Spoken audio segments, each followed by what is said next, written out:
At the Taoist sect, Zhang Yi was sitting at a branch of a pink leaf tree while enjoying reading his book. He transmigrated as a handsome and unrivaled senior brother into this world of cultivation and immortals. Although his strength was ordinary, he had a beautiful face and was proficient in music, chess, calligraphy, and painting. He was also the only male disciple in the sect. 3 pretty ladies passed under the tree he was sitting at, and they blushed. The ladies' eyes popped into hearts as he acknowledged their presence and smiled. One of them was even drooling. They squealed about how handsome he was. Despite the attention, Zhang Yi was not content. People only cared about his beauty and ignored his talent. It was because depending on looks for a living would only get him far in this world because, in the cultivation world, the level of your realm is the king's path. He closed the book that he was reading and stared into space. He thought how boring it was that his junior sisters continually interrupted his cultivation, and he didn't feel like living that kind of life. Once his cultivation is more substantial, he plans to go and wander the world outside. He originally wanted to take it easy, slowly increase his strength, and cultivate into an immortal. But his dreams were devastated after the cheat system was activated. A pop-up screen appeared before him, offering a beginner task of confessing his love to a beautiful master with a reward of a cultivation level increase and supreme holy body. But failure meant becoming a dog for life and losing his fertility, with a time limit of 10 minutes. Zhang Yi was raging internally about this sudden and extreme task, but he was tranquil as a forest on the outside. Confessing to a master was just like asking for death, but the consequence of failing the task was also terrible. His master Yu Yao was one of the strongest in this generation. She was cold and otherworldly, so people called her the merciless fairy. In the past, many disciples confessed, but they got their cultivation removed and were kicked out of the sect. As a result, there were a lot of weeping and injured men at the sect's gate. Some were even kneeling and bowing to the floor. There have also been proposals from other strong experts, and they even tried to do it by force, but they were all defeated and thrown out of the sect's gate, creating a pile of unconscious men at the foot of the stairs. So, in the end, everyone learns how to be decent. As Zhang Yi recalled these events, his energy was drained. He's now on the ground, holding onto the tree for balance while thinking he could survive, and become the only male disciple in the sect because he was not moved by lust. However, everything is about to change as he encounters the system today and has nothing to love anymore. He was lost in his thoughts when someone called him and asked him what he was thinking so deeply about. Surprisingly, it was the sect leader of the Taoist sect, Yu Yao. Zhang Yi straightened up and blushed as he acknowledged the presence of his master. He looked happy and told her that he saw that she had ended her closed-door seclusion.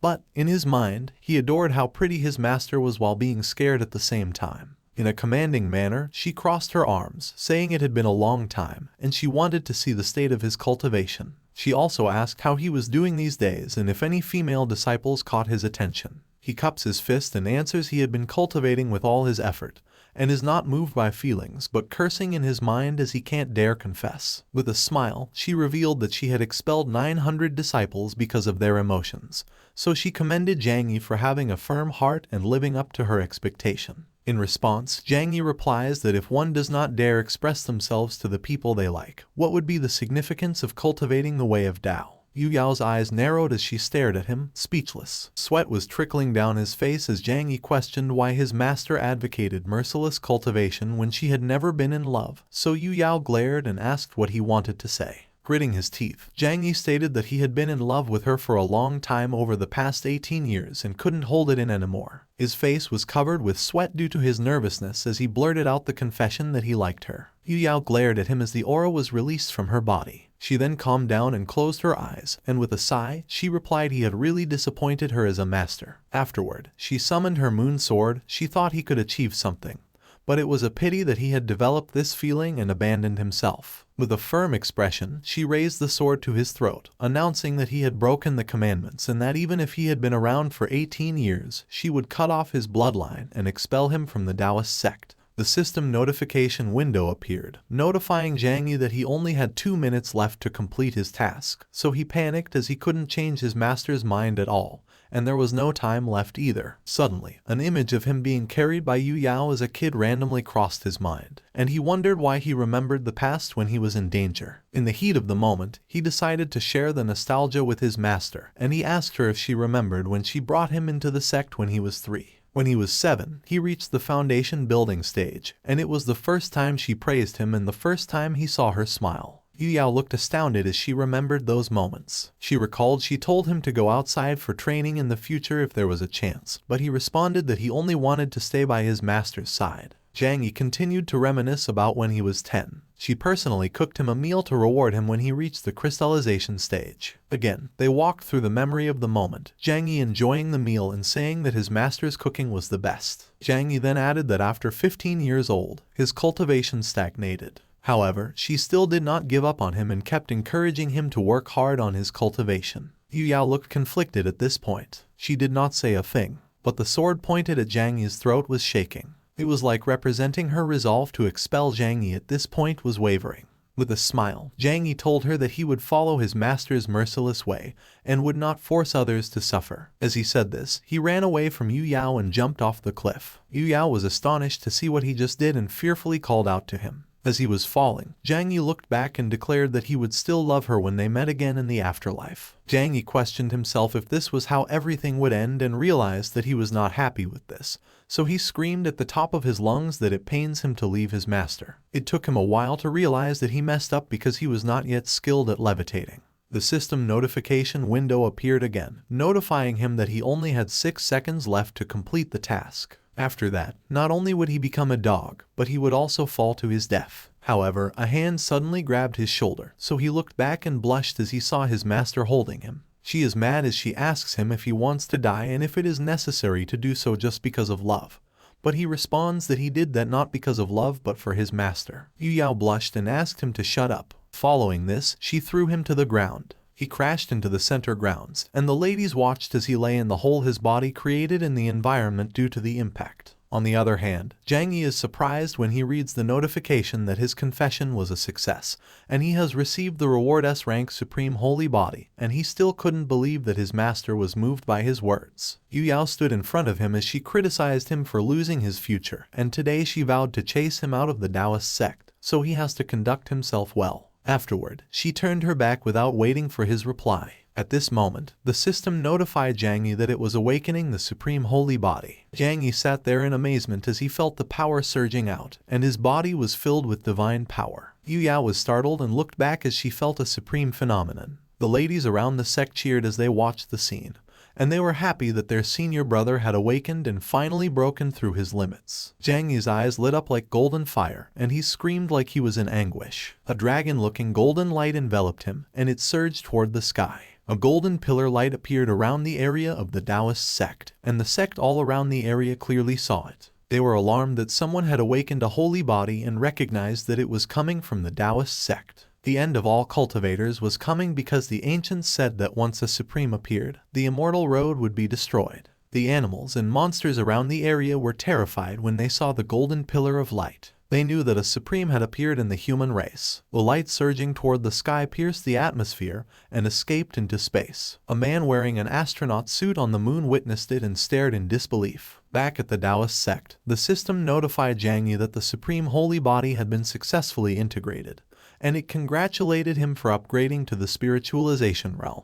Zhang Yi was ecstatic and yelled that having a cultivation breakthrough was the best. Yu Yao was surprised that Zhang Yi could advance to the spiritualization realm in seconds and thought that the Supreme Holy Body's potential was profound. Zhang Yi proudly showed off himself and told her that if she wanted to cultivate quickly, she must fall in love. Yu Yao told him he was spouting nonsense because the awakening of talent has nothing to do with romantic feelings, and he better worry about his safety first. She then clenched her sword and held it close to her heart, and told him that the awakening of his Supreme Holy Body had alerted the rival sects. The realization then hit Zhang Yi that the Supreme Holy Body was a kind of constitution that absorbs the key of the world and blocks the way of the cultivators, so he threatened the interests of many strong experts. Zhang Yi then shared his realization with Yu Yao that he had become a public enemy, and there would be experts who would want to kill him now. Yu Yao replied the situation was critical and that she would send him away from the Taoist sect first and she would deal with the enemies. The next second, she dragged him out of the sect, but Zhang Yi protested that he would not leave because he was the cause and should be responsible for this. However, their conversation was interrupted when 3 warps appeared in the space around them,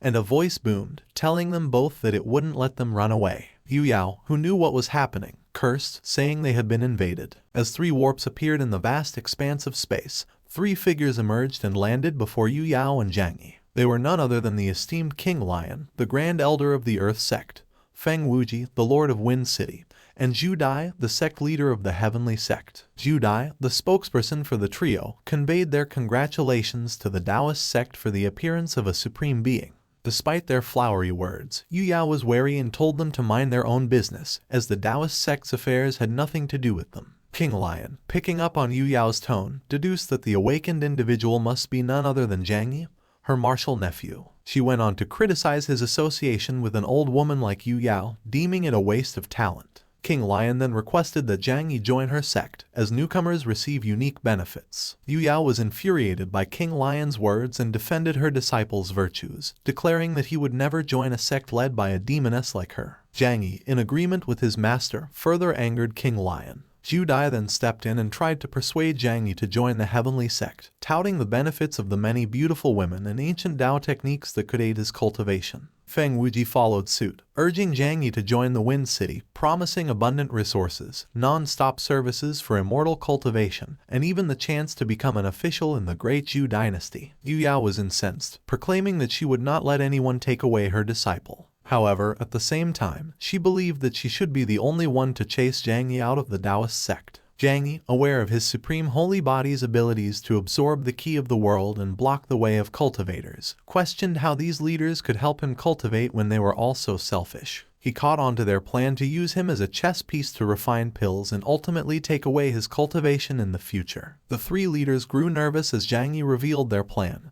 and they attempted to deny it. King Lion played dumb and claimed she didn't know what Zhang Yi was talking about, as they were really being sincere in helping him, and there was no evil intention at all, but the sweat dripping from her face betrayed her words. Despite this, Zhuo Dai made a similar assertion, stating that he only wanted to dote on Zhang Yi. However, Feng Wuji had a different perspective, acknowledging that Zhang Yi had some value and shouldn't be afraid of being used by others. When Zhang Yi refused their offer to join them and declared himself a disciple of his master Yu Yao, a dark aura suddenly shrouded the three leaders, who began calling him an ungrateful brat. They threatened to get rough and criticized him for not taking the easy way out. However, Zhang Yi didn't back down and instead pointed out their villainous behavior. As the tension escalated, Yu Yao watched with a satisfied smile, impressed by Zhang Yi's unexpected display of dignity. King Lion then quoted a Taoist scripture and launched an attack on Zhang Yi, followed by Zhuo Dai and Feng Wuji. They criticized King Lion for lacking martial virtues and demanded that if she wanted to take Zhang Yi, they should do it together. Yu Yao intervened, calling them out for their insolence, and a chaotic clash ensued.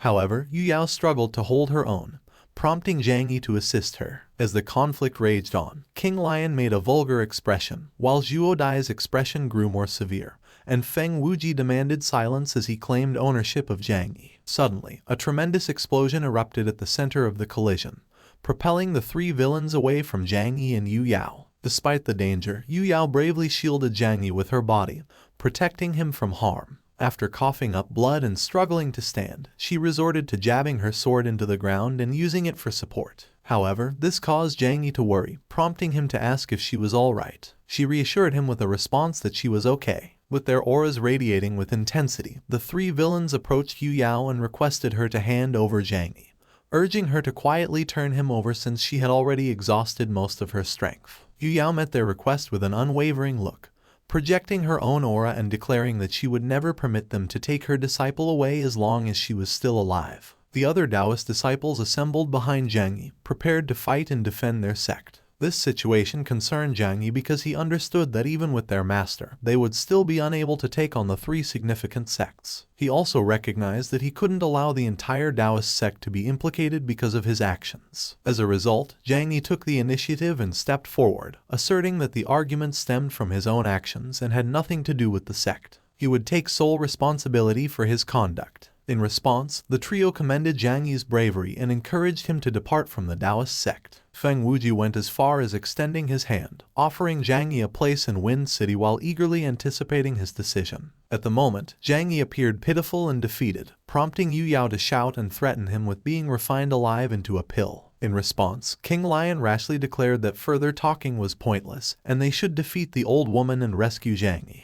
As Yu Yao prepared for another attack, she challenged them to try their luck. Suddenly, another red pillar of light emerged, captivating their attention and indicating another battle was about to commence. All eyes turned to the sky, where a figure with a double pupil, surrounded by red lightning strikes, appeared. King Lion appeared horrified as she realized it was the legendary double pupil holy body, a phenomenon that even left Feng Wuji stunned by the realization that yet another holy body had been born. In contrast, Zhuo Dai was ecstatic about the light emanating from his heavenly sect, thrilled that one of his disciples had awakened, while Zhang Yi was nonchalant about the situation and wondered if the cultivation world was so complicated that holy bodies were awakening rapidly. Yu Yao appeared worried about the heavenly sect becoming even more potent with the double pupil holy body. With Zhuo Dai no longer concerned about the supreme holy body or Zhang Yi, he left for the space warp he created, proclaiming the double pupil holy body as the future of the heavenly sect and taunting the others as he prepared to welcome a new generation of geniuses. After Zhuo Dai abandoned them, King Lion and Feng Wuji exchanged worried expressions and agreed to collaborate. However, Feng Wuji recognized that they lacked manpower, especially against Yu Yao's strength. To make a quick escape, King Lion fabricated a story about the double pupil holy body and supreme holy body neutralizing each other's ki, which would resolve the situation independently. She concluded that they had no reason to linger any longer. Despite seeing through King Lion's ruse, Zhang Yi challenged their previous arrogance and mocked them as so-called righteous experts who bully the weak and flee from the strong. Nevertheless, King Lion and Feng Wuji turned their backs and hurriedly left, claiming they had urgent business to attend to. Zhang Yi lost his temper and grabbed King Lion's leg, causing her stockings to rip. He labeled her an old matter for offending the Taoist sect and questioned her motives for leaving. King Lion responded with a lewd noise and an obscene expression on her face, leaving Zhang Yi embarrassed and unable to speak coherently. Yu Yao shot him a disapproving glance. Ignoring the incident, King Lion continued towards the warp she had created, warning Zhang Yi that their subsequent encounter would be less cordial. She threatened to squeeze him dry. Zhang Yi waved goodbye, holding the ripped fabric and wishing her well. He also advised her to purchase sturdier stockings. Right then, a system notification window appeared, revealing a destiny task to obtain Senior King Lion's intimate clothing with a reward of a Taoist fruit containing heavenly power,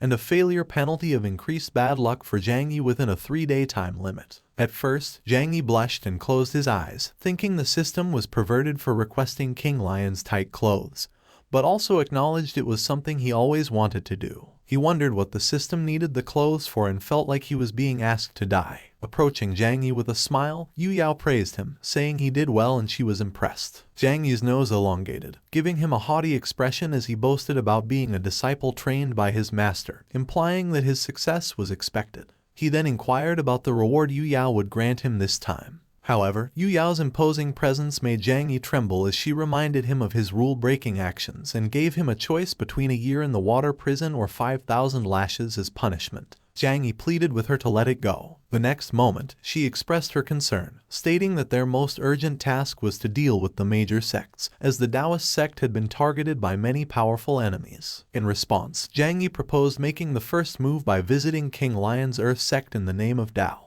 He suggested testing the strength of their disciples and boosting their own sect's prestige. Yu Yao agreed with Zhang Yi's suggestion to visit King Lion's Earth sect and test their disciples to raise the prestige of the Taoist sect. She promised to send several elders to secretly protect him and a pretty disciple from accompanying him. Zhang Yi eagerly agreed to have a companion and asked Yu Yao who would accompany him. His eyes still twinkled with excitement as he imagined a sweet and sexy junior sister with long black hair. However, his excitement quickly turned to disgust when Yu Yao revealed that the Grand Elder's beloved disciple, Zhang Luoyan, would accompany him. Suddenly, he recognized who the disciple would be and realized it was the same pig he knew. 2 days later, as they were traveling along the Taoist sect mountain path, Zhang Yi and Zhang Luoyan journeyed together. While he was drinking from his water bottle, Zhang Yi contemplated why his master had allowed Zhang Luoyan to accompany him. Despite this, Zhang Luoyan, who was eating tanghulu, continued to engage him in conversation, addressing him as senior brother and asking him about her talent, wondering if she had the potential to awaken a holy body. Despite his lack of response, Zhang Luoyan persisted in her questioning, mentioning that she had heard he had broken through the spiritualization stage and asking whether it was true. Annoyed by her persistence, Zhang Yi lashed out at Zhang Luoyan,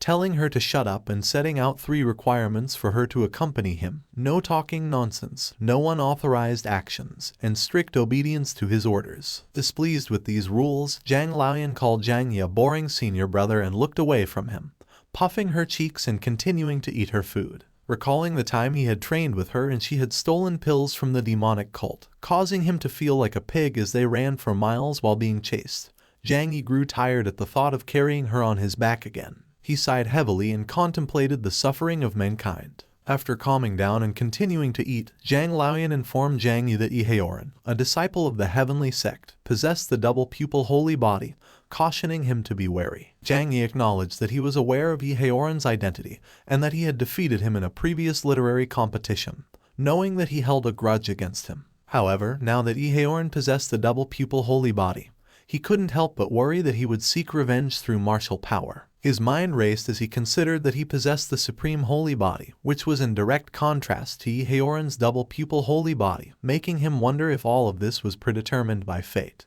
Interrupting Zhang Yi's musings, Zhang Laoyan's thoughts turned to food, and she inquired about the culinary offerings at the Earth sect, their destination, wondering if there would be an abundance of delicious food to savor. This infuriated Zhang Yi, and he yelled at Zhang Laoyan for mentioning food, warning her not to betray him again or face severe consequences. Under pressure and fear, Zhang Laoyan quickly agreed to comply with his demands, explaining that she had only asked. Yu Yao watched over her 2 disciples from a distance, pleased to see they got along quite well, and hoped they could mature through this experience. As she looked up at the sky and the flying birds, she wondered why Zhang Yi got so worked up and had to confess to her, thinking out loud and asking if feelings were really that important. At the Earth sect front yard square, a mob crowded around Zhang Yi and Zhang Laoyan, and they all seemed excited to see him. Zhang Laoyan was taken aback by the number of people who knew him, and while feeling awkward, Zhang Yi greeted them and reminisced about their long absence. A horde of blushing and squealing women charged toward Zhang Yi, asking him to sign things, admire the moon, and discuss the anthology he had created in depth. Behind the women, the angered men accused Zhang Yi of being the enemy's spy and scum who robbed their martial sisters. However, one woman defended him, saying he couldn't be a spy because he was so handsome. Among the crowd, a blushing man cupped his face with his hands and confessed that he, too, thought Zhang Yi was very handsome.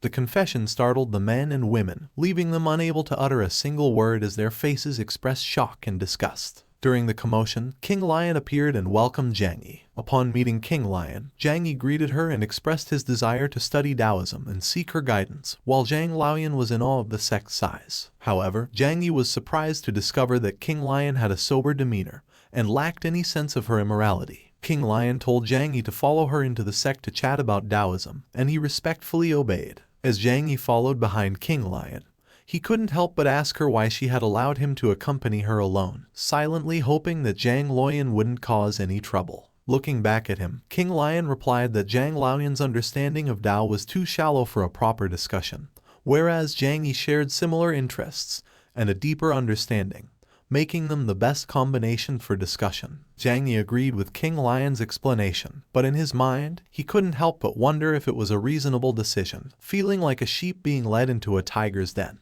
King Lion ushered him to a building and told him they had arrived at the place. Zhang Yi was horrified when he entered the room and realized he had entered a bedroom. However, King Lion dropped her sober demeanor and revealed her true intentions, confessing to Zhang Yi that she had fallen deeply in love with him from the moment they met, and that he was now in her grasp. Zhang Yi nervously covered his chest, expressing the need for boys to protect themselves when outside. Despite this, he also thought about the task given by the system, realizing that he only had 4 hours remaining and wondering how he could take advantage of King Lion to complete it. He then held her and told her to take it easy before suggesting they shower before talking about Tao. King Lion leaned over his neck and whispered that his idea was good, and they could play with the mandarin ducks together. Excitedly turning her back to him, King Lion instructed Zhang Yi to follow her after he was done and not to keep her waiting, as she eagerly prepared the petals for their bath together. Zhang Yi winked at her and told her not to worry about it. As King Lion began to undress in the bath, Zhang Yi covered his face with his hands and told himself not to look. Despite his efforts, he couldn't resist peeking through his fingers and eventually ended up having a nosebleed. King Lion was humming inside the bath, enjoying the moment, and Zhang Yi saw this as his chance. Zhang Yi grabbed her clothes and yelled that he was taking them, declaring they should never meet again.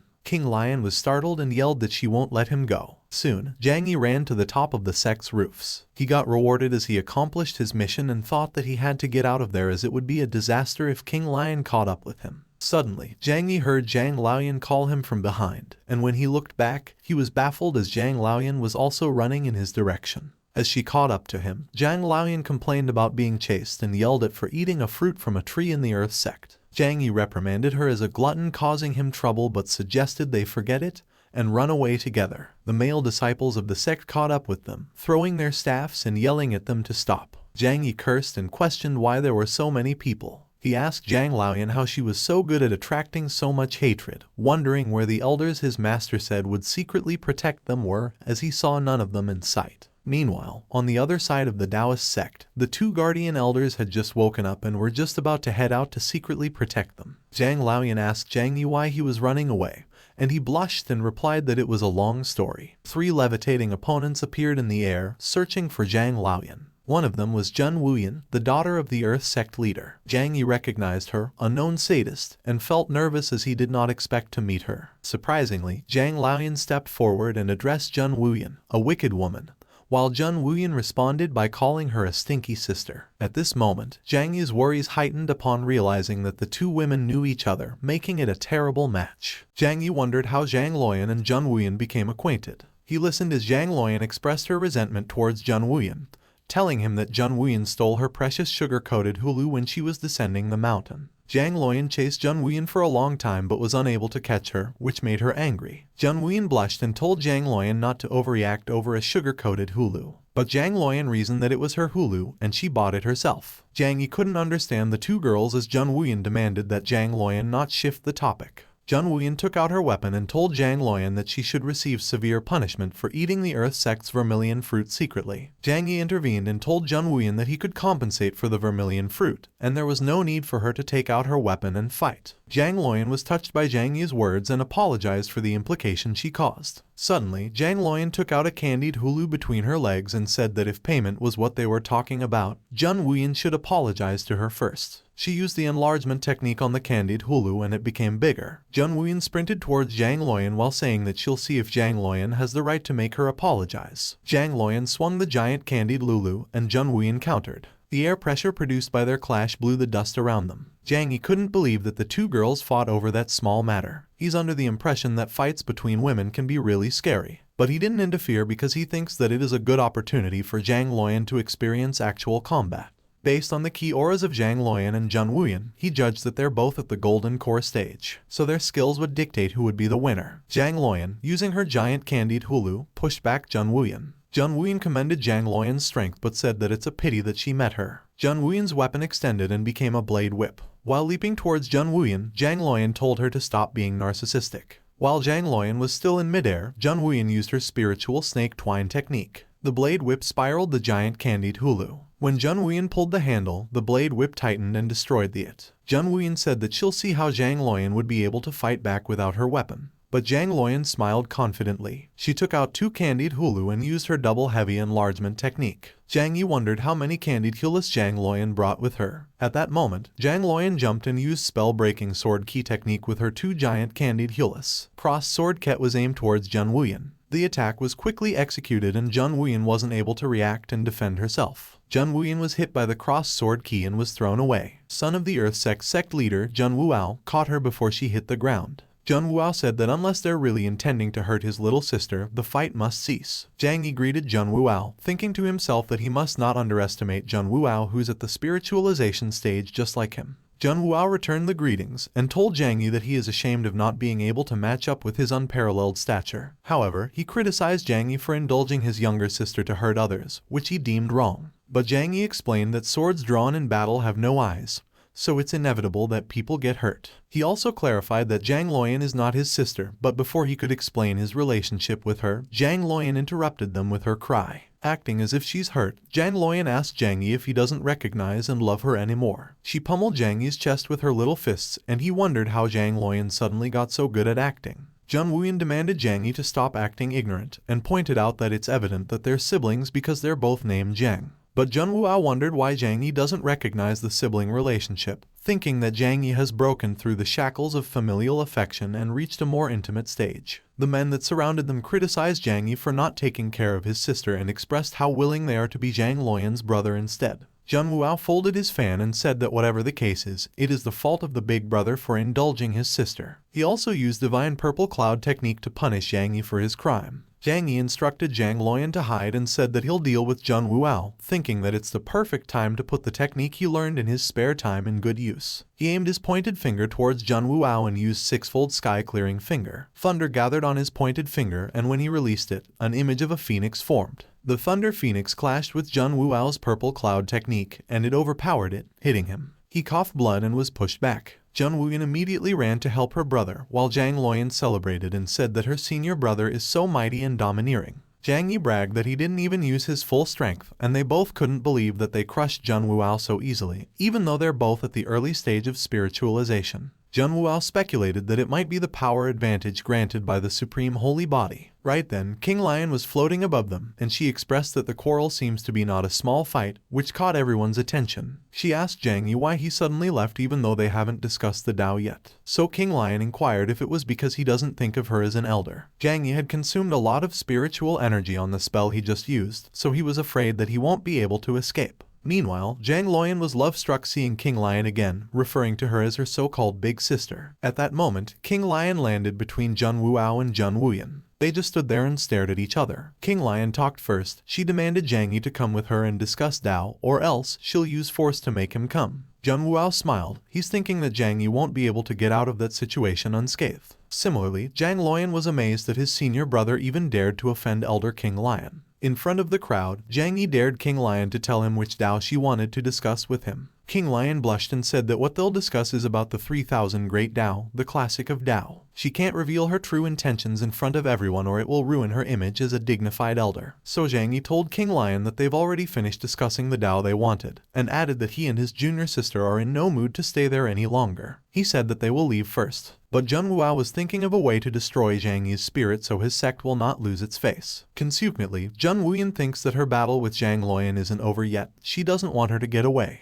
And King Lion gritted her teeth as she's thinking of how to not let the rare chance she got go to waste. Zhang Wuao moved forward. He clasped his hands and told Zhang Yi to rest for a bit before leaving. And since both of them are scholars, he invited Zhang Yi to have some drinks and recite some poems. Zhang Wuao thinks that he's bound to win in a literature fight against Zhang Yi since he's the genius of the Earth sect. Zhang Yi agreed and said that it is a good idea to use poems in making friends, to see each other's strength and weakness so that they can learn from each other. He's confident that he will never lose in poetry because he experienced 9 years of compulsory education. Zhang Wuao invited Zhang Yi to follow him to the top floor of the pavilion. On the side, King Lion planned on making Zhang Yi her main dish that day. Outside the Earth Sect Heavenly Pavilion, disciples of the Earth Sect gathered. They heard that Zhang Yi wanted to compete with their young master in poetry. The female disciples wanted to see Zhang Yi's literature skills. They expected that his literature skills must be as perfect as his face. But one of the male disciples expressed that Zhang Yi is probably just pretending. On the top floor of the pavilion, Zhang Yi and Zhang Wuao sat on the floor and drank wine together. They can hear the cheers of the disciples. King Lion laid on the floor while Zhang Wuyan and Zhang Luoyan were having a food-eating contest. Zhang Yi couldn't believe that they're even competing while eating.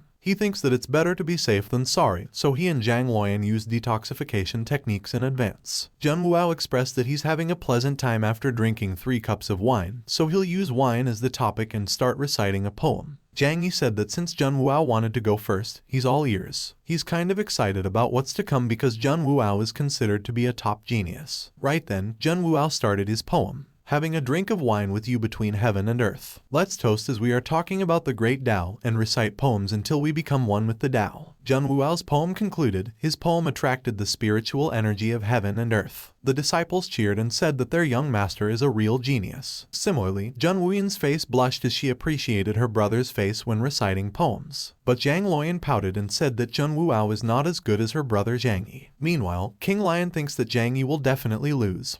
She's under the impression that Zhang Wuao's literature is 100% better. At that moment, Zhang Wuao asked Zhang Yi's opinion about his poem. Zhang Yi told him that it wasn't bad and very dynamic. In the world of cultivation, cultivators who created poems with excellent lyrics will cause the manifestation of heaven and earth, which can be used in battles. So Zhang Yi decided to take things seriously after confirming that Zhang Wuao is a genius. King Lion suggested that since he is very talented, Zhang Yi should use the word moon in his master Yu Yao's name to compose a poem. She thinks that Zhang Yi wouldn't be able to create a starry night in broad daylight. Right then, the quest screen appeared. A destined mission has been triggered. The objective is to compose a poem on the spot and move the hearts of Zhu Wuao and Elder King Lion. Upon completion, 20 mana points will be rewarded, but lowered IQ will be the consequence of failure, and the time limit is 15 minutes. Zhang Yi decided to make sure to satisfy King Lion and Zhun Wuao, so he accepted King Lion's suggestion. Zhun Wuao smiled. He thinks that when it comes to poetry, Zhang Yi is nothing but an amateur. Zhang Yi used his secret technique, the recollection technique. What the technique does is search his memory when he was still on Earth. When he found the poem he wanted, he said that he had a poem dedicated not only to everyone there, but also to his master, Yu Yao. Everyone was shocked, except Zhang Loyan, who became happy. Zhang Yi raised his cup of wine and started his poem. When will the moon be clear and bright? With a cup of wine in my hand, I asked the blue sky. Right then, the sky suddenly turned dark. Zhang Yi caused the manifestation of heaven and earth. The disciples couldn't believe to see the manifestation even though Zhang Yi had only recited one line. Zhang Yi continued,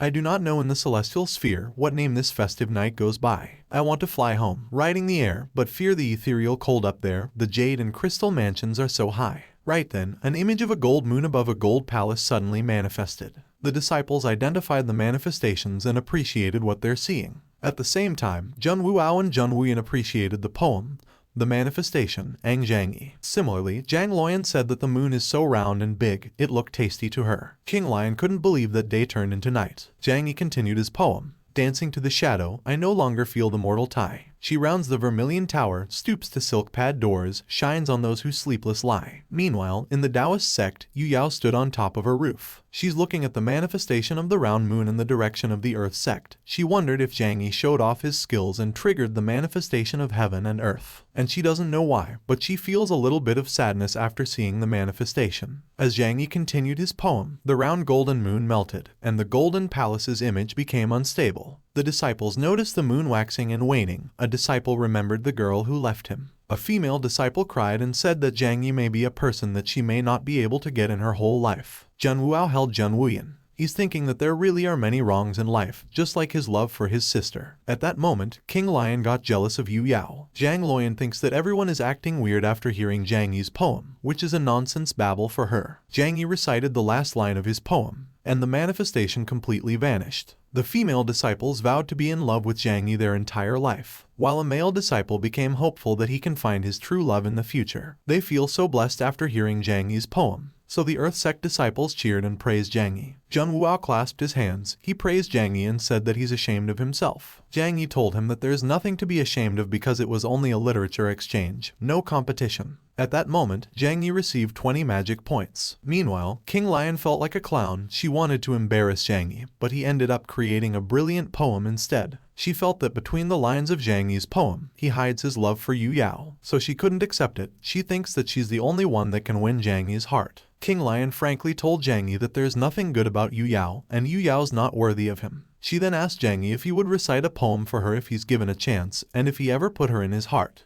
Zhang Yi was in a difficult situation. One wave hasn't calmed down yet, but another is already coming to invade. He asked King Lion why she must give her love to him instead of the Earth Sect disciples, and told her that she can be whoever, but in the end, she's still not his master Yu Yao. Zhang Yi apologized that in his eyes, King Lion is just a warm-hearted senior since they've only known each other for a short time. King Lion couldn't accept Zhang Yi's words. She held Zhang Yi's shoulder and told him that he stole her clothes, which means he likes her. She said that it's okay because she could understand shy young men like him. Zhang Loyan's eyes widened. She was shocked to know that her senior brother was actually a pervert. Zhun Wuao sarcastically said that he admires Zhang Yi's special hobby. Zhun Wuyan expressed that all men except her brother are just disgusting perverts. King Lion pushed Zhang Yi on a corner. He blushed and panicked. He explained that he got curious so he took it to study. Zhang Yi wanted to return the clothes, but when he checked his pocket, the clothes were already gone. He realized that the system took the clothes after he completed the task. King Lion said that an explanation is a cover-up, and a cover-up is the truth. She promised Zhang Yi that they will discuss Dao daily if he's willing to be her disciple. Two women appeared from the window and cursed King Lion. The two elders responsible for protecting Zhang Yi came to get him out of the Earth Sect. Zhang Yi couldn't help but have teary eyes after seeing the guardian elders. He was glad that he hadn't given up. King Lion claimed that she is the master of that territory and she will not allow women from the Taoist sect to behave there atrociously. She took out her weapon and leapt towards the guardian elders. The guardian elders formed a combined attack. A golden ball formed between their hands and threw it towards King Lion. King Lion swung her weapon and through the same window, the two guardian elders were thrown out of the pavilion. They promised that they'll definitely return. Zhang Lion and Zhang Yi got extremely scared. King Lion said that they can scream as loud as they can, and even if they scream their throat dry, no one will come to save them. A swirl appeared in the sky and 3 female figures appeared. The figure in the middle told King Lion not to get carried away. Everyone was shocked. It was Yu Yao. Yu Yao said that with her there, King Lion shouldn't think about touching her disciples. The two elders looked proud and aggressive. Zhang Lion and Zhang Yi got extremely excited. Zheng Wuyin covered Zheng Wuao's eyes, who started to appreciate Yu Yao's beauty and saying that he's jealous of Zhang Yi for having such a good master. The Earth Sect disciples were love-struck in Yu Yao's beauty. They also wanted to have a beautiful master, and some female disciples were even envious of Yu Yao's beauty. Yu Yao demanded for her to be reticent. But King Lion told her that it was her precious disciple who took the initiative by peeking when she was bathing and taking her intimate clothes. Yu Yao believed in her disciple and said that Zhang Yi could never do such a thing since he cultivates the path of ruthlessness. The Earth Sect disciples' opinions varied. Some believed that Zhang Yi is a noble man. Some speculated that he may be a beast in human clothing. Some wanted to donate their clothes instead, and some approved of the perverted act. Zhang Yi went pale, thinking that he's about to experience social death, his reputation lost, he'll have no shame left, and he'll be half dead. Yu Yao changed the topic. She said that since the Tao discussion is over, the Earth Sect should let her disciple leave. She let her power spread and said that she hoped that King Lion wouldn't abuse her power to bully the weak, or else she won't be polite anymore. King Lion was panting while thinking how terrifying Yu Yao is. She couldn't fight head-on and she couldn't call for some help because their sect leader is in closed-door training. King Lion gave in, but she cursed Yu Yao and promised to return the favor twice in the future. She claimed that Zhang Yi will be hers sooner or later. Yu Yao said that what happens in the future doesn't matter to her, she just wants Zhang Yi to leave unharmed. And with that, Yu Yao took her leave. King Lion decided to give Zhang Yi something extra since it's harmless. She forcefully handed her special product to Zhang Yi. Zhang Yi blushed, he tried to refuse, and he kept on explaining that he's not a pervert. Zhang Lion, Zheng Wuao, and Zheng Wuyin told Zhang Yi that he doesn't have to explain since all perverts always claim that they aren't perverts. Zhang Yi and Zhang Lion descended the pavilion and walked in the midst of the Earth Sect disciples. The Earth Sect disciples bid their farewell and asked the Zhang siblings to take care of themselves and come often to play in the future. Earth Sect disciples, both male and female, gave Zhang Yi some of their garments. Zhang Yi blushed and declined the gifts. He explained that he doesn't really have a hobby of collecting clothes. He's crying internally. He's thinking that his pure concept is about to collapse. Some of the female Earth Sect disciples used different kinds of food to bribe Zhang Lion. They wanted her to give their love letter to Zhang Yi and add in a few words of praise. Zhang Lion drooled at the sight of the variety of food in front of her. She wanted to take all the food.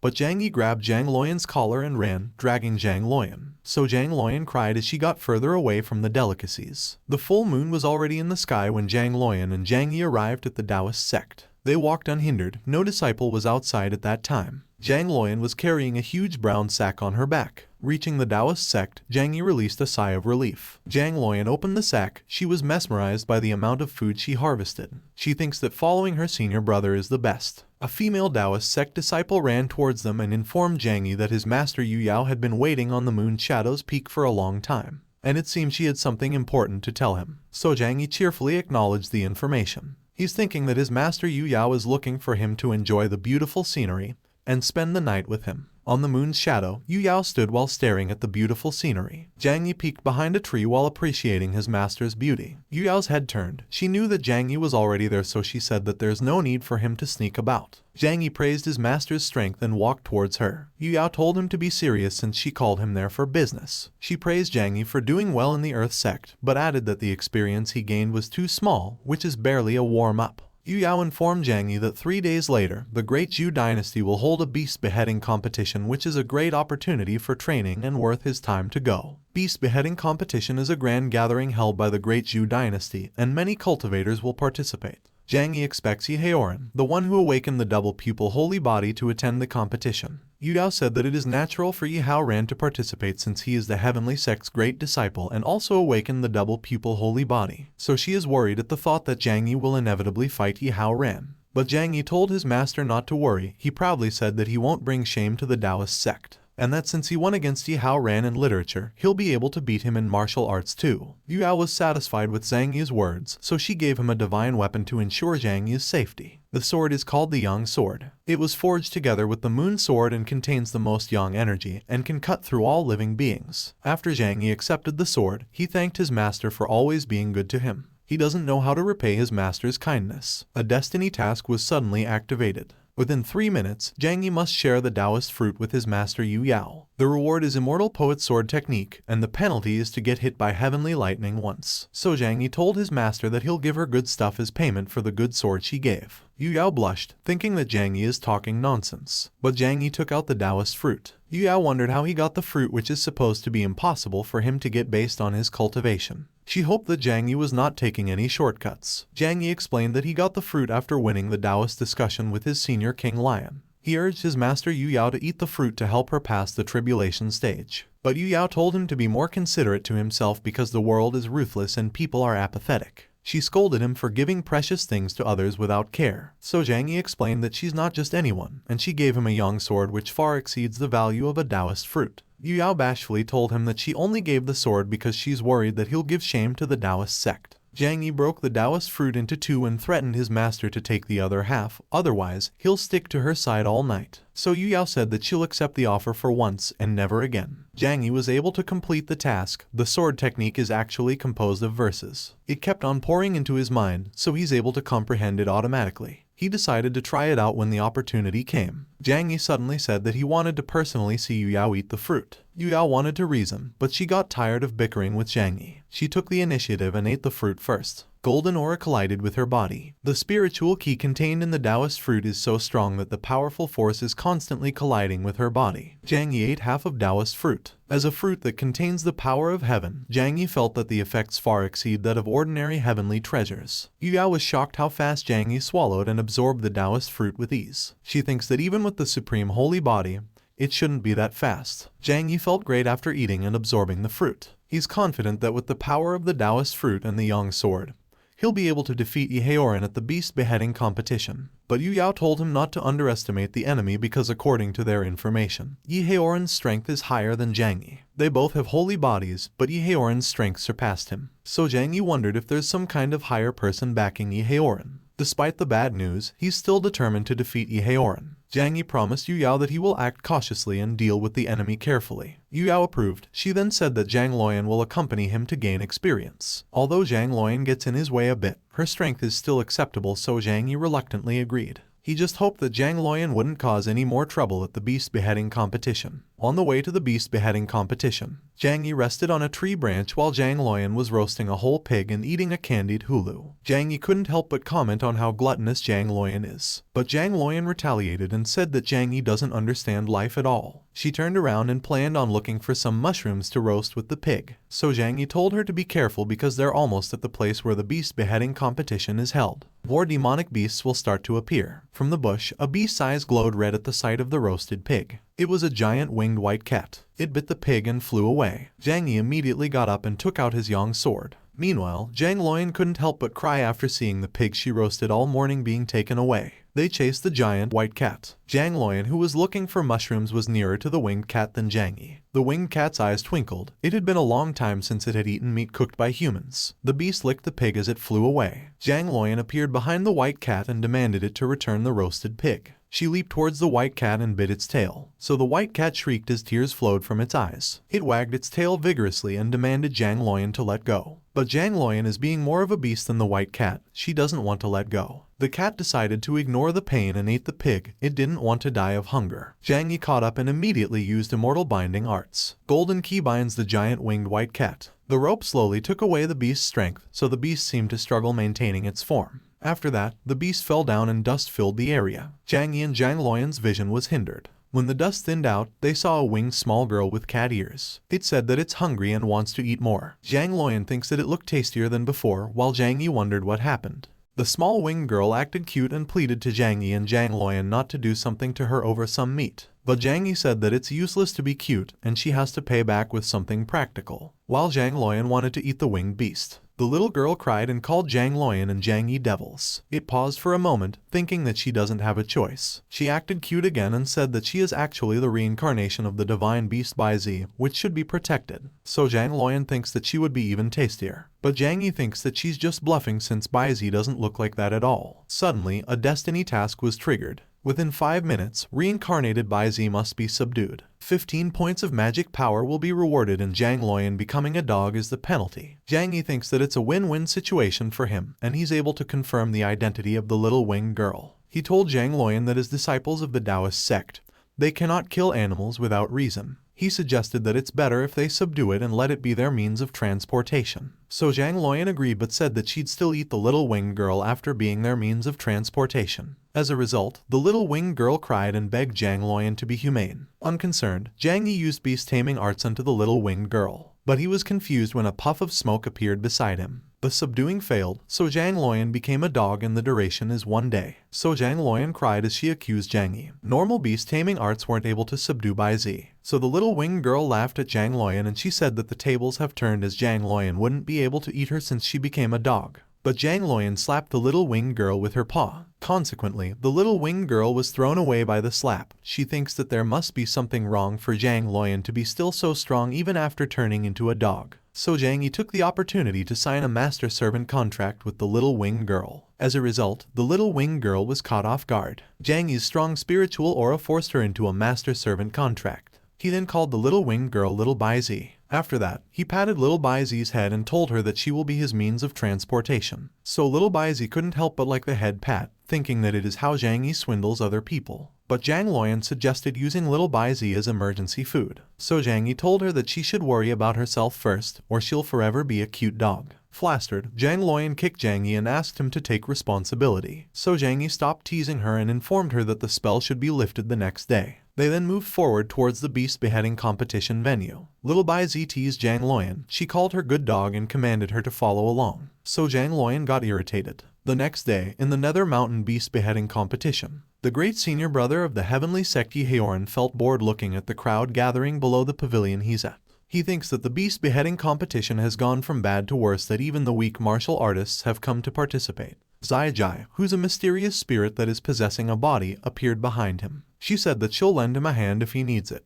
but Yehaoran claimed that he can win the competition without her help. He then said that the bottom line has already been violated after she forcefully made him awaken the double pupil body. So Zai explained that she just couldn't stand the supreme holy body and wanted Yehaoran to get stronger too. But Yehaoran told her that no matter how, he wanted to gain strength through his own efforts, and said that it's about time for her to leave since she's been living inside his body for 3 years already. So Zai said that she can't extricate herself because she liked the smell of Yehaoran's blood. She then pinched Yehaoran's cheek and told him not to worry and said that she's a spirit so others can't detect her, and they wouldn't know that he has a personal lady. As a result, Yehaoran blushed and was left speechless. Right then, several martial artists behind Yehaoran made fun of him, saying that he has become pretentious and that the double pupil holy body would make a great spiritual elixir. So Yehaoran got angry and used a technique that killed those who made fun of him. He then said that they're trash that are even lower than insects and don't deserve to live in that world. Right after, the blood key of those who were killed gathered towards Zai's tobacco pipe. But she was disappointed that she just gathered some low-level blood key, so she comforted herself and said that it's better than nothing. At the same time, the people who saw the incident got afraid of Yehaoran. They saw him as handsome, unparalleled and ruthless, a scary man indeed. At that moment, little Bai Zi was flying towards the Nether Mountain beast beheading competition venue with Zhang Luoyan, and Zhang Yi riding her. Zhang Yi was worriedly telling her to slow down while Zhang Luoyan, who was eating a candied hulu, urged her to fly faster. So little Bai Zi was crying. With her speed and the momentum she built up, she couldn't stop anymore. As a result, she flew towards the top of the pavilion. At the same time, Yehaoran exclaimed. On the side, little Bai Zi crashed beside him. Consequently, Zhang Yi was worried how easily little Bai Zi crashes. Nearby, Zhang Luoyan and little Bai Zi got dizzy. Zhang Luoyan even threw up. Meanwhile, Yehaoran stared at Zhang Yi. Similarly, Zhang Yi noticed Yehaoran and greeted him. The people below the pavilion got stirred up with Zhang Yi's sudden appearance. They shared their opinions and the latest news they heard regarding Zhang Yi. The great Zhou Dynasty 3 special envoys appeared and demanded the crowd to be silent, and announced that the beast beheading competition is about to begin. The crowd got excited after hearing that the competition was about to start, and at the sight of the officials of the great Zhou dynasty. So Zhang Yi, Little Bai Zi, Zhang Luoyan, and Yi focused their attention towards the officials. The officials then informed the crowd that the beast competition is a triennial event, which invites young cultivators over the world to kill demons and evil beasts and to eliminate danger for the common people. Moreover, the official said that the one who kills the most demonic beasts will be named Immortal Master and be rewarded with 1,000,000 spirit stones. So Zhang Yi thinks that the great Zhou dynasty is a fake for using cultivators as tools to clean up beasts for free in the name of the competition. But Zhang Luoyan and Little Bai Zi were afraid that the cultivators would eliminate them. Right then, Yi told Zhang Yi that he may have lost in the literature, but not in the beast beheading competition. So he swore to clear his shame. But Zhang Luoyan thinks that Yi is acting just like his senior brother. Right then, a destiny task was triggered. Within 3 hours, Zhang Yi needs to win against Yi in the beast beheading competition. Random skill book and 30 points of magic power will be rewarded. The penalty is broken tendons and meridians, and the cultivation level will be reduced. This time, Zhang Yi got motivated to defeat Yi, so he provoked him. In the Nether Mountain, deep in the Black Forest, the officials announced that the beast beheading competition had officially begun. The cultivators raced towards the deepest part of the forest, shouting nonsense, claiming demonic beasts and saying some chunabyo things. Zhang Yi just walked into the forest with Zhang Luoyan and Little Bai Zi on each of his shoulders. He then got worried that the noise will alert the whole group of demonic beasts. He thinks that everyone will die if it happens. But he suddenly realized that Zhang Luoyan and Little Bai Zi had been treating him like a mount. The two didn't care and even dared to command Zhang Yi. Meanwhile, in the other side, Zai Jai called Yi Little Heihao and asked him if he's got a plan. So he demanded to be called Yi and he explained his plan to Zai Jai. He wants to let others scout the way first. They'll just observe the situation secretly and then catch all the beasts in one go when the time comes. So Zai Jai praised the host she chose. At that moment, the cultivators in front paused in shock. They saw a giant figure surrounded by a fiery red aura. So they don't think it's just a normal demonic beast. They can feel the thick aura of a beast of prey and the atmosphere starting to burn up. As a result, everyone got ready to fight the beast. Consequently, the beast charged towards them. They identified the beast as the Shiba Inu King, a beast in the spiritualization stage. So they felt unlucky and quickly dodged. But most of the cultivators acted too late and were knocked away by the Shiba Inu's charge. At that moment, the Shiba Inu stopped in confusion when it saw a martial artist standing unmoving in front of it. The man's name is Ma Xianqi, an expert in the mixed element sect. He then told the crowd to leave the Shiba Inu to him. So the martial artists looked at him and they were glad to see that the one who got first in the last beast beheading competition was fighting for them. They're confident that he could defeat any kind of supreme beast. In front of the Shiba Inu King, Ma Xianqi claimed that a cultivator of more than 200 kilograms can't even move a single finger of his. A mere dog with a broken spine can only bark and be trampled to death by him. He then asked the cultivators around him to watch him as he's about to kill the Shiba Inu King with little effort. Afterward, he started to execute his 1,000 birds lightning whip technique. But before he could even finish his technique, the Shiba Inu King punched Ma Xianqi, which sent him flying. While in midair, he accused the Shiba Inu King for not having morals. The next second, a pit formed when he crashed into the ground and he lost consciousness. So the cultivators called out his name in worry. At the same time, Zhang Yi showed up and said that the fight was very exciting. So the male cultivators cheerfully surrounded Zhang Yi. But Zhang Yi was bothered by being surrounded by his fanboys. Right then, Ma Xianqi, who's on a stretcher carried by the cultivators, held Zhang Yi's arm and told him that he'll leave the Shiba Inu King in Zhang Yi's hands. So he closed Ma Xianqi's eyes and told him to rest in peace. He promised that he will avenge him and get first place in the competition. But Ma Xianqi got irritated and tried to take Zhang Yi's hands off his face, saying he was still alive. Meanwhile, the cultivators panicked as the Shiba Inu King started attacking once again. So Zhang Yi demanded the loitering cultivators to move out of the way, and he'll take care of the Shiba Inu King, which he calls appetizer. At that moment, he wanted to try using the Yang sword. So he plans to catch the Shiba Inu King off guard and finish things quickly. The next second, he dashed through the Shiba Inu King. After that, he appeared behind the Shiba Inu King, and while he was sheathing his sword, sword slashes made the Shiba Inu King groan in pain. Consequently, the Shiba Inu King's fur vanished. If not for its high defense, it would have broken into pieces. So it immediately ran away while Zhang Luoyan and Little Bai Zi chased on its tail, as the Shiba Inu King desperately ran for his life. Meanwhile, the cultivators started to gather around Zhang Yi once again, singing praises. But Zhang Yi told them to not be too infatuated with him, and reminded everyone of the task of the beast beheading competition. Somewhere in the forest, Yi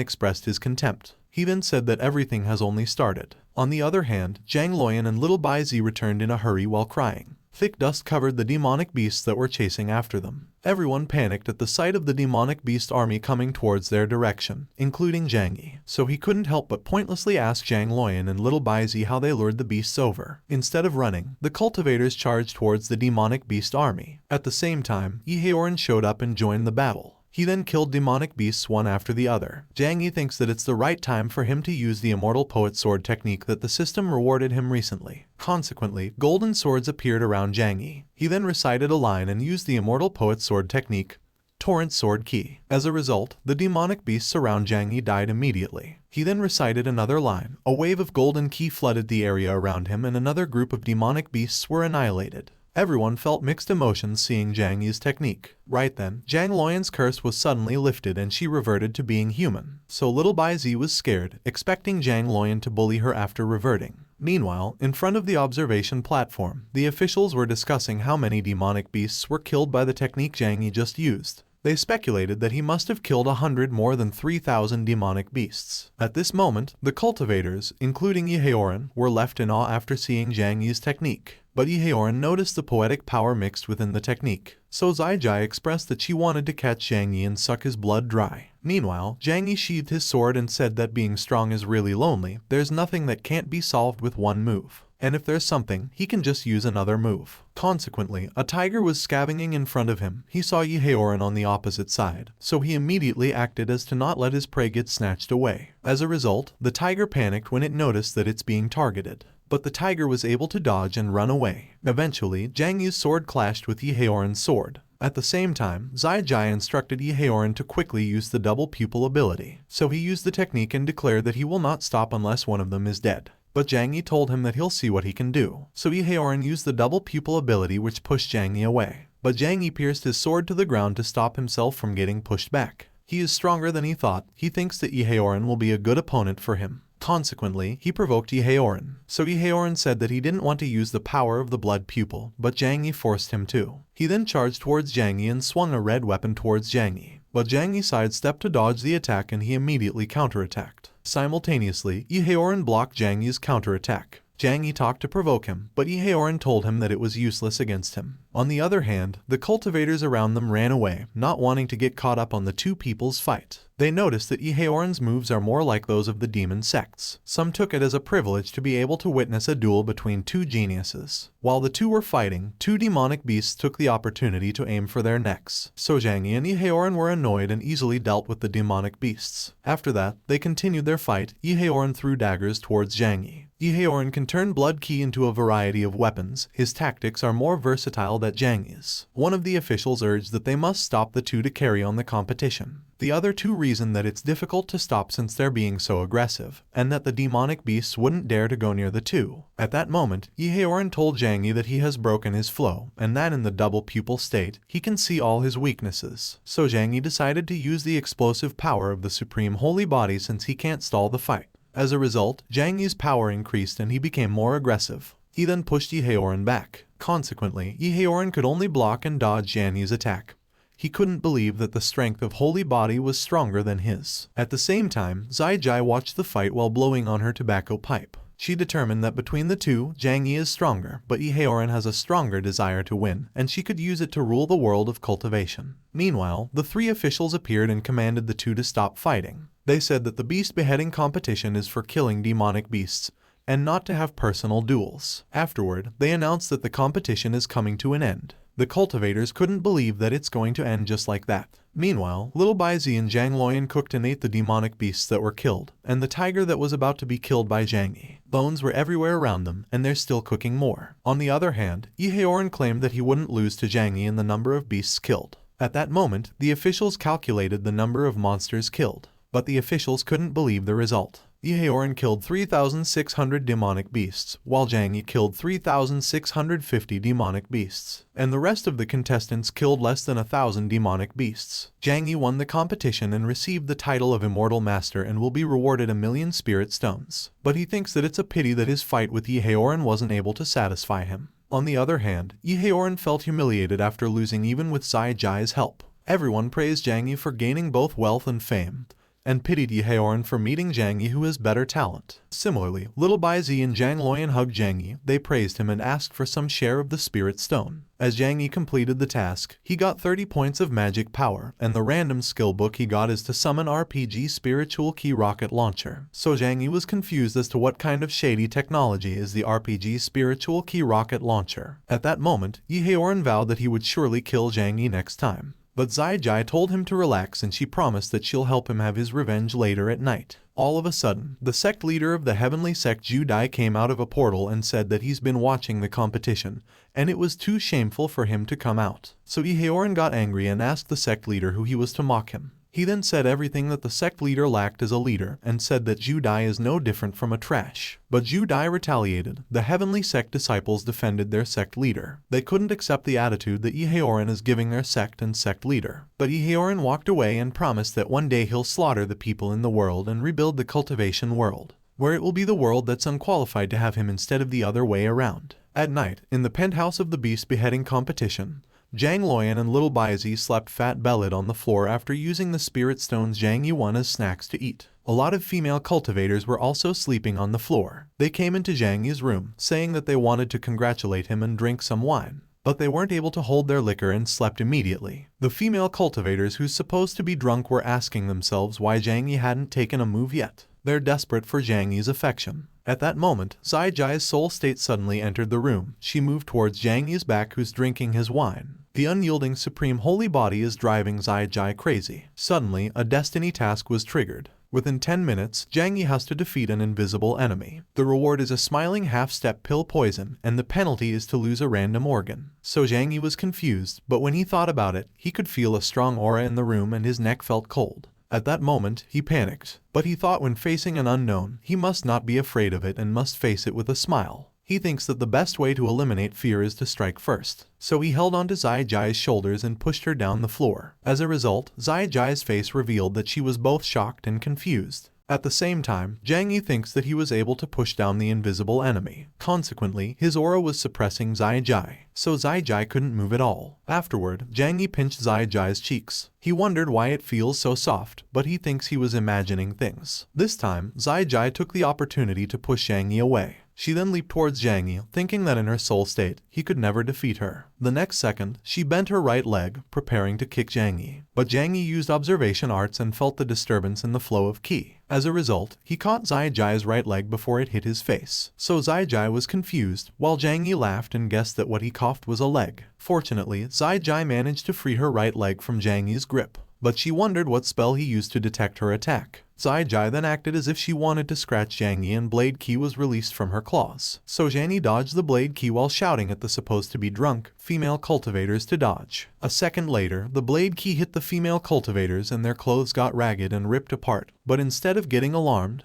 they liked it. And they even got excited as they thought Zhang Yi did it to them. But Zhang Yi panicked and struggled to explain that it wasn't his doing. Consequently, Zhang Luoyan and little Bai Zi woke up because of the noise. Right after, Zhang Luoyan asked Zhang Yi what was going on, and if he molested the female cultivators. At that moment, Zai Jai decided to leave immediately since everyone in the room was already awake. But Zhang Yi felt Zai Jai's aura and he stretched his hand toward the direction, seemingly wanting to grab something. When he grabbed it, he momentarily blushed and felt that he might have grabbed something weird. At that instant, he felt that he was like Adam who has picked the forbidden fruit. Furthermore, he thinks he has touched the power of gods. However, Zai Jai slapped Zhang Yi's face as it was the first time that she's been insulted like that in her entire life. She then immediately escaped and promised that she won't let Zhang Yi off easily next time. All of a sudden, the task was completed and Zhang Yi received the smiling half-step pill, a mysterious poison that can drive people insane. So Zhang Yi wondered why the task was completed, and he complained about getting slapped without even seeing how the enemy looked. Right then, little Bai Zi felt the aura in the room. She determined that a soul body must have appeared.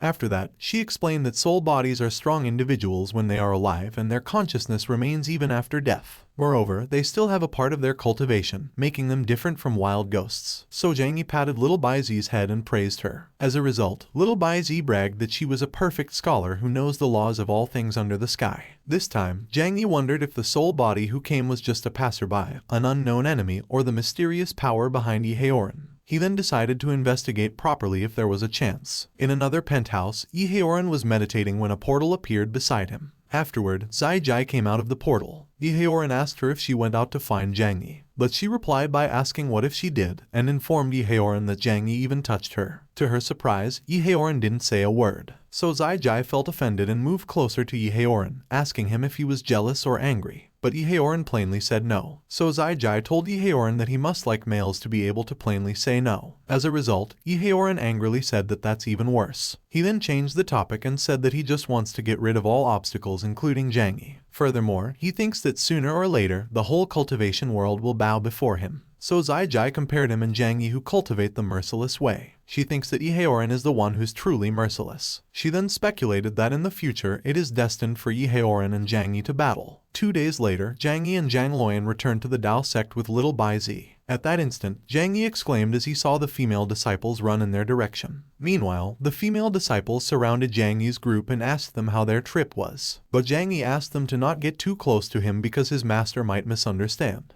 At the same time, other female disciples were busy touching and pinching little Bai Zi. All of a sudden, Yu Yao showed up and asked everyone to observe decency and stop being so noisy. She then instructed Zhang Yi to follow her and said that she had something to discuss with him. So Zhang Yi clasped his hands and acknowledged the instruction. But he was alarmed by the sudden call. He got a bad feeling about it. In the Taoist council hall, Yu Yao sat while drinking tea. She then told Zhang Yi that his win in the competition is his first step in the path of cultivation. After that, she warned him not to let his guard down since the enemy is surely eager for revenge and will constantly strive to become stronger. So Zhang Yi took his master's words seriously. He's thinking that there will be other enemies for him to face in the future, and he can only seek destiny and pursue a higher realm of strength. Right then, Yu Yao angrily put down the cup of tea she was holding. She told Zhang Yi not to be promiscuous, to not forget that he is her disciple and that he cultivates the merciless way. Moreover, she said that she has already investigated the matter regarding King Lion, and Zhang Yi is yet to get punished for it. So Zhang Yi blushed and asked his master Yu Yao if she was jealous. So Yu Yao exclaimed and unknowingly broke the cup of tea that she just put down. At the same time, Zhang Yi was blushing and lost to his own world. He dared to promise Yu Yao that he will always like her. This time, Yu Yao couldn't hold her irritation and threw Zhang Yi out of the Taoist council hall. After flying over, Zhang Yi landed near Zhang Luoyan. But Zhang Yi was confused. He sat down and asked Zhang Luoyan why she was spacing out in that place. So Zhang Luoyan pushed Zhang Yi down and told him that she's been forced into a marriage. Intrigued, Zhang Yi asked her what she meant by being forced into marriage. So Zhang Luoyan explained to Zhang Yi that her father wrote to her asking her to fulfill her engagement. And after 10 days of preparation, she'll have to marry the crown prince of the great Zhou dynasty. So Zhang Yi hugged her and patted her head. Zhang Luoyan is the daughter of a general serving the great Zhou dynasty. She was used as a tool of power and signed a marriage contract with the crown prince when she was young. She then asked Zhang Yi to pretend to be her lover so she'll have a reason to break off the engagement. So Zhang Yi was shocked. He was afraid of going against a crown prince. But Zhang Luoyan forced Zhang Yi to accept her plan. Therefore, Zhang Yi desperately explained to her that both of them will be expelled from the sect if Yu Yao hears about it. As he finished his words, Yu Yao appeared. She then asked them why they were hugging each other, but Zhang Yi couldn't say a word due to shock. After a moment, he was about to explain to Yu Yao that everything was just a misunderstanding.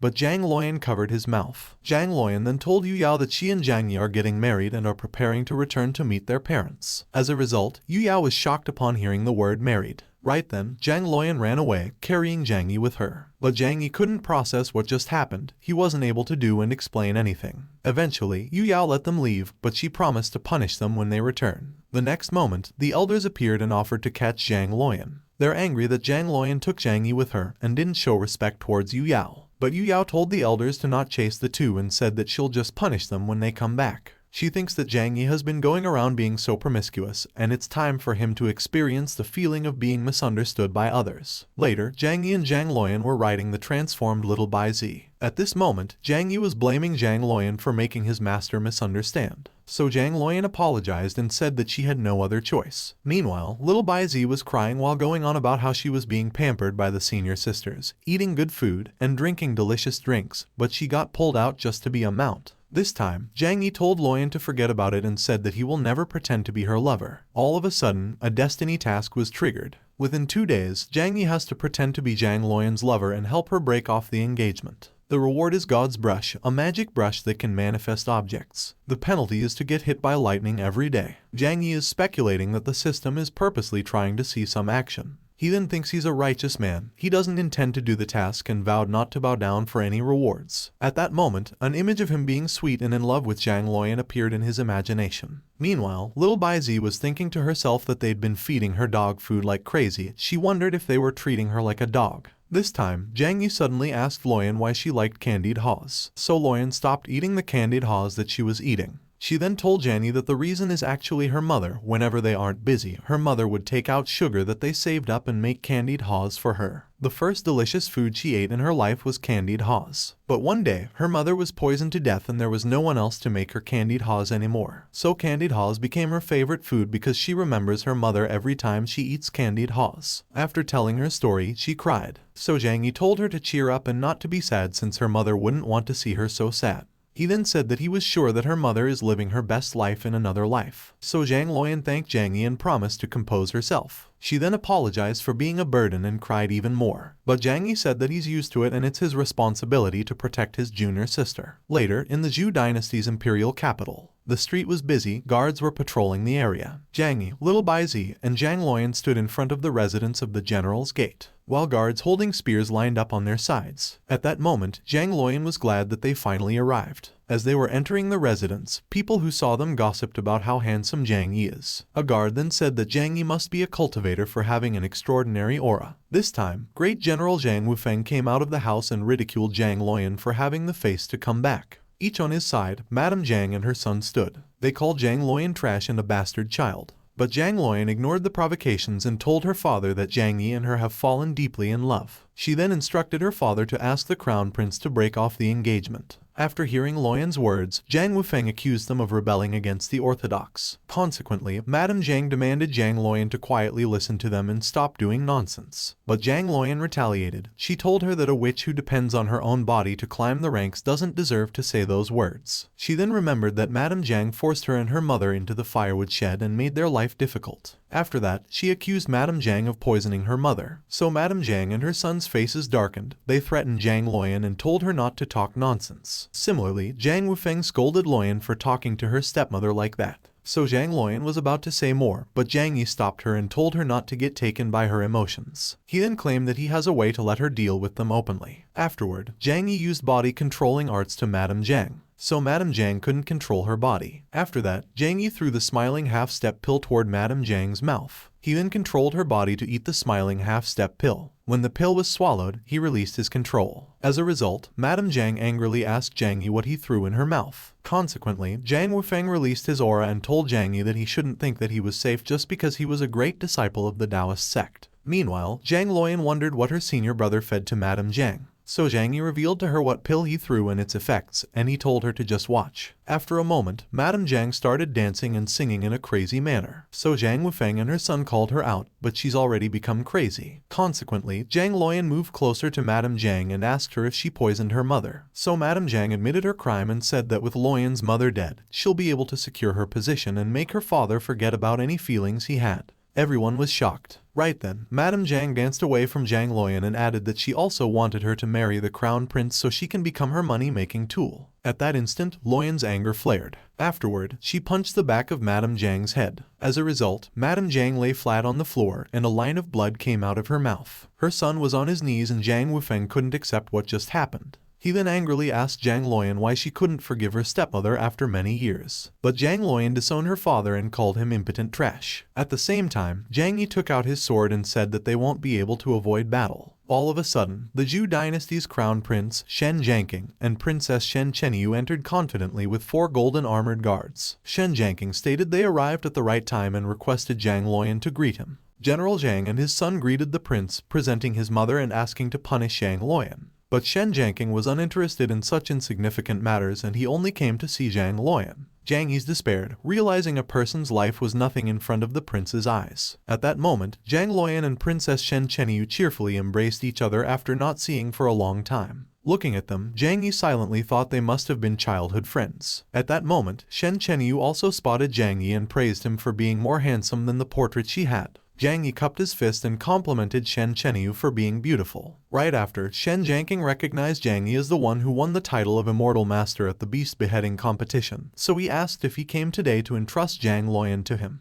but Zhang Yi revealed he was there to help Zhang Luoyan to break off the engagement as she was still a child and should not get married yet. The prince retorted he was 16 years old and of legal age, so he wondered who would dare oppose him. Shen Chenyu immediately raised her hands, followed by Zhang Luoyan, expressing their opposition. Shen Jiangqing was frustrated and questioned why she opposed him as his sister, so she reasoned it was not right to force a marriage on someone. At that moment, Zhang Yi stated he was a cultivator who settled things with virtue, so he proposed a duel. The prince saw it as a good solution, thinking he had countless experts to defeat Zhang Yi and stopped him from meddling. However, Zhang Yi already charged forward, presenting himself as the crown prince's representative. He wanted to kill Zhang Yi, but he was struck away instead. General Zhang was quick to catch his son, who had fallen unconscious from the impact. Shen Jiangqing was surprised to see Zhang Yi got defeated with one punch, so he decided he would show his card and not underestimate Zhang Yi anymore. Afterward, he commanded his 4 armored guards to attack, which made Zhang Yi conclude he could not get himself surrounded.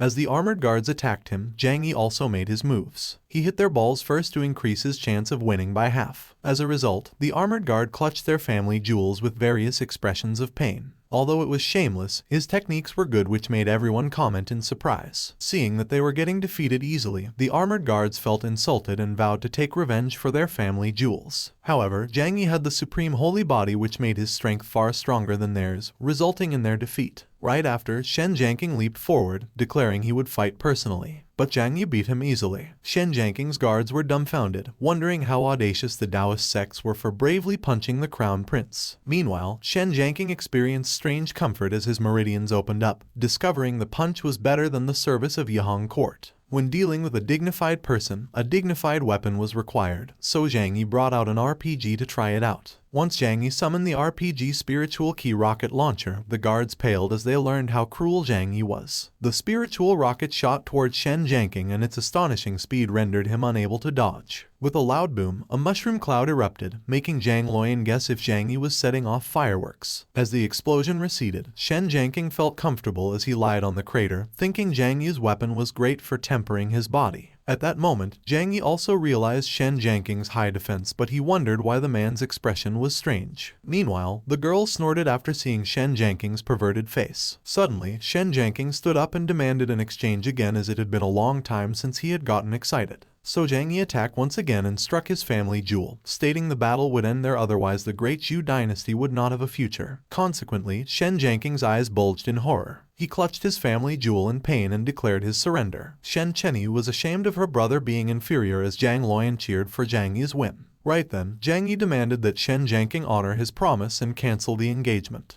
Inwardly, he was wondering if Shen Jiangqing had some holy body that got stronger the more he was beaten, as his hands were hurting from the fight. In response, Shen Jiangqing addressed Zhang Yi as a grandmaster and furthermore considered him his god. Since Zhang Yi was talented and possessed a holy body with knowledge about divine weapons and combat skills, Shen Jiangqing thought he was a man bestowed upon him by the heavens who would guide his path. So Shen Jiangqing directly admitted defeat, but he must be accepted as his disciple, thinking his future path of cultivation was more important and he must enter the Taoist sect. However, Zhang Yi apologized since the Taoist sect only accepted female disciples, so Shen Jiangqing compromised and suggested they become brothers instead. The prince's subordinates were shocked to hear the words, and because the prince indulged in freedom all his life, they begged him to consider it again. But Zhang Yi readily accepted the proposal, thinking he could use their relationship to explore the royal palace in the future. On the side, Zhang Luoyan grew emotional and wondered how she could repay her senior brother since he helped her every time she got into trouble. Meanwhile, the system notified Zhang Yi of the task completion and he was rewarded with the God's Brush. The prompt made Zhang Yi sigh in relief as he concluded there would not be any problems anymore. At that moment, Shen Chenyu approached Zhang Yi and requested to join the Taoist sect, thinking she could get closer to him if she could, but he was reluctant to agree, wondering if both siblings wanted to depend on him. However, the system triggered a mission to help Shen Chenyu enter the Taoist sect and become his master's disciple, otherwise his cultivation speed would decrease by 30% once he failed after 2 days. The prompt caused Zhang Yi to curse, but he could only try and prevent himself from the penalty. He immediately agreed to her request and assured her he would give a few good words to his master, which made Shen Jiangqing envious, thinking they were forcing him to change his gender. After that, the girls embraced each other cheerfully while Zhang Yi was having a headache about how he could make his master accept disciples since it was almost impossible. Later, Zhang Yi together with the 2 girls rode by Zi as they flew over the forest. Zhang Luoyan asked Shen Chenyu if it was okay to leave the imperial city, but she replied her father did not mind. Meanwhile, Bai Zi sighed with a complaint, thinking her life was so difficult for being a mount no matter where she went. In contrast, Zhang Yi felt accomplished, concluding he was a gentleman now since the two ladies in his arms could not disturb his calm. At that moment, however, Shen Chenyu, who was mesmerized by being so close to Zhang Yi, called out, saying something of his was touching her, so he awkwardly reasoned he had a lot of weapons and it might have been one of those. On the other hand, Bai Zi felt hungry and weakly said she could not fly anymore as she was about to break. After her words, she muttered the word food again and again as she dove to the ground, startling everyone. With a rumble, they crashed into the forest. Bai Zi returned to her human form, but Shen Chenyu felt strange why they landed safely, so Zhang Yi voiced out, telling them he was down there. As Zhang Yi went to find some water and food, Bai Zi complained of being thirsty and hungry, so Zhang Luoyan provided emergency food, which was some salt water from her socks. After walking for 2 kilometers, Zhang Yi detected some spiritual key nearby. Advancing forward, he discovered it was a natural spiritual spring and someone was bathing there. Upon a closer look, he discovered it was King Lion. She also spotted him and emerged from the spring, causing Zhang Yi to blush. As she approached him, she stated they were predestined together. But Zhang Yi was disappointed since she was taking a bath with her clothes on, which would not make sense. Anyway, he greeted her, asking why she was there, so she answered she got injured while hunting demonic beasts and recuperated in the spring. With a swoosh, her body's cover was torn apart. Afterward, her clothes changed and with a weapon in her hand, she declared Zhang Yi could not run away just like the last time. It was impossible to escape now, so a demon and an angel urged Zhang Yi to refuse and obey respectively, but if he would obey, he thought it was a letdown for his master. Right then, King Lion was alarmed and saw the nether demon sheep who seriously injured her before. Looking at the rampaging beast, Zhang Yi wondered if it was the beast at the peak of the spiritualization stage. The giant sheep charged at them, so King Lion hurriedly helped Zhang Yi to dodge it. Afterward, she brandished her weapon to fight the beast once again. On the side, Zhang Yi took out his god brush and decided to use it. With a sinister look, he started painting, a fusion of ancient and modern art techniques to become God's painting skills. Moments later, his technique succeeded and he called it Rhubarb the dog. The dog barked and leaped toward the sheep, but King Lion found the summoned beast to be weird. Unsurprisingly, Rhubarb was stomped flat into the ground. Zhang Yi realized the fighting power would be weak if the art was bad, so King Lion was speechless. Unconvinced, he tried it once more, making a net that was simple but effective. The huge net engulfed the beast whole, so Zhang Yi exclaimed upon seeing it worked. After that, King Lion praised him for a job well done as she flew up and activated Ripples of Tao, aiming to kill the beast in one blow. The attack hit the sheep's head and it emitted a mournful noise. As the sheep fell limply to the ground, King Lion celebrated the win and thanked Zhang Yi for his help. She then leaned toward him, claiming he must be rewarded with the experience of feverish love. His Taoist heart was on the brink of collapse as he repeatedly called out to his master, reminding himself not to let her down. Right then, the system triggered a mission to write literature on the spot to express his love for King Lion within 10 minutes, and he would be rewarded with the divine painting ability, otherwise lifelong inactivity would be the penalty once he failed. Zhang Yi thought it was a good idea since changing the topic with literature could suppress King Lion's desire. Without hesitation, he informed her he wanted to recite a poem, so she was surprised and her heart suddenly became hot. She agreed with him and suggested the poem be longer than the one he created for Yu Yao, and that it would be better if he made a literary work for her. Since she wanted to compete, Zhang Yi decided to satisfy her and he would create something with the theme of Lotus, which also represented her name. Moments later, he revealed he would create a prose love to Lotus for her, making her squeal in delight at his confession. Zhang Yi then held her hand and started reciting the poem, prompting the lotuses to slowly sprout all over the spring. As he held her hand, King Lion could not help but be touched. Right after, the last verse was uttered, causing King Lion to be in love even more. At the same time, sparkles gleamed throughout the spring as the lotuses fully bloomed. The system notified the mission was completed and the divine painting ability was rewarded. On the other hand, King Lion firmly held Zhang Yi as she praised his eloquence, stating she had felt his love for her from those words. She then pounced at him to make their love much deeper, but Zhang Yi was flustered when King Lion got even more excited instead of calming down, so he wondered if it was the end for him since she was too greedy to be satisfied. Without choice, Zhang Yi rejected her for his master, declaring she could take his body but not his heart. King Lion gritted her teeth and asked if he would like Yu Yao for 10 points and how many points she would get. Zhang Yi answered 5, so she sadly questioned why she only got half. After that, she bit him with annoyance and declared she wanted everything, so Zhang Yi was shocked. Feeling hurt from the bite, he likened her to a tiger, so she threw him away, announcing she would get his body sooner or later. With tears trickling down her face, she vowed to make him fall in love with her just like how Yu Yao did. Looking at her departing back, Zhang Yi thought it was over as he would be having a bad time in the future since she had her eyes on him now. Moments later, after taking out the inner pill from the demon sheep, King Lion stated she would leave its corpse for him. Without waiting for his reply, she flew away, swearing she would make him bend down to her once they meet again someday. After she left, Zhang Yi wondered why he was sad, but he guessed he would not be able to withstand the temptation next time when his Taoist heart disappears. Later, Zhang Yi returned to the girls with demon sheep in hand. As Shen Chenyu approached, she smelled a woman's scent on him, so he awkwardly questioned how could there be a woman when they were in the middle of nowhere, frightened of Shen Chenyu's sensitive nose. Sure enough, Shen Chenyu replied she could smell someone lying. In order to escape, Zhang Yi laughed it off and told her not to think so much as he invited everyone to roast some meat. But Shen Chenyu wondered who exactly did he meet with. On the other hand, Zhang Luoyan rejoiced and even the dying Baizi straightened herself up excitedly. Meanwhile, Shen Chenyu noticed Zhang Yi's unusual behavior, so she decided to find his weakness and use that to make any request. At dusk, everyone returned happily to the Taoist sect except for Zhang Yi, who hoped his master would not find out, otherwise he would definitely be punished. Not far away, the disciples were beside with delight once they saw Zhang Yi's arrival. The disciples warmly welcomed them, but Zhang Yi shut them up, otherwise his master would be alerted. Similarly, the disciples were curious about Zhang Luoyan's baggage, but she warily reasoned it was only some mutton,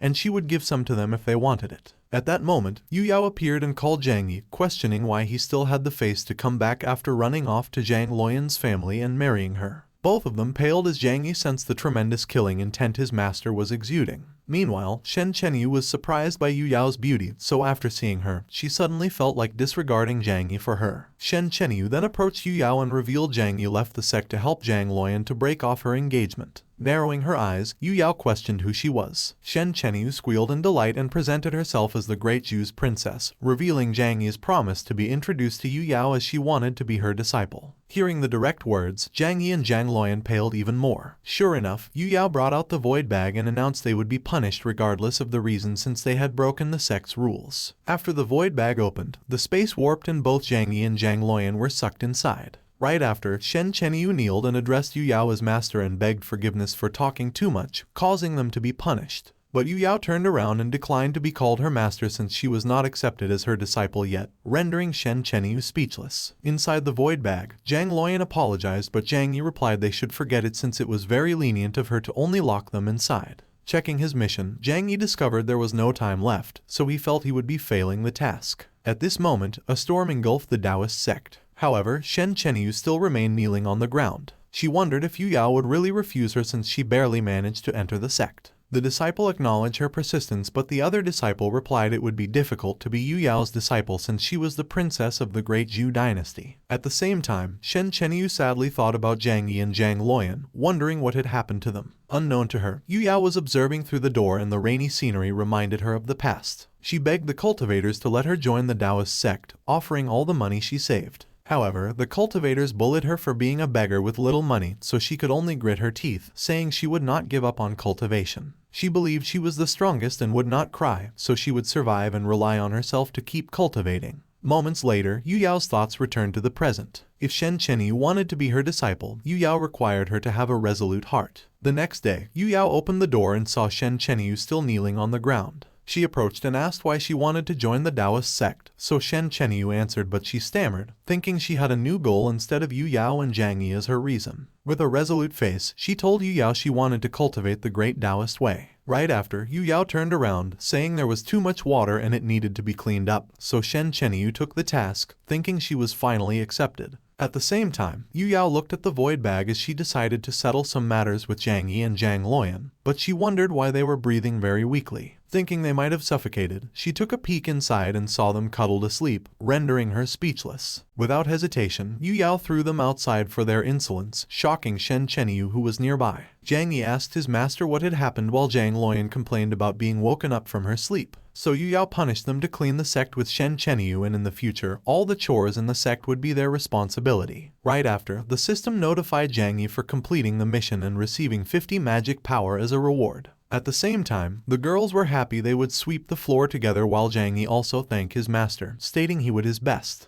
Their actions made Yu Yao confused since they were being punished, but they were happy about it. As Zhang Yi complained about being reduced to a servant from being the sect's senior brother, Shen Chenyu was delighted and stated cleaning was a part of the cultivation way, so she should do her best, thinking she could not embarrass herself in front of Zhang Yi. Looking at her working hard, Zhang Luoyan lamented how she could only paddle. Right then, the disciples arrived with the cleaning tools, proclaiming cleaning was the most glorious as they offered their help. As they accepted their offer, Shen Chenyu wondered if Zhang Yi was the Sea King, as many girls wanted to approach him. Looking at the commotion below, Yu Yao felt annoyed. Holding the hilt of her sword, she tried to calm her urge to kill Zhang Yi, thinking she had rewarded him instead. 7 days later, the disciples' enthusiasm to help Zhang Yi intensified, so he begged them not to come, otherwise his master would misunderstand. Sure enough, Yu Yao arrived and rebuked their sloppy and disgraceful behavior, so Zhang Yi together with the disciples reasoned they were only cleaning. Fortunately, Yu Yao let them off and revealed she had something to discuss: the barbarians' forbidden land in the sand which had been opened and treasure had been discovered. Even the barbarian king's blood, which could stimulate the bloodline, was up for grabs. So Zhang Yi asked if she wanted him to get it, to which she confirmed, informing him that he would go and bring Shen Chenyu and Zhang Luoyan along to train. Zhang Yi accepted the task, since the sooner he got stronger the sooner he could protect the Taoist sect and his master. After that, Yu Yao tossed a key replenishing elixir to take with him. Delighted, Zhang Yi helped the elixir intimately, asking if it was his master's love for him. However, Yu Yao berated him for talking nonsense as she urged him to quickly head out, otherwise she would beat him into a dungeon. Regardless of her words, Zhang Yi remained affectionate, claiming he understood her heart. Later, they journeyed to the barbarian land.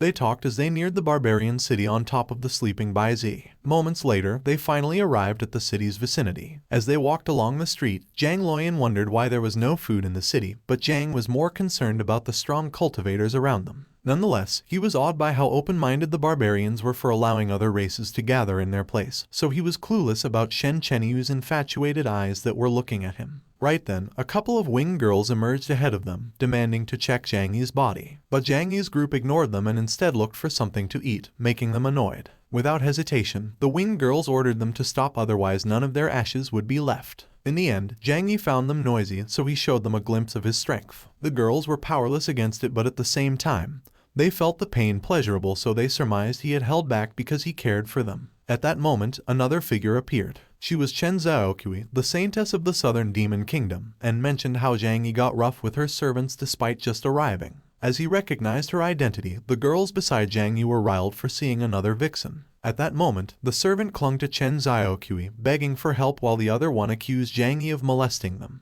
But Chen Zhaoqi saw everything, so she rebuked them for complaining when they were the ones who offended Zhang Yi in the first place. After that, Chen Zhaoqi's eyes glowed, suspecting the servants were trying to start a war between the demon and the human race, so she announced they deserved to be executed. Following this, a frightening aura erupted from her body and smashed toward the servants, sending them flying. Looking at the corpses, Zhang Yi thought Chen Zhaoqi had only used sight arts and was able to kill the two demons, making him realize she was also in the spiritualization stage. Chen Zhaoqi then got closer to Zhang Yi and proposed cooperation about the barbarian king's blood, so Zhang Yi thought she was a cruel person worth cooperating with, since even her servants were not spared. However, the girls were not unhappy with Chen Zhaoqi and condemned her for tainting Zhang Yi's Taoist heart. But Zhang Yi held Chen Zhaoqi's wrist, stating she was playing with fire, since if she wanted to cooperate with him, she needed to pay a price, so she offered to help each other, thinking he was so manly and strong. Right after, the system triggered the mission to cooperate with Chen Zhaoqi and obtain what she wanted within 3 days, otherwise his gender would be changed to the female demoness. Zhang Yi cursed the system's shady penalty, but the magic power and 2S rank skill books were generous, so he surmised the goal would be difficult to achieve. As a result, he thought about it for a moment, making Chen Zhaoqi ask why he was hesitating when she was sincere enough. But when Chen Zhaoqi asked if she should go with him or if he would come to her, the girls went berserk and the poor Baizi was dragged by Shen Chenyu as a weapon. Chen Zhaoqi simply infuriated them further and declared she would take Zhang Yi's family jewel in the future. So the chaos escalated and Zhang Yi was caught in between. At that moment, a demon appeared and berated Chen Zhaoqi's shameful actions, which was a disappointment to the demon race. Moreover, he condemned Chen Zhaoqi for being interested in a human male who was more detestably handsome than him. As Baizi fell limply on the ground, Zhang Yi and Shen Chenyu were surprised, but Zhang Laonian drooled at the sight of the demon, thinking about a hot pot of tiger soup and mutton.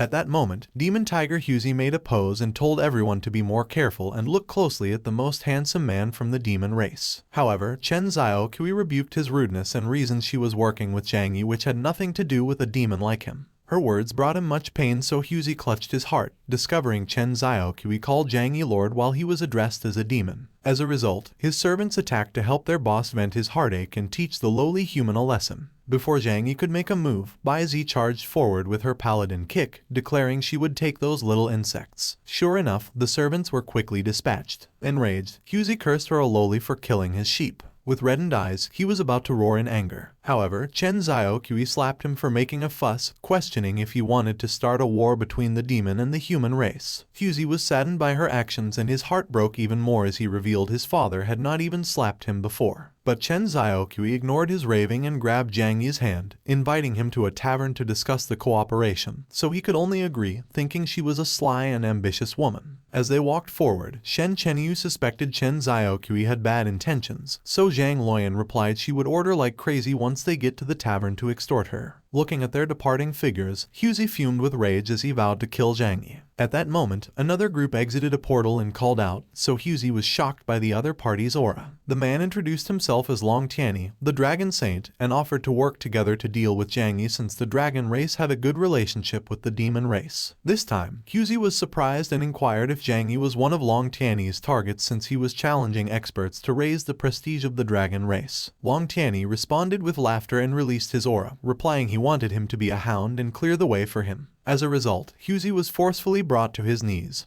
thinking Zhang Yi would definitely lose just by Long Tianyi's pressure. Meanwhile, in the Barbarian Business Tavern, everyone enjoyed their meal while Chen Xiaoqui urged them to eat more. At that moment, Zhang Yi felt weird, sensing a hint of killing intent nearby. Upon looking to the side, he discovered Yi Heoran. At the same time, Yi Heoran surmised Zhang Yi's observation skills had deteriorated since he was just noticed, so this time, not only he would be able to get the Barbarian King's blood, but he would also defeat Zhang Yi to clear away his shame. Suddenly, Zai Jai, the possessed soul, told Yi Heoran that he and Zhang Yi were really fated enemies, so she wanted to see how they love and kill each other. However, Yi Heoran replied he only wanted to kill him. He then suggested she better not show up in broad daylight for the sake of safety, to which she teased him for being worried for her. Back at Zhang Yi's table, Chen Xiaoqui intimately inquired what Zhang Yi was looking at, so he replied there was nothing, thinking she was more despicable than King Lion. After that, he expressed how Chen Xiaoqi's temperament reminded him of Sudaji, so she eagerly asked if Sudaji was as pretty as her. As the girls eat to their heart's content, Shen Chenyu ceased in disgust upon seeing them flirting with each other. Suddenly, Long Tianyi barged inside and looked for Zhang Yi as he declared his challenge, resulting in everyone fleeing in fear. Zhang Yi and his group stood from their seat, saying he only made appointments with beautiful girls and had no interest in horned species, which caused Long Tianyi to be angered after being addressed as such. Annoyed, Long Tianyi hurriedly explained he was from the dragon race, emphasizing it once again, so Zhang Yi replied with a middle finger, showing no concern since he was only there to defeat him and gain some fame. Nearby, Zai Jai looked interested in the brewing fight and asked Yi Heoran if he did not want to watch, so he replied he would watch quietly and find an opportunity to kill Zhang Yi. At that moment, Zhang Yi revealed Yi Heoran, who had the double pupil holy body, was defeated by him, who was also in the spiritualization stage, saying Long Tianyi must defeat him first since human duels are done step by step. Hearing the name, Long Tianyi erupted in anger upon remembering how the 9th prince of the Dragon Prince was defeated by him, so compared to Zhang Yi, he thought Yi Heoran was indeed cruel. Right after, Zhang Yi pointed to the side, saying it was a coincidence since Yi Heoran was there. Calmly glancing at them, Yi Heoran questioned if the Taoist sect liked setting up people so much. However, Long Tianyi did not care and charged forward, declaring he would know the truth once they fought. Sure enough, Yi Heoran effortlessly evaded the attack. After that, he released his blood key, which Long Tianyi narrowly evaded. As a result, the demon tiger was hit as he lamented about what kind of luck he had for being killed as a bystander. At that moment, Long Tianyi realized he was truly Yi Heoran, so he launched another powerful attack which was blocked. As they watched the fight, Zhang Yi enjoyed himself while Chen Xiaoqui found him unique in his methods. While they clashed, Yi Heoran urged him to wake up and pointed his opponent was Zhang Yi, but Long Tianyi retorted he was the enemy of the dragon race, and that the grudge from before must be settled. This time, Zai Jai reminded Yi Heoran that Zhang Yi might attack once he was weakened. Left without a choice, Yi Heoran activated his double pupil. Afterward, he executed the blood explosion art, sending bursts of blood around him. Upon seeing this, Zhang Yi advised everyone to be careful. He then cast a barrier, thinking Yehoran must be crazy for releasing a large-scale spell in an enclosed place. Right after, a loud explosion erupted, sending shockwaves of rubbles throughout the surroundings. From the chaos, Yehoran flew out, warning both Zhang Yi and Long Xiani that the next time they met would be their last. Watching the cloud of smoke, Zai Jai wondered if Zhang Yi blew up, but she hoped she could have a deep conversation with him once she got a chance in the future. On the ground, the smoke gradually dispersed, revealing Zhang Yi unharmed, but was accused of deliberately making the shield so small for the girls to stick closer to him. Nearby, the injured Long Tianyi roared in rage after seeing Zhang Yi alive. He then escaped without delay and warned everyone to prepare for his revenge once he rid of Yehoran. But Zhang Yi would not allow him to leave, so he took out a brick. After that, he chased Long Tianyi and threw the brick at his head, stating he should leave something behind. After he fell to the ground, everyone sinisterly gathered around to take a look if he had any treasures. The next second, chaos erupted once more, making Chen Zhaoqi wonder if they really were from the Taoist sect, which was based on morality and ethics. Regarding their despicable behavior, she only had one thought in mind. She pounced forward, intending to participate in the riot. 30 minutes later, Long Tianyi sniffled in the corner with nothing left except for his pants, rendering him ashamed and violated. Meanwhile, everyone had their loot except for Bai Zi, but Zhang Yi complained about how small the family jewel Long Tianyi had, so he could only get some first-quality blood. Hearing his rambling, Long Tianyi fumed in rage and cursed Zhang Yi, announcing their matter was not finished yet. However, his pants suddenly loosened. As a result, the crowd who gathered around got a clear view of his family jewel, causing them to mock it for being too small, so at that moment, the Dragon Clan's dignity had vanished from the face of the earth. Later, Zhang Yi's group arrived at the barbarians' forbidden land.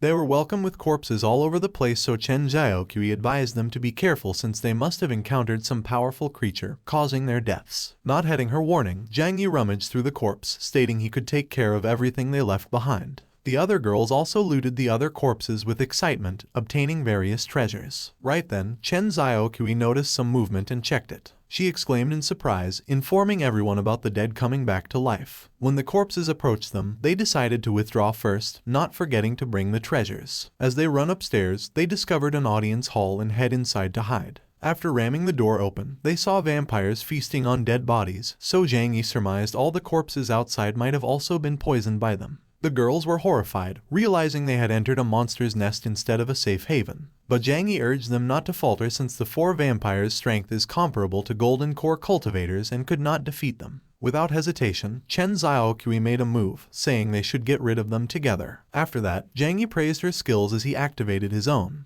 The immortal poet's sword technique, shadow swordsmanship. The next second, all the vampires in his way were killed. One attack killed 4 vampires, causing Chen Zhaoqi to be awed by Zhang Yi's sword skill. Right then, a portal caught their attention, so Chen Zhaoqi guessed it to be the treasure house entrance. Without delay, Zhang Yi together with Chen Zhaoqi walked forward to explore the treasury. After they entered, the girls left behind discovered the zombies were getting near. Left without choice, they could only fight and not let Zhang Yi lose face, but Bai Zi wondered how powerful Shen Chenyu was. The next second, Shen Chenyu activated a summoning magic circle. Right after, a cute little tiger appeared which Shen Chenyu commanded to bite all the corpses. Seeing that the tiger was even smaller than Bai Zi, Zhang Luoyan tried her enlargement technique on it. Sure enough, the tiger enlarged but still had the same adorable expression. After that, Shen Chenyu threw a fish toward the zombies, so the tiger drooled as it chased it. Consequently, it pounced toward the zombies, flattening them beneath its paws. Seeing it was effective, the girls threw more and more food,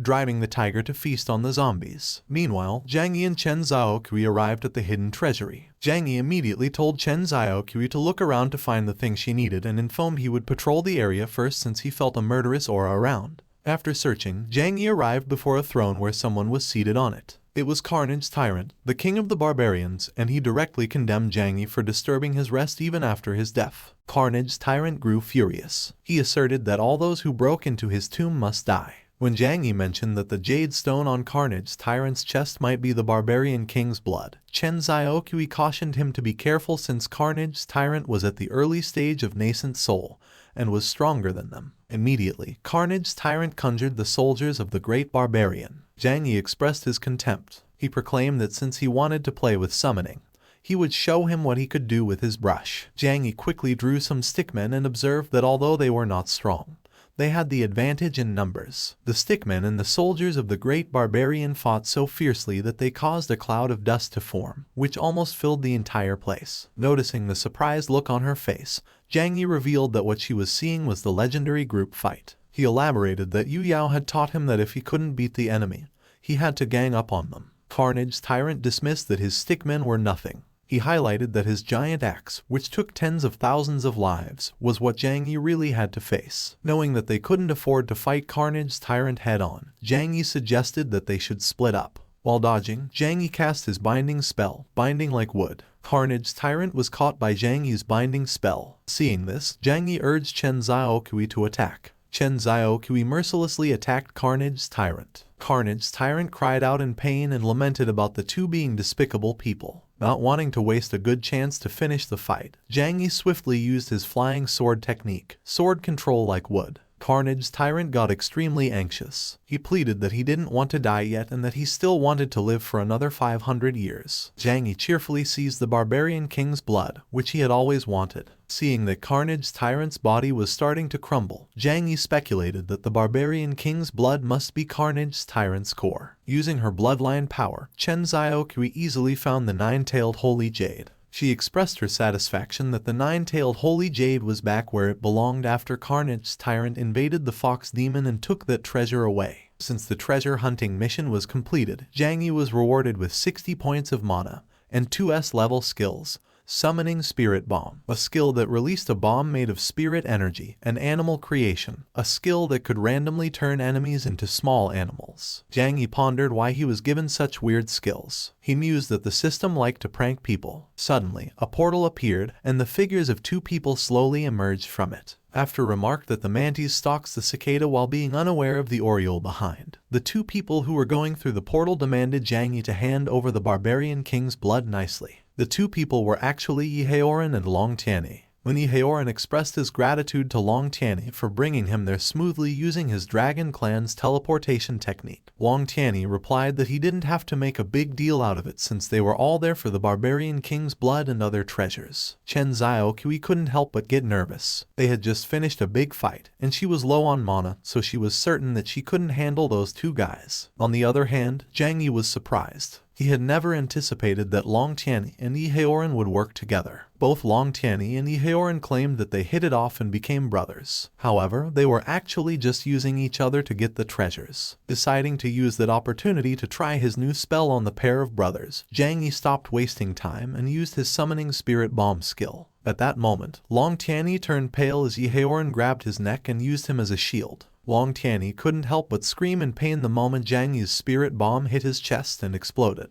When Zhang Yi's spirit bomb dissipated, Yiheoran praised Long Tianyi for doing a good job. Zhang Yi immediately followed up with his animal creation skill. He remarked that using people as shields was his typical move and that since he let his guard down, he should become a good animal. Suddenly, Yiheoran was enveloped with a golden aura. Zai Jai hurriedly tried to help Yiheoran, but there was nothing that she could really do to help. Shortly after, Yiheoran turned into a dog. Zhang Yi was so confused. He wondered where Zhang Yi learned such an evil spell. Zhang Yi and Chen Xiaokui laughed as they slowly approached Yiheoran. Chen Xiaokui declared that from that moment on, they were all fellow demons. Yiheoran swiftly pounced away, and while Zai Jai was having fun making fun of him, he just ground his teeth in frustration. He had been awesome all his life, so it hurt his pride to be chased like a dog. Moments later, Yiheoran decided to open his blood pupil. Surprisingly, Yiheoran successfully broke free from Zhang Yi's transformation technique, and without delay, he immediately formed sharp blades and sent them flying towards Zhang Yi. Zhang Yi agilely dodged Yiheoran's attacks,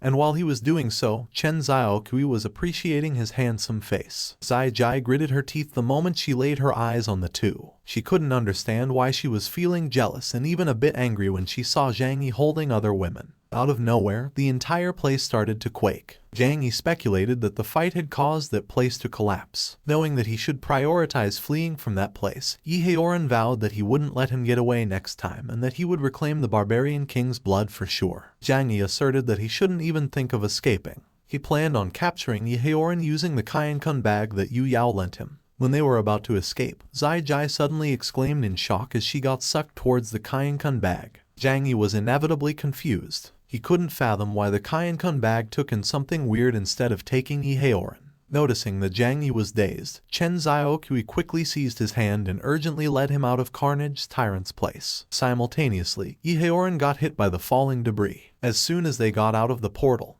Chen Xiaoqui and Zhang Yi immediately implored Baizi, Shen Chenyu, and Zhang Luoyan to quickly run away. The horrifying sound of things getting crushed echoed in the entire great barbarian forbidden land as huge rocks fell and pulverized anything that was below them. Some time later, after seeing that the great barbarian forbidden land was totally destroyed, Zhang Luoyan observed that it was a good thing that they got the treasures out. Meanwhile, Zhang Yi gasped the moment he opened the Kaiyankun bag. When Zhang Yi interrogated Sai Jai about her identity, Sai Jai couldn't help but become flustered. She had actually lost her power, causing Zhang Yi to perceive her directly. Everyone immediately gathered to look at what was inside the Kaiyankun bag, and when they saw Sai Jai, they were surprised by her beauty and the fact that she showed no signs of life. When Baizi revealed that Sai Jai was a soul body, Zhang Yi elaborated that Sai Jai should be Yehoran's guardian spirit. Sai Jai asserted that she was just an innocent soul who had been injured by mistake. She insisted that they should let her go and pursue Yehoran.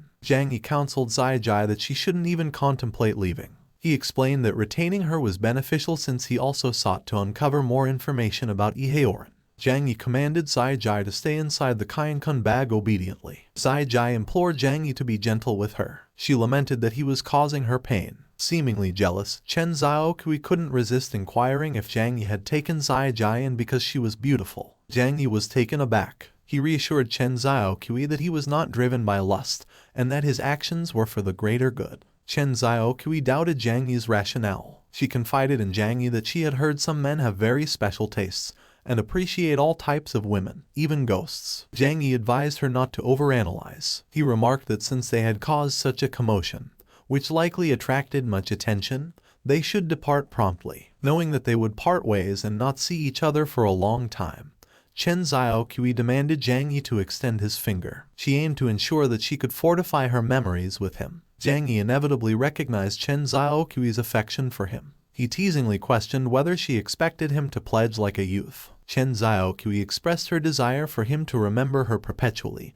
and to recognize that she was unlike other women. Zhang Yi reprimanded Chen Xiaoqui for biting his finger akin to a canine. He attempted to make her realize that biting was unnecessary for leaving a lasting impression, but Chen Xiaoqui appeared indifferent. At that moment, both Shen Chenyu and Zhang Luoyan decided to also leave their marks on Zhang Yi. Seeing this, Baizi sighed and voiced her feeling of being out of place among them for not being eccentric enough. Chen Xiaoqui departed and mentioned that they would reunite if destiny permitted. She voiced her sincere wish that he wouldn't forget her. Zhang Yi guaranteed Chen Xiaoqui that he would remember her. He anticipated their next meeting. The following day, at the Dao sect's main gate square, the disciples greeted Zhang Yi warmly. After congratulating him for securing the barbarian king's blood, the disciples commented that his allure was breathtaking and his charm boundless. Zhang Yi suggested they need not be so exuberant, and when Zhang Luoyan overheard, she reminded him that he was the one who had instructed the disciples to form a cheer squad and encouraged them all to don short skirts. Shen Chenyu shared with her sisters the treasure she had amassed.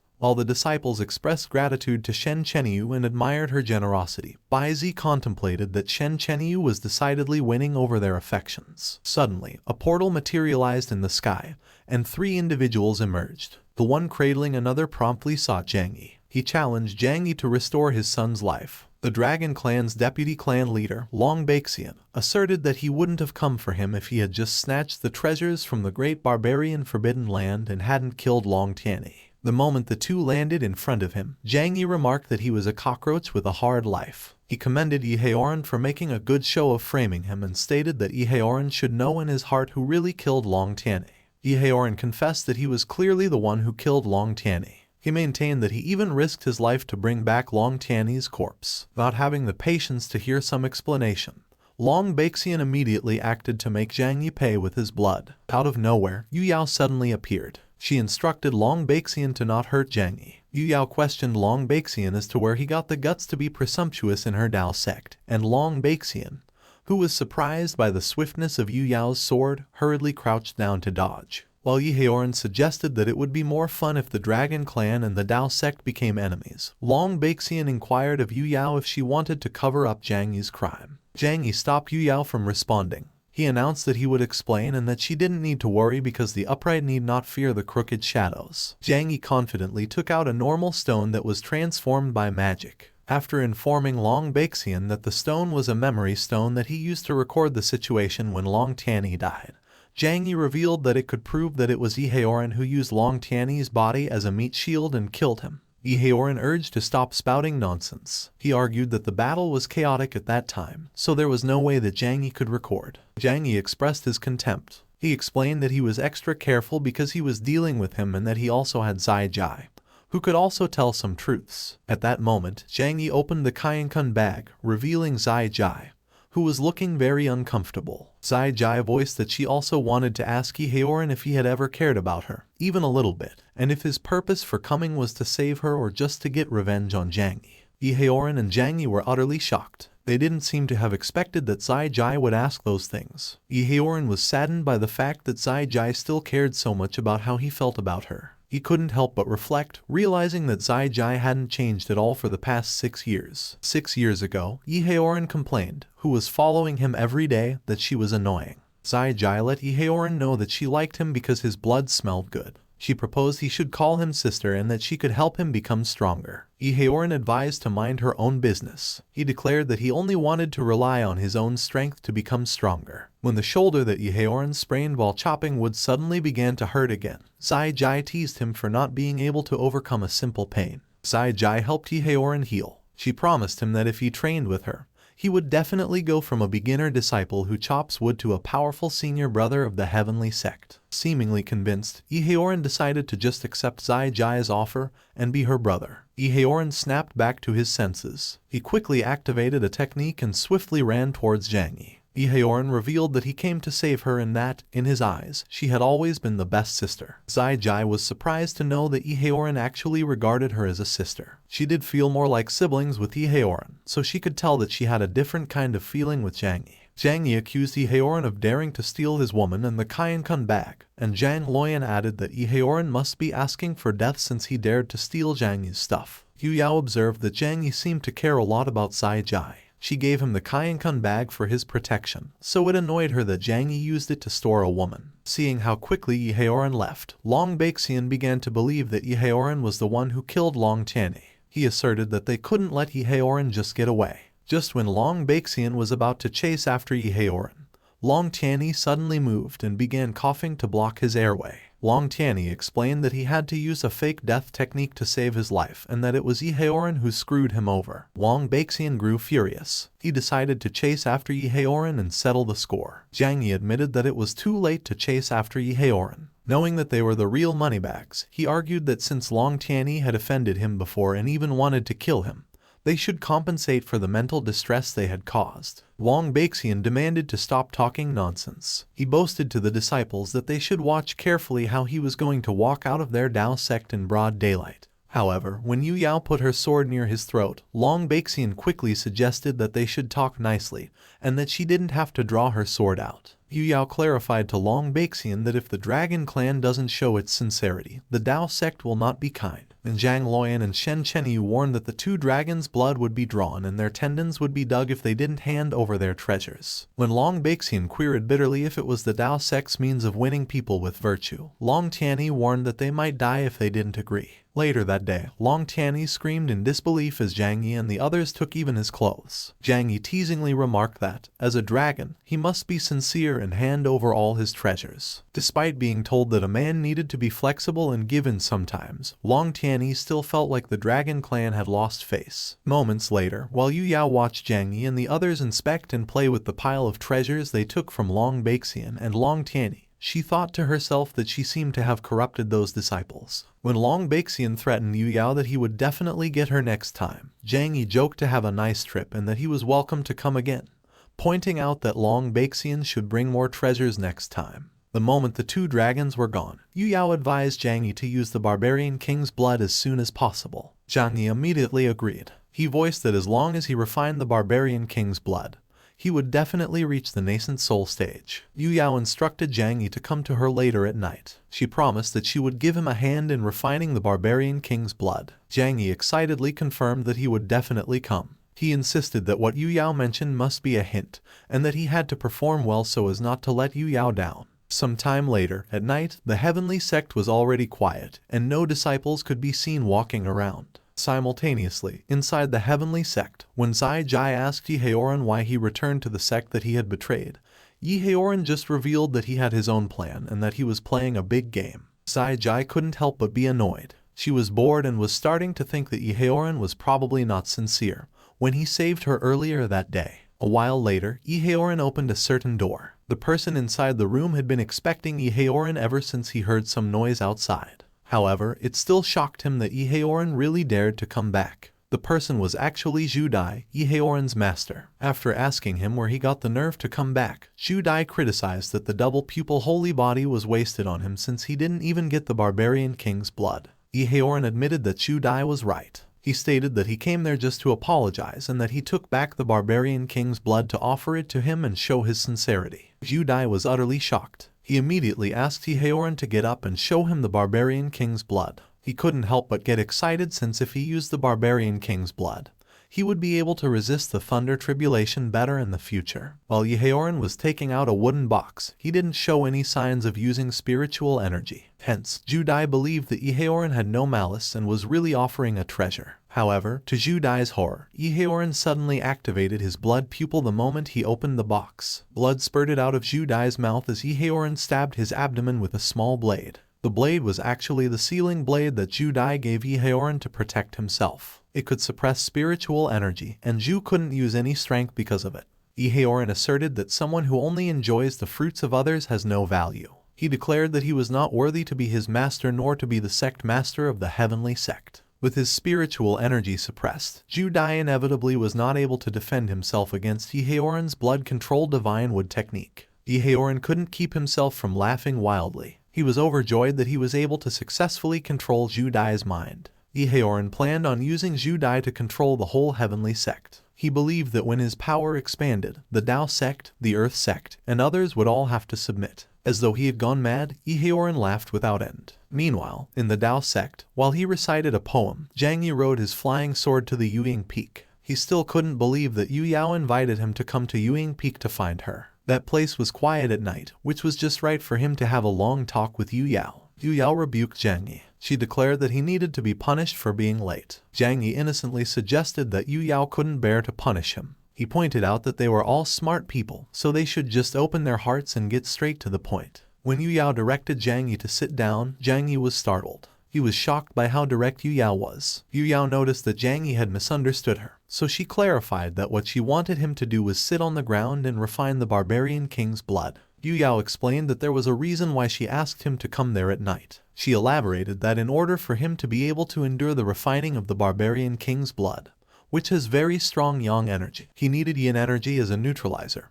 And that night was the best time to refine the barbarian king's blood because the moon was full of yin energy. Yu Yao announced that she would set up a formation that would help him collect yin energy. Without wasting more time, Yu Yao activated the Teiyin attraction formation. Zhang Yi could immediately feel that the yin energy around Yuying Peak was rushing in. Moments later, Yu Yao instructed to start refining. Zhang Yi commented that, with him and Yu Yao working together, cultivation would not be tiring and would be just a piece of cake. Under the push of the yin energy, the pure yang energy of the barbarian king's blood merged into Zhang Yi's body, and after he absorbed it, those energies were all transformed into cultivation, and his comprehensive strength soared. After some time, the barbarian king's blood's color faded, and it cracked. Zhang Yi had completely absorbed the barbarian king's blood. Although he didn't reach the nascent soul stage, he advanced to the peak of the spirit transformation stage. With nothing else to do, Zhang Yi decided to take the opportunity to act a bit with Yu Yao. As soon as Zhang Yi mentioned that he seemed to have gone into a demonic state, Yu Yao immediately ran towards him to check on his condition. Yu Yao observed that Zhang Yi had absorbed so much energy at once that his body was not able to bear it. She didn't realize that Zhang Yi had just actually used a spell to block his breath. Remembering that she had a pill that could clear the energy and should be able to help Zhang Yi, Yu Yao hurriedly carried Zhang Yi towards her room. Not long after, without encountering any accidents, Yu Yao arrived at her room. As soon as they entered, Zhang Yi immediately noticed that Yu Yao's room smelled good, and as Yu Yao laid him carefully on the floor,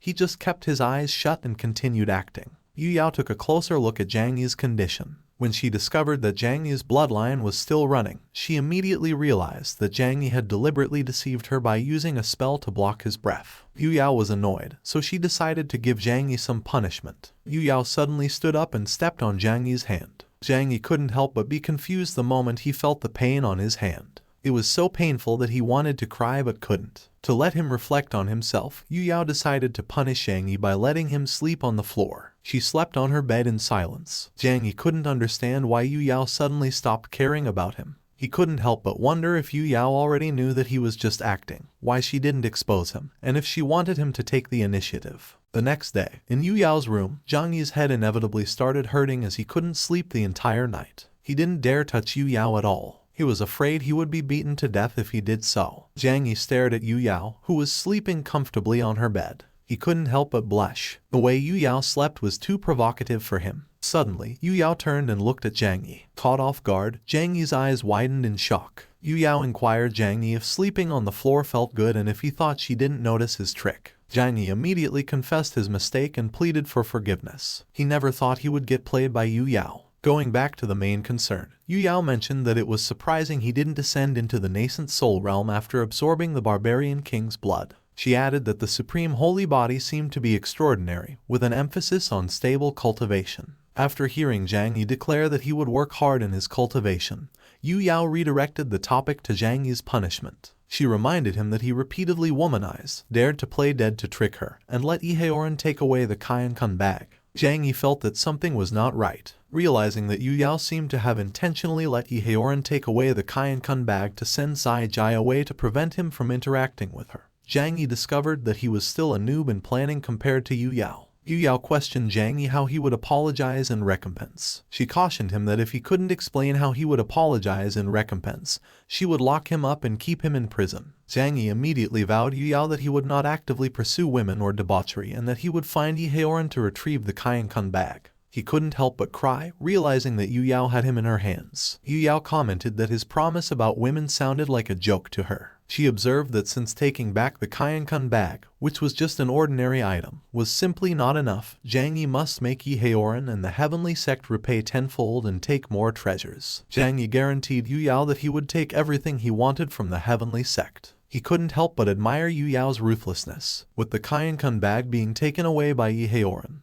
he had gained a proper reason to attack the heavenly sect. Yu Yao commended Zhang Yi for quickly grasping what she meant. She advised him to stay calm, to avoid rushing into matters, and to learn to make use of his advantage. All of a sudden, Shen Chenyu hurriedly entered the room and announced that the people from the heavenly sect were attacking their sect. She noticed that Zhang Yi was also inside. With how close Zhang Yi and Yu Yao were, Shen Chenyu couldn't help but wonder if they had done something exciting before she entered the room. Ignoring Shen Chenyu's curious expression, Yu Yao and Zhang Yi stated that since the heavenly sect had willingly presented themselves, they shouldn't hold back and just wipe them all out. Simultaneously, at Dao Sect's main gate, Dao Sect's disciples desperately tried their best to push back the disciples of the heavenly sect. Dao Sect's disciples couldn't understand why the disciples of the heavenly sect were attacking them like hives. However, when they noticed that the bodies of the disciples of the heavenly sect were full of a demonic aura, they surmised that they were probably under someone's control. To enable them to attack and defend at the same time, Bai Zi directed the disciples of Dao Sect to stand in the crane sword formation. She was a divine beast that excels in knowledge, so it was a piece of cake for her to instruct a band of lady cultivators to fight. As if they had known each other for a long time,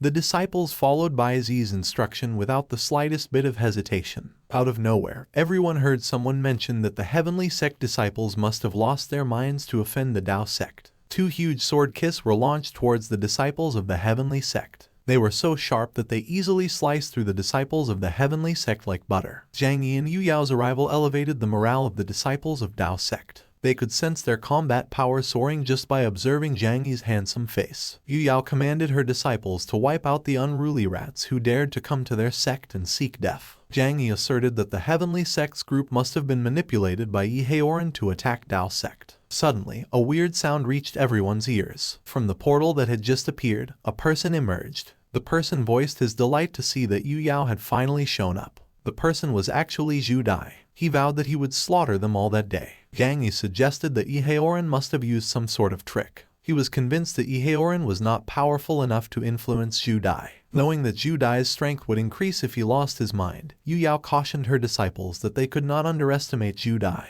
All of a sudden, a woman appeared from another portal. She inquired Yu Yao why she didn't invite the Earth sect when she was fighting. With a grin on her face, King Lion slowly stepped out of the portal. She approached confidently towards Yu Yao, whom she called an old hag. Simultaneously, Zhang Yi looked dazed. He found himself captivated by King Lion. When Yu Yao queried King Lion if she was there to help Zhu Dai, King Lion revealed that she was there to assist her. She explained that they shared a common enemy and that she could not permit the heavenly sect to grow. Yu Yao declared that she didn't need a gremlin like her to interfere. She insisted that she alone was enough to confront a maniac like Zhu Dai. King Lion didn't object to letting Yu Yao fight Zhu Dai by herself. She stated that she would just elope with Zhang Yi and rob the heavenly sect. Yu Yao couldn't resist cursing at King Lion. She realized that King Lion's real purpose in coming there was not to aid her but to steal Zhang Yi. Without wasting more time, King Lion whisked Zhang Yi away. She assured Yu Yao that she was not playing around anymore. Zhang Yi could only cling to King Lion and plead with her to discuss things out and fly slower. Shortly after, when Zhang Yi promised that he would give her a special reward if she complied with him during their operation at the heavenly sect,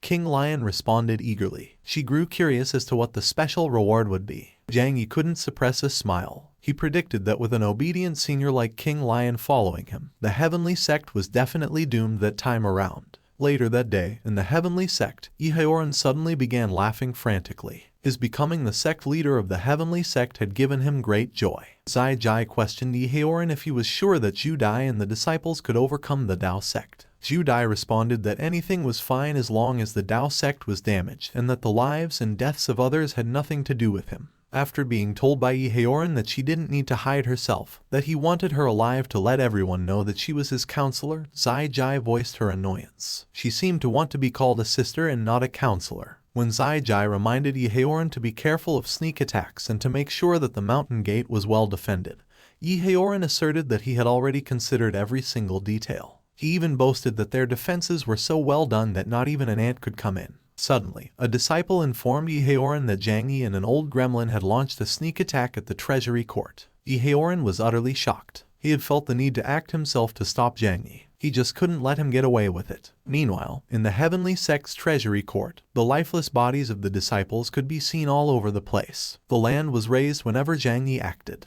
Inside the treasury court, when King Lion asked Zhang Yi why he was aiming for the treasures instead of killing people, Zhang Yi advised that she should not just think about killing but should also collect the treasures and quietly get rich. He felt lucky that there was a storage space in the destiny system that he could use to store treasures. King Lion concurred vigorously. She seemed determined to do anything for the sake of the special reward. At that moment, Iheoran arrived, and he immediately accused Zhang Yi of daring to operate a sneak attack on him. Zhang Yi was surprised. He didn't expect that Zai Jai and Iheoran would discover them that quickly. Suddenly, a destiny mission was initiated. The mission was to take back the Kainkun bag. The success reward was 40 points. The time limit was 1 hour, and King Lion would go insane and molest Zhang Yi like crazy if he failed to complete the mission. Zhang Yi responded with a smile after reading the punishment. He felt like the system was giving him a reward. After calling him a third-rate weakling, King Lion provoked Iheoran to try to touch a single hair of Zhang Yi if he dared.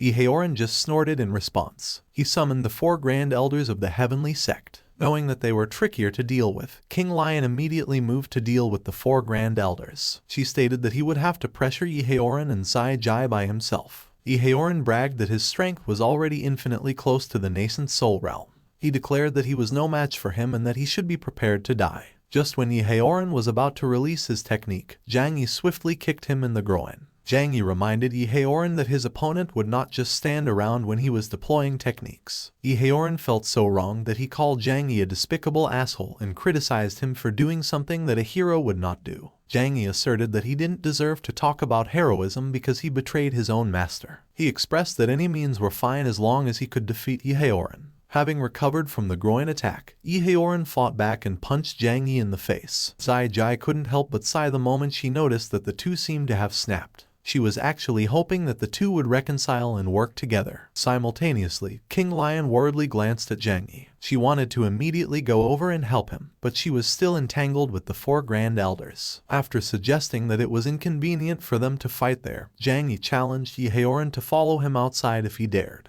He knew that Iheoran had lost his temper, and it was the perfect time for him to use his tactics. Zhang Yi desperately tried telling Iheoran to be careful and not to give chase. However, Iheoran didn't listen and still chased after Zhang Yi. Zhang Yi swiftly ran away from the treasury court, and Iheoran followed just right behind him. Soon after, the three had entered the forest, but Zhang Yi still showed no signs of stopping. Zhang Yi proclaimed that Iheoran was done for. He had actually buried spiritual bombs beforehand around that area. Zhang Yi glanced at Iheoran and grinned as he detonated the spiritual bombs that he had prepared. Iheoran was enviably shocked the moment the spiritual bombs under his feet exploded. The explosions were so strong that they generated gusts of wind, which forced Zhang Yi to take a step back to protect himself. As soon as the explosions had died down, Zhang Yi immediately looked for Iheoran to see if he was still alive. Iheoran cursed at Zhang Yi. Never had he imagined that Zhang Yi would trick him like that. Zhang Yi remarked that the loser bites the dust and that he could only blame his stupidity for running into a trap. Unable to refute his words, Iheoran just threatened Zhang Yi that he would kill him. He urged Zhang Yi to attack Zhang Yi. However, Zhang Yi refrained because she couldn't bear to do so. Zhang Yi wanted to deal with the system mission first.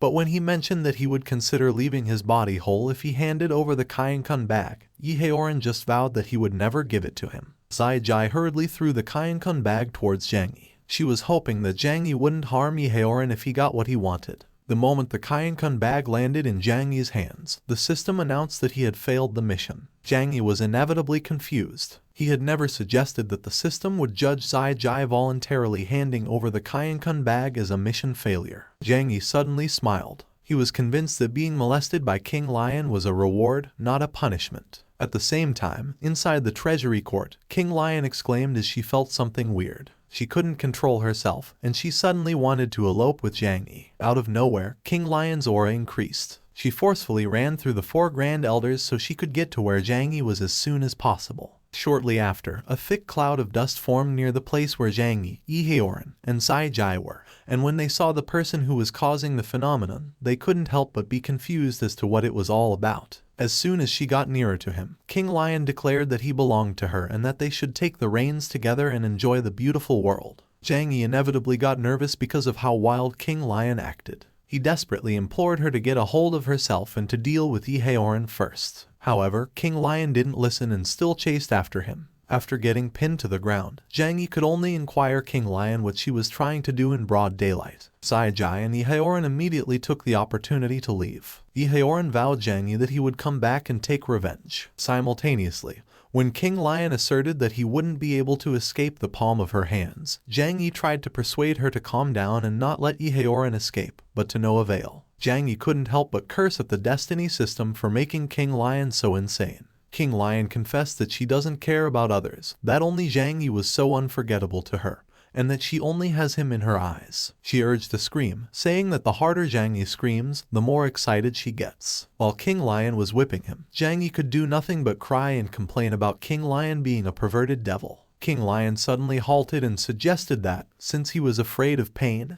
they would try something gentle. Zhang Yi got even more nervous. He pondered what tricks King Lion was attempting to play. King Lion requested Zhang Yi not to move and to just listen to her. As King Lion kissed him on the cheek, Zhang Yi couldn't help but blush. He got excited to see that King Lion was doing it for real. All of a sudden, King Lion bit Zhang Yi's chest. It inevitably made Zhang Yi remember the fox, Chen Xiaoqui. By the time King Lion had enough of Zhang Yi's chest, she immediately aimed to bite Zhang Yi's most important private part. Zhang Yi hurriedly used his technique to break free. He was horrified by how quickly King Lion's perverseness increased. Like prey being chased by a predator, Zhang Yi ran as fast as he could, like his life depended on it. Some time later, in the Dao sect, Yu Yao and Zhu Dai still fought, but the disciples of the heavenly sect had all already been taken care of. After informing him that he was not her opponent, Yu Yao attacked Zhu Dai with her sword Kai. Zhu Dai groaned in pain as he was not able to block Yu Yao's attack. Zhang Luoyan and Shen Chenyi were shocked when they saw Zhu Dai get smashed into the ground. They couldn't help but be amazed by how powerful Yu Yao was. Zhu Dai finally came back to his senses. He admitted that he was just framed and was controlled by his traitorous disciple, Iheoran. Yu Yao warned not to play dumb. She stated that no matter the reason, the fact remained that the heavenly sect attacked the Dao sect and that, as the sect master, Zhu Dai must apologize with death. Zhu Dai desperately pleaded with Yu Yao to calm down. He promised her that he would obey her in recompense with treasures. At that moment, Zhang Yi arrived. He immediately looked for Yu Yao and sought her help. Without realizing that he had landed on Zhu Dai, Zhang Yi revealed that King Lion had gone crazy and that she should stop her. King Lion still chased after Zhang Yi despite being in the Dao sect's territory. She declared to Zhang Yi that she would chase after him to the end of the world. When Yu Yao scolded her for daring to come back to the Dao sect, King Lion asserted that nobody would stop her from taking Zhang Yi. King Lion jumped to dodge Yu Yao's sharp sword. She couldn't keep herself from grinning as she gazed at Yu Yao's angry face. After gaining some distance, King Lion inquired of Yu Yao if she wanted to take Zhang Yi away from her. Yu Yao stated that her lustful desire was too heavy, so she would cool it down for her, and King Lion threatened Yu Yao that anyone who was on her way would die. Seeing that he had caused Yu Yao and King Lion to have a big fight, Zhang Yi couldn't help but feel awkward. While they were waiting for each other to make a move, King Lion and Yu Yao simultaneously unleashed their auras. Bai Zi, Shen Chenyu, and Zhang Luoyan cheered for Yu Yao, and their clear enjoyment of watching a big fight bothered Zhang Yi. Having enough of Yu Yao, King Lion took the initiative to attack. Her movements were quick. However, Yu Yao still managed to dodge. Yu Yao immediately counterattacked. She reminded King Lion that they had fought many times and that she had never lost to her. King Lion remarked that it was not necessary to fight with her over Zhang Yi. She asked her to just lend Zhang Yi and let her have some fun with him. Zhang Yi was annoyed. He didn't like being treated like an object by King Lion. Yu Yao demanded that King Lion stop barking like a mad dog and talking nonsense. She insisted she just wanted to protect her disciple. Yu Yao was determined to teach King Lion a lesson. Without a second thought, she used the Munshido sword formation, and several swords immediately formed around her. The sight was so fascinating that it caused King Lion to be taken aback. King Lion quickly used her sweeping through clouds technique to keep Yu Yao's flying swords away. Seeing that she was still trying to fight back, Yu Yao asserted that she would like to see how long she could last. King Lion retaliated. She boasted that her attacks weren't painful and that she would play with her till the end. Bai Zi, Shen Chenyu, and Zhang Luoyan were surprised by how intense the fight was. That was the first time they had seen Yu Yao so angry, so they speculated that Zhang Yi was not the only reason why they were fighting. Zhang Yi shared that he heard that Yu Yao and King Lion have known each other for a long time and have always been rivals. At that instant, the system notified Zhang Yi that the punishment had ended, and King Lion had regained her sanity. King Lion's eyes widened as if she had just woken up from a bad dream. She was confused as to what had happened to her. She conveyed that she only felt like she had lost her sanity, that someone had used some kind of mental spell on her that made her crazily pursue Zhang Yi. Zhang Yi was glad that King Lion was finally back to normal. Yu Yao accused King Lion of stop acting. She claimed that King Lion had always been a perverted witch and that she was even more shameless that day. Knowing that Yu Yao wouldn't believe her no matter what, King Lion decided to just come clean. She proclaimed that she was perverted and that she liked Zhang Yi as she leaped towards him. After telling her that she was unique, King Lion challenged Yu Yao if she would dare to get intimate with Zhang Yi. King Lion openly flirting with Zhang Yi infuriated Yu Yao. She took King Lion's act as a huge insult to the Dao sect. King Lion laughed. She announced that she was not in the mood to fight with her that day and that they would meet again. Yu Yao immediately tried to stop King Lion from leaving. However, she was already too late. She vowed that the next time she met King Lion, she wouldn't let her off. Zhang Yi urged to just let it go and to not lower herself to King Lion's level. He was hoping that Yu Yao wouldn't take her anger out on him. Since King Lion was already gone, Zhang Luoyan asked Yu Yao how she planned to deal with Zhu Dai. Zhu Dai couldn't help but get embarrassed as he got ordered by Shen Chenyu to behave himself. With his cultivation damaged, even a nascent soul stage girl could bully him. Yu Yao ordered Zhang Luoyan to secure Zhu Dai tightly. She stated that since he invaded the Dao sect, she would give him a quick and easy death and bury him. Zhang Yi pitied Zhu Dai. He knew that Yu Yao was just taking her anger out on him. Zhu Dai begged Yu Yao to spare his life. He promised her that he would clean house for her and help her get rid of the person who caused all of it, Yehaoren. Yu Yao announced that she would spare his life for the time being and that she wanted to see him kill the evildoers as soon as possible. She declared that starting the next day, the heavenly sect would have to bow to the Dao sect and offer treasures. Despite being treated like a dog, Zhu Dai still believed that while there's life, there's hope. He was determined to just endure it and wait for the day of his rise. To Zhu Dai's surprise, Zhang Yi suddenly stopped him from leaving and asserted that he couldn't leave just like that. Zhang Yi made it clear to Zhu Dai that since he came, he must leave something behind, that he must leave all the treasures on his body. After a stick of incense, Zhu Dai was left with nothing. He remarked that Yu Yao's sect was not a Taoist sect but a robber's den. Zhang Yi scolded Zhu Dai for calling the matter of the cultivator's theft. He explained that it was called a gentleman's love for wealth, obtained through proper means. Bai Zi, Shen Chenyu, and Zhang Luoyan were amazed to see that Zhu Dai's treasure bag was filled with so many elixirs and talismans. Zhang Luoyan immediately asked for the elixirs and expressed that she wanted to eat until she was full. Seemingly having lost his mind, Zhu Dai thanked the Dao sect's ancestors for 8 generations and wished they would meet again someday. Simultaneously, Zhang Yi asked Yu Yao what her plans were for dealing with the heavenly sect in the future. He was desperate to change the topic so that Yu Yao wouldn't use him as an example and accuse him of everything. Yu Yao replied that they didn't have to worry about the heavenly sect, which was already half dead and no longer the biggest enemy. She expressed that what concerned her at that moment was the Tribulation Day a month later. When Zhang Yi expressed that he heard that the Tribulation Day was the day when heavenly thunder descends once every 100 years, Yu Yao confided that 100 years ago, she failed the tribulation and was seriously injured, and that with her strength restored, she would face the tribulation again. Having heard that a cultivator who succeeds in the tribulation would ascend to the immortal realm and reach the other side of the starry sky, Zhang Yi wanted to be selfish. He didn't want Yu Yao to ascend and leave them. Bai Zi, Shen Chenyu, and Zhang Luoyan also didn't want Yu Yao to leave. They voiced that it would be better if she stayed in the mortal realm with them and that they would be much happier together. Yu Yao conveyed that the tribulation was something that one had no control over. She explained to them that when a cultivator reaches the pinnacle of power in the mortal world, they become unacceptable to the heavenly Tao, and no matter where they hide, the heavenly Tao will eventually catch up and send down tribulations. Realizing that Yu Yao facing the tribulation was an inescapable fate, Zhang Yi couldn't help but be dismayed. Shen Chenyu and Zhang Luoyan were also shaken. Yu Yao declared that it was the fate of cultivators. She informed them that some succeed in the tribulation and ascend to an unknown place, which was said to be the legendary immortal realm. Some fail the tribulation and die directly in the void, their entire lives turning into nothing. It was a one-person ascending, 1,000 bones wither situation.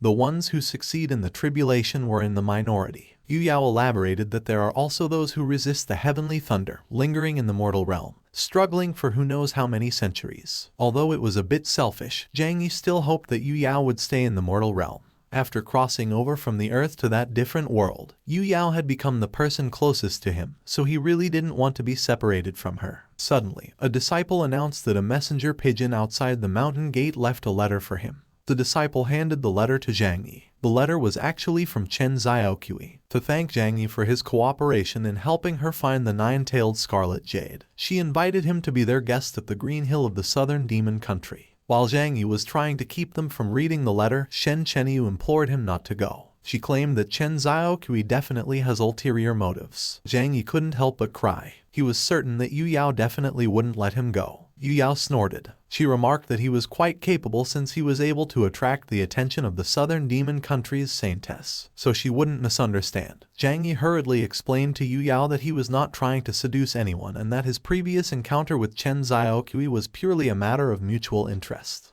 Unexpectedly, Yu Yao believed what Zhang Yi shared. She consented that she would allow him to accept the invitation if he used that opportunity to gather information about the demon race. Zhang Yi assured Yu Yao that he would prioritize the bigger picture and not let personal feelings get in the way. Yu Yao conveyed that she hoped that Zhang Yi would gain a better understanding of his future path of cultivation through each trial. She disclosed that she was going back to her room to rest and prepare for seclusion to face the calamity in a month. When Yu Yao asked Zhang Yi if he still had something to say, Zhang Yi confessed that he didn't. He believed that some things are better left unsaid. He knew that if he revealed that he loved Yu Yao and wanted to cultivate for her, he would definitely get beaten up. Yu Yao glanced at Zhang Yi. She could tell that Zhang Yi was thinking of something weird again, and she observed that, compared to before, he had grown a bit more mature. Yu Yao asserted that she trusted him when he promised her that he would work hard to become stronger and be the one who would protect her in the future. Suddenly, a destiny mission was activated. The mission was to go to the southern demon country and take Chen Xiaoqui as a handmaiden.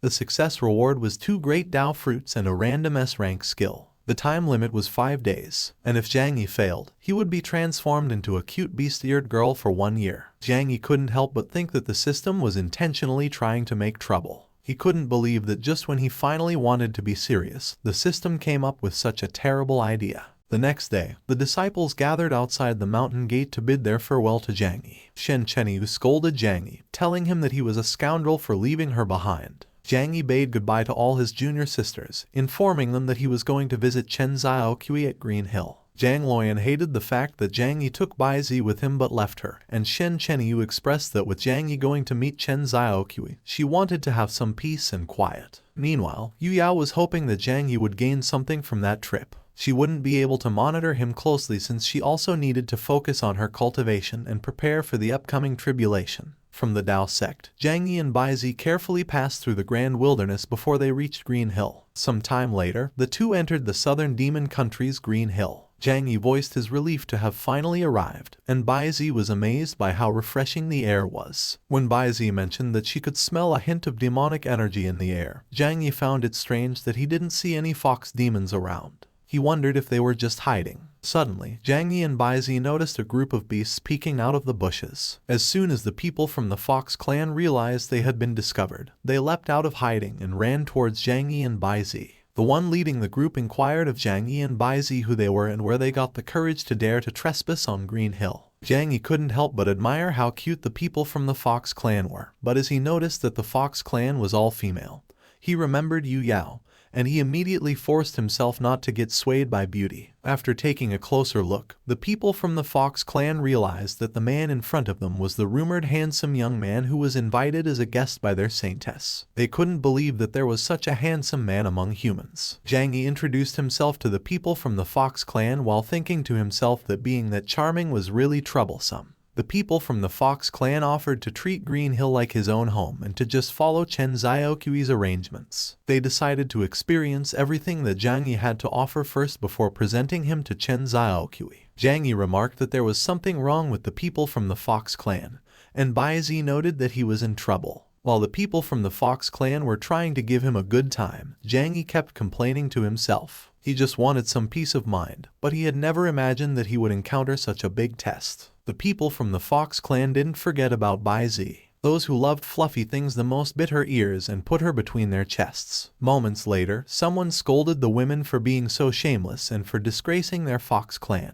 Chen Xiaoqi declared that Zhang Yi was not someone they could manipulate. Without delay, the people from the Fox clan simultaneously bowed down and solicited Chen Xiaoqi's forgiveness. When Chen Xiaoqi stated that she would take him to meet their ancestor, Zhang Yi questioned her if her clan leader was the Fire Fox ancestor. Chen Xiaoqi confirmed that Zhang Yi was right. She held his hand and guided him towards the Fire Fox ancestor. Bai Zi couldn't help but hate Chen Xiaoqi for leaving her there, and the people from the Fox clan also resented Chen Xiaoqi for keeping Zhang Yi all to herself. While they were on their way, Chen Xiaoqi inquired of Zhang Yi if he had missed her. Zhang Yi quickly replied that he did not. He made it clear to Chen Xiaoqi that his heart only had room for Yu Yao. Chen Xiaoqi nonchalantly mentioned that she wondered if what Zhang Yi stated was really true. After putting his hand on her back and letting him feel it, Chen Xiaoqi queried Zhang Yi if there was room for her in his heart. Zhang Yi was so flustered that his hand trembled. He didn't know how to respond. Chen Xiaoqi was pushing his boundaries, and he didn't know how to deal with it. The moment Chen Xiaoqi announced that she would stop teasing him, Zhang Yi immediately had a bad feeling about that trip. Chen Xiaoqi was the one who invited him, so he was expecting that it couldn't be for something good.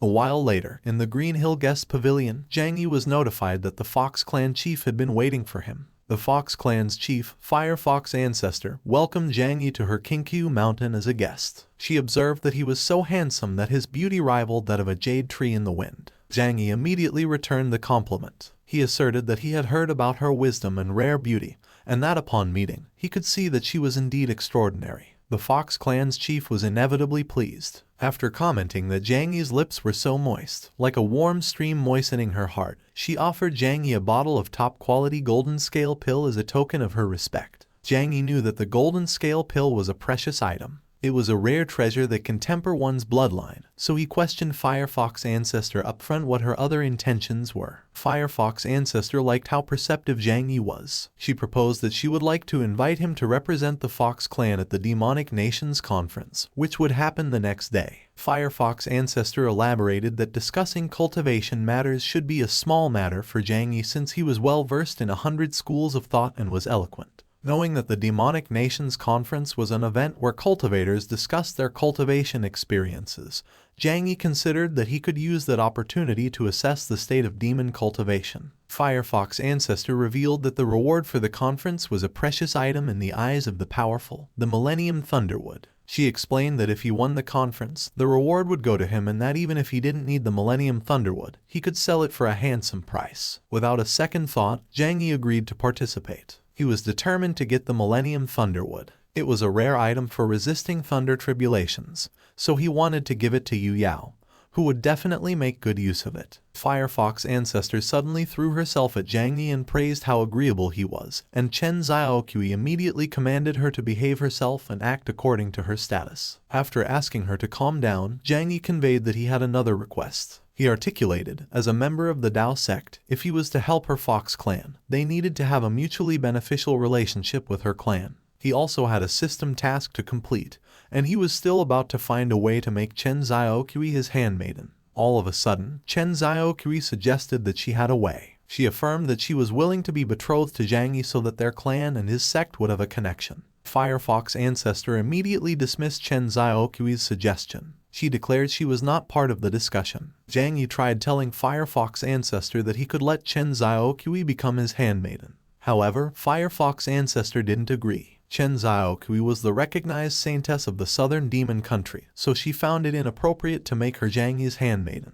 Chen Xiaoqui asserted that she was willing to become Zhang Yi's handmaiden. She thought to herself that if she became Zhang Yi's handmaiden, she could get close to him and do whatever she wanted. At that instant, the handmaiden task was completed. 2 great Dao fruits and the kneel technique, a technique that can force others to kneel, were given to Zhang Yi. Zhang Yi couldn't believe that the task was completed with just verbal agreement. He was also shocked to see that the skill named Kneel Technique was rated S rank. Firefox Ancestor decided to just let Chen Xiaoqui choose her own happiness, and Chen Xiaoqui immediately celebrated and proclaimed that from that moment on, she was Zhang Yi's handmaiden. Some time later, as the bright full moon dominated the sky, the Qingqiu mountain grew silent, and no one could be seen roaming around. Inside the guest pavilion, Zhang Yi was being escorted to his room for rest, which had already been arranged. Zhang Yi thanked the women from the Fox clan, and when he asked them where Baizi was, they replied that they had arranged a nice place for Baizi as well. Meanwhile, somewhere in the Qingqiu mountain, Baizi was tied to a pillar,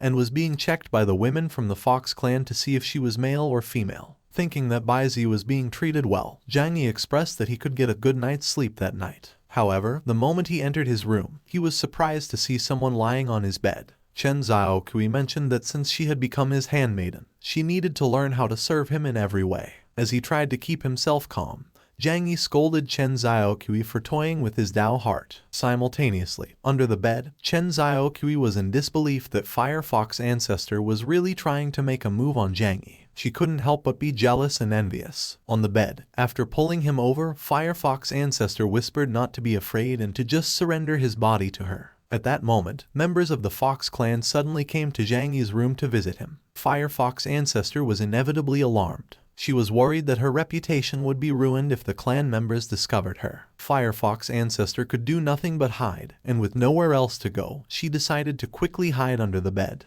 The moment she saw Chen Xiaoqui, Firefox Ancestor couldn't help but be surprised. Chen Xiaoqui didn't bother to explain and just instructed Firefox Ancestor to be quiet. The members of the Fox clan asked Zhang Yi to let them warm his bed and to let them serve him. Zhang Yi tried to persuade the members of the Fox clan to come another time. However, they didn't listen to him and they brashly barged into his room. The members of the Fox clan urged not to be shy and to punish them as he wished. They decided to just take the initiative and go together. As he was getting teased by the members of the Fox clan, Zhang Yi complained that that place should be called the Shameless Daughter's Kingdom, not Qingqiu Mountain. Firefox Ancestor and Chen Xiaoqui were furious. They declared that what the members of their clan were doing was outrageous and could not be tolerated. Without waiting for things to escalate further, the two went out of hiding, and Firefox Ancestor commanded the members of their clan to let go of Zhang Yi and let her handle him. The members of the Fox clan were utterly shocked. They immediately inquired Firefox Ancestor what she was doing there. When Firefox Ancestor explained to the members of their clan that she came there to check how hospitable they are to Zhang Yi, Chen Xiaoqui whispered to her that her reason was a bit far-fetched.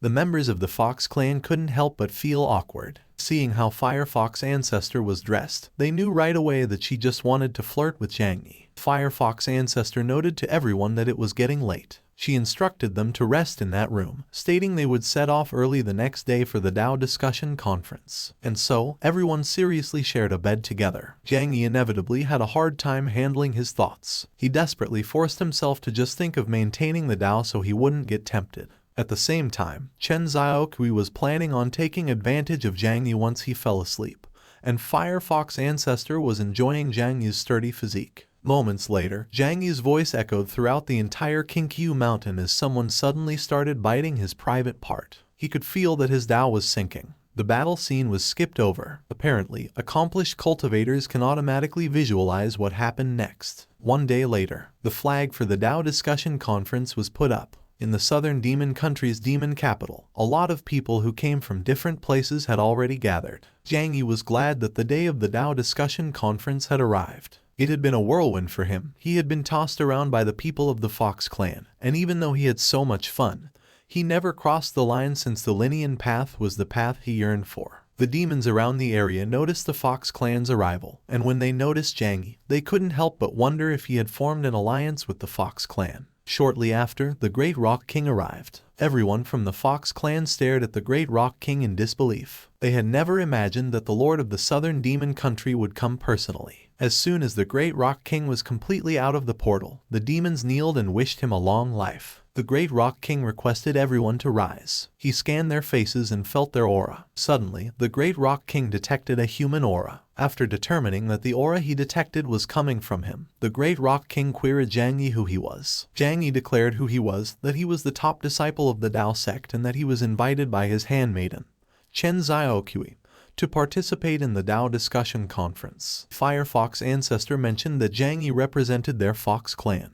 The Great Rock King got furious. He articulated that Zhang Yi was not worthy to treat Chen Xiaokui, the saint designated by his southern demon country, as a handmaiden. Zhang Yi asserted that regardless of whether he was worthy or not, he would like to see if the Great Rock King could match up with him. He professed that he would naturally adhere to his customs since that day was the day of his country's Tao discussion. The Great Rock King voiced his contempt. He challenged Zhang Yi that he would like to see just how capable he was. After informing him that he had heard that he was knowledgeable, the Great Rock King inquired Zhang Yi what the Tao was in the eyes of humans. Zhang Yi recollected that when it came to cultivation, the classic text on earth was the Tao Te Ching. Although there were many classics in that cultivation world, there was no masterpiece as famous as the Tao Te Ching, so it was up to Zhang Yi to spread it. Zhang Yi explained that in his eyes, the Tao was ineffable and mysterious, that the Tao that can be told is not the eternal Tao, and that the name that can be named is not the eternal name. The Great Rock King was stunned to see that Zhang Yi was resonating with the spiritual energy of heaven and earth. He couldn't help but wonder where Zhang Yi learned those words. Zhang Yi affirmed that the Nameless is the beginning of heaven and earth. The Named is the mother of all things. At that moment, the crowd was in awe as Zhang Yi summoned the spiritual energy of heaven and earth. Chen Xiaokui was amazed to witness that Zhang Yi's every word and phrase evoked the aura of heaven and earth.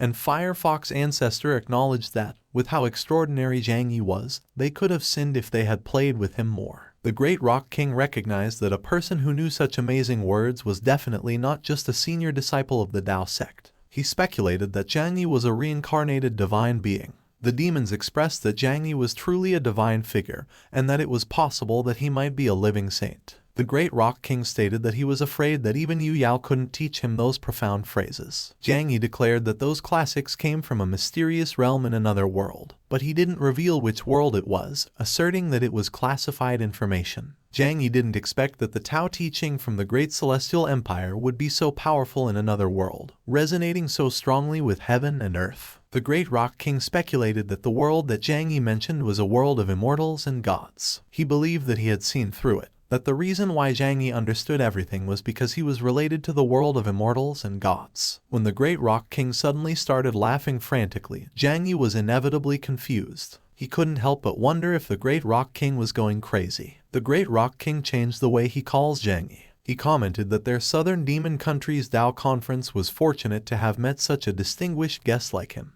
The 4 talented members of the demon clan determined that there was no need for them to participate in the Tao conference. They expressed that they are just like ants and that they could never compete with Zhang Yi's brilliance. The Great Rock King remarked that he still wanted to seek advice from him on matters of governance and cultivation. Zhang Yi didn't like the Great Rock King's greed, but he could only comply for the sake of the Tao conference's reward. Zhang Yi started by noting that, in reality, both governance and cultivation should be like water. The moment Zhang Yi noted that water is gentle yet powerful, benefiting all things without contention, the spiritual energy around him immediately reacted. The demons felt that the spiritual energy was surging like waves of water. The Great Rock King realized that what Zhang Yi noted was really true. Their southern country advocated a strong foreign policy, had continuous wars over the years, and the result was endless conflict without much expansion of their influence. On the other hand, the human sects, like water, gentle yet powerful, expanded their territories considerably. Zhang Yi added that water is the ruler of all cranes, benefiting all beneath it. Firefox Ancestor expressed that she understood what Zhang Yi meant, and when Chen Xiaoqui saw her flustered face,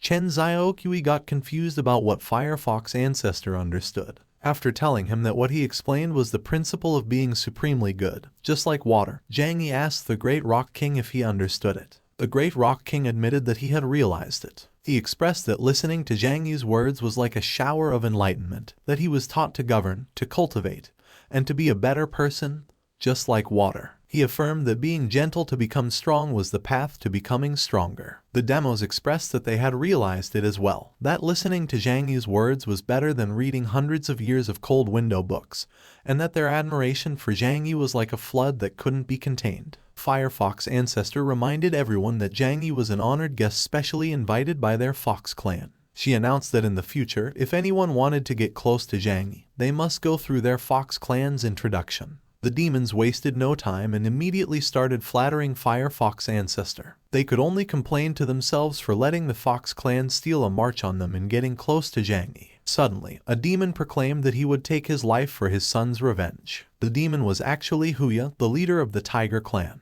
The Great Rock King questioned Huya as to what he was causing trouble for. He reminded him that they were still at the Dao conference and that it was Zhang Yi's territory. Huya claimed that Zhang Yi had killed people, that in the tavern in Great Barbaria, Zhang Yi killed his son, Huzi. He requested the Great Rock King to see the truth and punish Zhang Yi severely. Zhang Yi asserted that Huzi was clearly killed by Yi Heoran, and that Huzi just reaped what he sowed since he tried to kill him as well. Huya accused Zhang Yi of being the root of all evil. He remarked that without Zhang Yi fanning the flames, Huzi wouldn't have been killed by Yi Heoran. Zhang Yi expressed that Huya's logic was nonsense. He utilized the kneeling water technique to force Huya to kneel before him. Out of nowhere, a mysterious force suddenly pressed down on Huya. Huya was inevitably confused as to what was happening. All he knew was that Zhang Yi had used some curse technique to make him kneel voluntarily. While Zhang Yi mentioned that the kneeling technique was quite useful, the Great Rock King stated that Huya was punished for offending a deity, that Huya offended Zhang Yi and got forcefully suppressed. The Great Rock King glared at Huya. He declared that he was cleaning house, that he was going to get rid of Huya,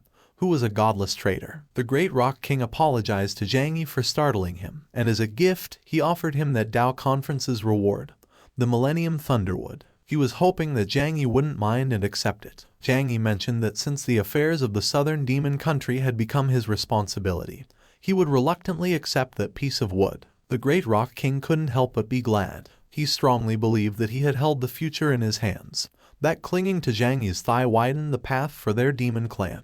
When Zhang Yi mentioned that they should bid farewell that day, the Great Rock King stated that he would miss him. Simultaneously, the demons below the platform bade goodbye to Zhang Yi. They declared that they would always remember him. Some time later, in the Kinku Mountain, Chen Xiaoqui and Firefox Ancestor waited as Zhang Yi prepared to leave. Firefox Ancestor attempted stopping Zhang Yi, but Zhang Yi still insisted on going. Yu Yao's tribulation would be in 2 days, so Zhang Yi was determined to return to the Dao sect. Suddenly, Firefox Ancestor announced that she didn't know what gift to give him, so she would give herself to him as a gift. Chen Xiaoqui mentioned that being Zhang Yi's maid was already the best gift, and that she should prioritize the greater good by staying in the Fox clan as the clan leader. Remembering that he still hadn't figured out how to explain the matter of Chen Xiaoqui being his maid to Yu Yao, Zhang Yi felt exhausted. Out of nowhere, Firefox Ancestor asked Zhang Yi if he would like to have her private painting album that contains her full-body self-portraits. Zhang Yi didn't respond and just received the album. After flipping through a couple pages, Zhang Yi expressed that although the album was a nice gift, looking at it too much might lead to getting hot-headed.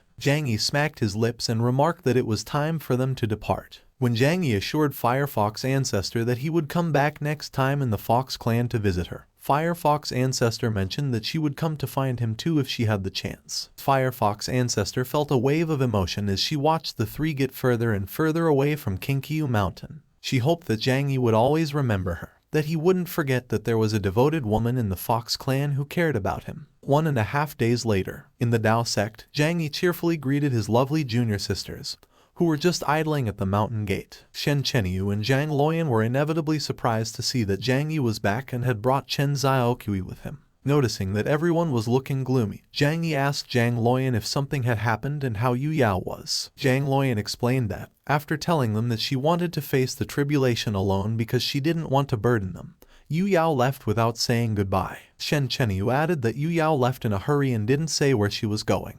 Having an idea as to where Yu Yao went, Zhang Yi immediately used the swordsmanship sword flight technique. Zhang Yi asked the disciples to take care of the Dao sect. He declared that he would bring Yu Yao back. Zhang Yi hoped that he would arrive in time. He was determined not to let Yu Yao face the tribulation alone. A while later, outside the Dao sect, Zhang Yi could be seen going deeper into the Valley of 100 Spirits. Not long after, Zhang Yi entered a cave, and at the end of it, he found Yu Yao, who was focused on meditating. Zhang Yi inevitably felt glad to see that Yu Yao was really there. At that moment, Yu Yao slowly opened her eyes. When Yu Yao asked Zhang Yi how he found that place, Zhang Yi recounted to her that he remembered that a few years ago, during her training journey, they took shelter there from the rain, so he immediately conjectured that that place might be where she'd be. Yu Yao mentioned that the day of tribulation was approaching and that he should stay away to avoid being harmed by the thunder tribulation. She pointed out that she just wanted to cultivate quietly by herself. Zhang Yi tried to make Yu Yao realize that he was worried about her, that whether she ascends to immortality or stays in the mortal world, he would always protect her. Yu Yao scolded Zhang Yi. After telling him that she didn't need his concern and that she just wanted him to leave, Yu Yao reminded Zhang Yi that the path of cultivators can be solitary, that no matter how much a cultivator cared for someone, there would be a day of separation, and that only by achieving immortality and eternal life can one reach the ultimate destination. Zhang Yi argued that, in his opinion, eternal life was pointless, that being able to stay with the person one loves forever was what truly matters. All of a sudden, the clouds swirled, and the horrifying rumbling of thunder entered everyone's ears. Realizing that the day of tribulation had arrived early, Yu Yao urged Zhang Yi to quickly leave and stay away from her. Zhang Yi paid no heed to Yu Yao's words. He insisted that they should cast a protective spell together, saying that he would protect her and provide a bit of strength. Meanwhile, in the Dao sect, when Zhang Luoyan and Shen Chenyu expressed their worry about how their master and senior brother were doing, Chen Xiaoqui reassured them that Yu Yao and Zhang Yi would be fine. Zhang Luoyan regained her composure. She reminded her fellow disciples that their task was to defend the Dao sect in case enemy sects attacked while Yu Yao was away. Chen Xiaoqui vowed that, as Zhang Yi's maid, she would help the Dao sect with all her might. Everyone focused their minds on guarding the Dao sect. Simultaneously, somewhere in that cultivation world, Zai Jai and Yehoran stopped in their tracks and stared at the thunder tribulation. When Zai Jai remarked that interesting spectacle, the sudden appearance of thunder tribulation, was likely to take the lives of many strong individuals, Yehoran questioned her if she met her end due to a failed tribulation. Zai Jai confirmed that a failed tribulation was what killed her. She remarked that after reaching the pinnacle of strength, she was killed by a thunder tribulation, and became a wandering spirit. Zai Jai stated that he and Zhang Yi have a lot of hope for the future, that they have a great chance of passing the tribulation and becoming immortal. Yehoran scoffed and vowed that once he regained his strength, he would make sure to kill Zhang Yi. At that moment, the thunder tribulation became even more horrifying. There were more and thicker bolts of lightning. In the Earth sect, King Lion couldn't keep her excitement as she watched the thunder tribulation. Even though she finds Yu Yao very annoying, she still hoped that Yu Yao could pass the tribulation successfully. King Lion believed that once Yu Yao ascended and departed, Zhang Yi would be hers. She was determined to get Zhang Yi's heart in that life and in that world. Moments later, lightning struck the cave where Zhang Yi and Yu Yao were. After stating that the thunder tribulation was the might of heaven, which would seek out and strike her no matter where she hid, Yu Yao advised that staying put and employing their best defenses was the wisest approach. All of a sudden, multiple bolts of lightning simultaneously struck the cave, causing it to collapse. While she was evading the falling rocks, Yu Yao warned Zhang Yi that the celestial thunder was descending. Shortly after, the celestial thunder struck both Yu Yao and Zhang Yi. Surprisingly, despite how strong the celestial thunder was, Yu Yao and Zhang Yi still came out unscathed.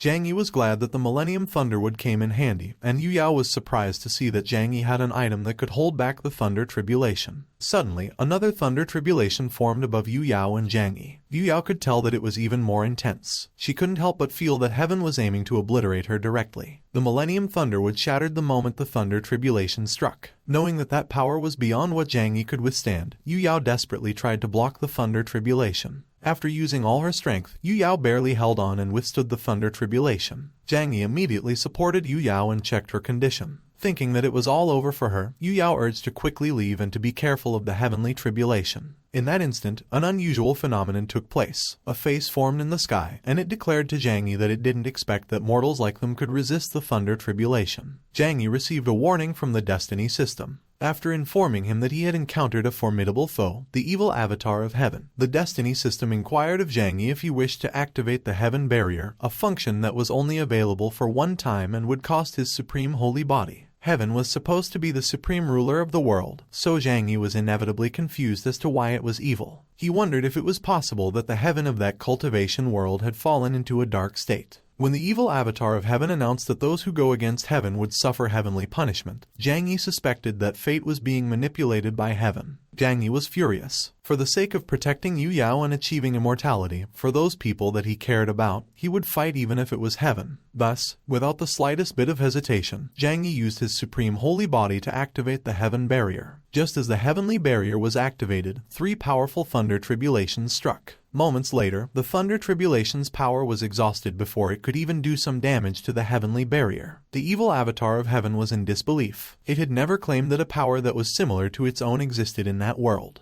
The cultivators around the area inevitably noticed that someone was challenging heaven, and since legend has it that only ancient powerhouses could confront heaven, they speculated that the one in the sky was not the real heaven. The evil avatar of heaven determined that it couldn't fight Zhang Yi directly because of the mysterious power backing him, so it decided to act tough by telling Zhang Yi that it would spare him and that, as an ant, he had some strength. The evil avatar of heaven added that Zhang Yi should fatten himself up, mentioning that when the next tribulation day arrives, it will consume Zhang Yi and take possession of him. Zhang Yi contended that it was not worthy of being called heaven. He swore to defeat its true body someday. Without uttering another word, the evil avatar of heaven disappeared. Only its frantic laughter was heard as the sky began to clear up. Zhang Yi found the barrier function triggered by the Destiny System really useful. However, the cost was too steep since it depleted the power of the Supreme Holy Body. Fortunately, Yu Yao's life force didn't dissipate, and with the golden scale pill that was gifted by the Fox clan, and the Dao fruit that he received from the system, Zhang Yi could wake Yu Yao up. Zhang Yi immediately used a technique. The technique Zhang Yi used extracted the essences of the Dao fruits and the golden scale pills. Zhang Yi carefully guided the essences towards Yu Yao and made her absorb them. A while later, Yu Yao regained consciousness. Zhang Yi couldn't help but be relieved to see that Yu Yao finally woke up. At that moment, Yu Yao noticed that Zhang Yi's supreme holy body seemed to have vanished. Zhang Yi remarked that it didn't matter as long as she was safe. He stated that he consumed the supreme holy body to drive away the evil avatar of heaven. Thinking that exchanging the supreme holy body for her life was not worth it, Yu Yao called Zhang Yi an idiot. She was gravely concerned about what Zhang Yi's future would be without his supreme holy body. Zhang Yi explained that even though the supreme holy body was gone, he could still work hard to recover, pointing out that he could lose everything but couldn't lose Yu Yao, that he would be worse than dead without her. After telling her that he cared deeply for her and that his feelings were unwavering, Zhang Yi inquired of Yu Yao what her feelings were for him. Yu Yao looked Zhang Yi in the eyes and began to express what she truly felt. Without beating around the bush, Yu Yao admitted to Zhang Yi that she also liked him. Zhang Yi couldn't help but be euphoric because of Yu Yao's confession. Yu Yao stated that her feelings for him are based on the master-disciple relationship, the kind of emotion that was both familial and selfish love. She added that, in the face of the outside world, she advocates ruthless cultivation. But when it comes to Zhang Yi, she has an indescribable feeling. Zhang Yi was glad to know that Yu Yao was actually just hiding her love for him. After reciting the saying that 2 phoenixes flying together, 2 minds in perfect harmony, Zhang Yi assured Yu Yao that he understood her feelings. He confessed that his feelings for her were also indescribable, that he always liked her but didn't dare say it. Yu Yao felt embarrassed. She reminded Zhang Yi that he had expressed his love countless times already. Zhang Yi claimed that she was the best person in the world for him, that he really couldn't let go of 100 spirits. The master and the disciple intimately expressed their love for each other. A while later, Yu Yao came back to her senses and immediately pushed Zhang Yi away. When Zhang Yi teased her for being shy, Yu Yao voiced that she still couldn't accept the love between master and disciple. Zhang Yi asked Yu Yao to cheer up.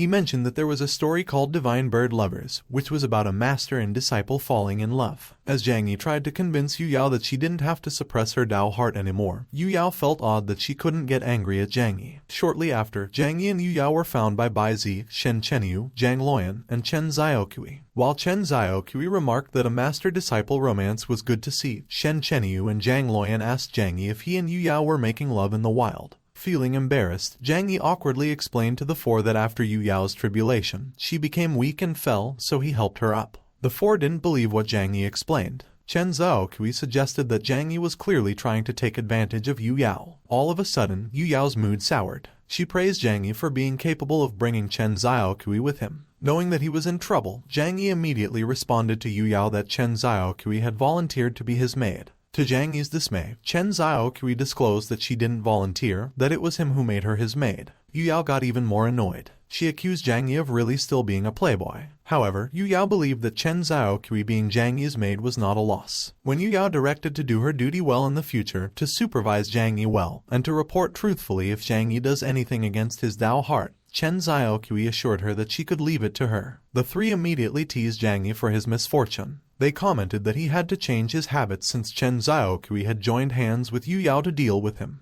To stop them from teasing him, Zhang Yi suggested that they should go back to the Dao sect first. A while later, the moment the six entered the Dao sect's mountain gate, they were immediately surrounded by the disciples, who were anxiously waiting for their return. After assuring the disciples that they were fine, Zhang Yi asked Chen Xiaokui if she knew what was happening outside. Chen Xiaokui mentioned that with the tribulation coming early, everyone was unprepared, and only a few people like Liao succeeded in crossing the tribulation. Zhang Yi expressed that the heavenly Dao didn't seem to want everyone to ascend. He speculated that those who died in the tribulation must have been absorbed by the heavenly Dao, causing it to change and develop a selfish consciousness. All of a sudden, Zhang Yi triggered a long-term task. The task was to destroy the evil consciousness of the heavenly Dao. The reward was to gain the power to dominate the cultivation world. The time limit was 100 years, and Zhang Yi would disappear from that cultivation world if he failed. Zhang Yi did not anticipate that the system would make him go against heaven. He knew that, with his strength, it would be a long road.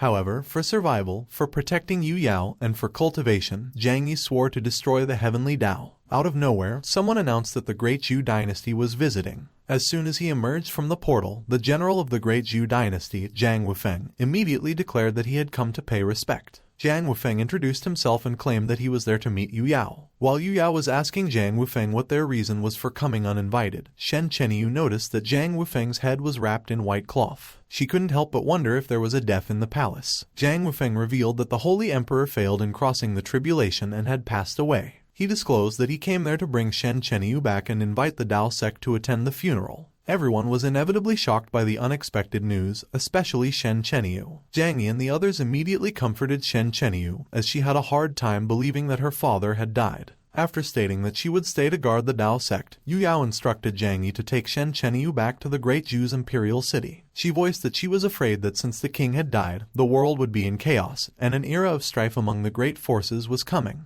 Zhang Yi didn't question Yu Yao's decision. He gave her his word that he would bring Shen Chenyu back. Sometime later, in the Great Zhou Palace, someone announced the arrival of Shen Chenyu and Zhang Yi. The moment they entered the palace, Zhang Yi looked around and commented that the place was quite imposing. The elders who were watching from the sidelines learned that Zhang Yi was the sworn brother of Shen Jianqing, and when they realized that Zhang Yi's maid was Chen Xiaokui, they were convinced that Zhang Yi was a god, since not even the royal family could make a demon race saintess a maid. Moments later, the queen and Shen Jianqing came to welcome Shen Chenyu, Zhang Yi, and Chen Xiaokui. Shen Chenyu immediately put herself between the queen's arms and wept. Although she was sad herself, the queen advised not to be sad because the king was resting in peace. Meanwhile, when Shen Jianqing expressed that he missed him so much, Zhang Yi didn't comfort him but instead urged him to be a man since he was about to inherit the throne. Chen Xiaokui was shocked to see that Zhang Yi could even attract men. Suddenly, a man behind Shen Jianqing laughed and remarked that Shen Jianqing was really a brat for crying and whining, even though he was already in his teens. The man was actually the eldest prince, Shen Changshan. He suggested Shen Jianqing that he should give up the throne to him sooner or later. Simultaneously, the daughter of the demon emperor, Ren Qianchu, looked at Zhang Yi and smiled. After Chen Xiaokui revealed who Ren Qianchu was, Zhang Yi wondered if the magic sect's influence had infiltrated the palace. Shen Jianqing stated that he was ignorant and incompetent, that he didn't care about their affairs, indulges in wine and women all day long, and was not qualified to compete for the crown prince's position. Shen Changshan inevitably felt offended. He declared that he was quite arrogant for not recognizing him as his elder brother. Shen Changshan remarked that their father was foolish and biased for not giving the throne to him, the eldest son, and for entrusting everything to a waste like Shen Jiangking. He strongly believed that it was so unfair. While he was using the friendly gesture that he learned from Zhang Yi, Shen Jiangking boasted to Shen Changshan that he had already reached the golden core stage with the guidance of Zhang Yi. He asserted that he was nothing but a rotten person. Ren Qianchu suddenly interfered. After pointing out to him that he hasn't ascended the throne yet, Ren Qianchu inquired Shen Jiangking how he could be so disrespectful to his elder brother. Horrified, Shen Jiangking promptly clarified to Ren Qianchu that he was just joking. Zhang Yi believed that Ren Qianchu wouldn't help Shen Changshan for no reason, so he speculated that there was a conspiracy, that Shen Changshan wanted to use the power of the royal family to achieve some purpose. Before Zhang Yi could think of what Ren Qianchu was trying to achieve, Ren Qianchu approached him and called him the male god of the Tao sect. Zhang Yi couldn't help but ponder if he had maxed out his charm value. He couldn't understand why every beauty wanted to flirt with him. Not liking how she was touching Zhang Yi, Chen Xiaokui intervened and commanded Ren Qianchu to stay away from Zhang Yi. When Ren Qianchu mentioned that a mere fox demon like her should be careful that she wouldn't be polite with her, Chen Xiaokui challenged her to come at her from the front and show her how impolite she could be. In that heated moment, someone mentioned that they didn't need to use force. The queen declared that she didn't want to cause a conflict between their sects because of the royal family's affairs, that the dispute over the throne between Shen Changshan and Shen Jiangking should be by themselves and that everyone should just watch quietly. As he watched Ren Qianchu and Chen Xiaokui walk away while throwing insults at each other, Zhang Yi observed that the hatred between women was really strange. Shen Jiangking claimed that no matter what her terms were, he was willing to participate in any contest for the throne, and Shen Changshan reassured the queen that he would find a way to prove that he had the strength to inherit the throne. The queen conveyed that she would let fate decide the matter of the throne because she didn't want to see the sons she raised, her flesh and blood, fighting and killing over it. She expressed that a cave that hides a dragon vein, which represents the destiny of their dynasty, was in the Great Zhu mountain range, and that whoever was recognized by the dragon vein would be the emperor chosen by heaven. Shen Changshan and Shen Jiangking immediately agreed to follow the queen's arrangements. Shen Changshan was confident because he had never lost to Shen Jiangking since childhood, and Shen Jiangking was determined to not lose to his impotent elder brother. Understanding that their royal family was in a situation of fratricidal strife, the queen was saddened as she wondered if her Great Zhu dynasty had no future. Without delay, Shen Jiangking requested Zhang Yi to help him on the Great Zhu Dragon Vein trip, promising him that he was willing to give whatever reward he wanted and would even let Shen Chenyu compensate with her body if he was not satisfied. Shen Chenyu confirmed right away that it was not impossible for her to do. Zhang Yi advised Shen Jiangking to behave himself. He insisted that if he really wanted to be a strong person, he had to make the dragon vein recognize him himself, pointing out that it would only harm him if he sought other people's help. Suddenly, a destiny mission was triggered. The mission was to help Shen Jiangking get recognized by the dragon vein. The reward was 60 points of mana and the restoration of the supreme holy body. The time limit was 1 day, and Shen Jiangking would lose his reproductive ability if Zhang Yi failed. Zhang Yi was delighted to know that he could restore his supreme holy body. He was determined to complete that mission, and he was not worried about failing because he believed that Shen Jiangking losing the ability to reproduce was not a bad thing. When Zhang Yi declared that he would help him get the dragon vein since he was still young, Shen Jiangking was utterly shocked. He expressed that Zhang Yi's speed of turning his face was faster than his speed of fighting with Shen Chenyu. As she watched Zhang Yi and the others hurrying towards the Great Zhu mountain range, Ren Qianchu remarked that with Zhang Yi's intervention, it wouldn't be easy to get the dragon vein. Shen Changshan asserted that she must help him. He also knew that Zhang Yi was not easy to deal with. Ren Qianchu assured Shen Changshan not to worry and to leave Zhang Yi to her. Ren Qianchu was actually annoyed. If it wasn't for getting the dragon vein, she would have killed Shen Changshan,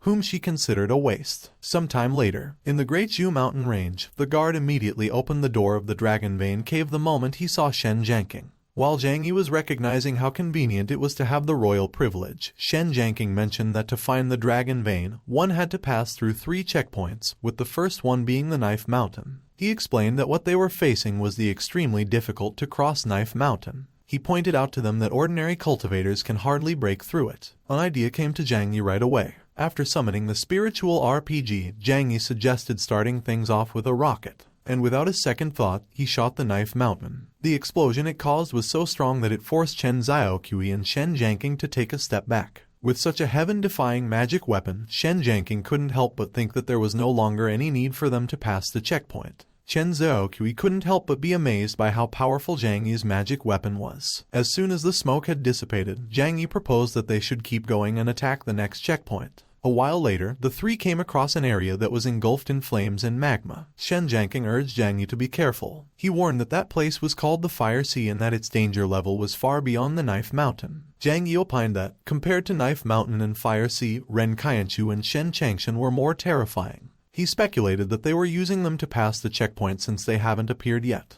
In that instant, Chen Zhaoqi announced that she had used her spiritual energy to build a bridge, and when Shen Jiangking expressed his surprise at how powerful Chen Zhaoqi was, Zhang Yi advised to calm down, saying that it was all a basic operation. All of a sudden, someone's frantic laugh echoed inside the cave. Ren Qianchu exclaimed that the feeling of reaping the rewards without any effort was great, and Shen Changshan credited that it was thanks to her cleverness that she easily tracked the second checkpoint. Knowing that they had to stop Ren Qianchu from following them, Zhang Yi instructed Shen Jiangking to go first and explore the third checkpoint. Shen Jiangking trusted Zhang Yi, so he agreed without the slightest bit of hesitation. Shen Jiangking didn't want to let Zhang Yi down. He was determined to pass the third checkpoint and get recognized by the Dragon Vein so he could prove that he was not a waste in everyone's eyes, that he was a man who would inherit the throne. Shen Changshan immediately ordered Ren Qianchu to hurry up and stop Shen Jiangking. However, instead of following his command, Ren Qianchu criticized that he was stupid for thinking that he could still order her after arriving at that place. Ren Qianchu remarked that he had lost his value of use the moment he brought her there. She declared that the Dragon Vein belonged to her magic sect. While he was preparing to attack, Zhang Yi observed that being merciless was truly the typical behavior of her magic sect. Ren Qianchu ignored Zhang Yi's taunts. She stated that both of them, who were still at the transformation stage, were too inexperienced to block her from seizing the Dragon Vein. With just a wave of her hand, Ren Qianchu repelled Chen Zhaoqi and Zhang Yi's attacks. It was then Zhang Yi realized that Ren Qianchu was at the nascent soul high stage. Zhang Yi stopped Chen Zhaoqi from attacking any further. He explained that Ren Qianchu's cultivation was above theirs and that they could only use magic weapons to deal with her. Hearing what he just mentioned, Ren Qianchu replied that the gap between the spirit transformation stage and the nascent soul stage was not something that a mere magic weapon could make up for. At that moment, Zhang Yi finished what he was doing. As Zhang Yi was reciting a line from the poem Spring River Flower Moon Night by Zhang Ruixu from the Tang Dynasty, numerous large tentacles emerged from the ground.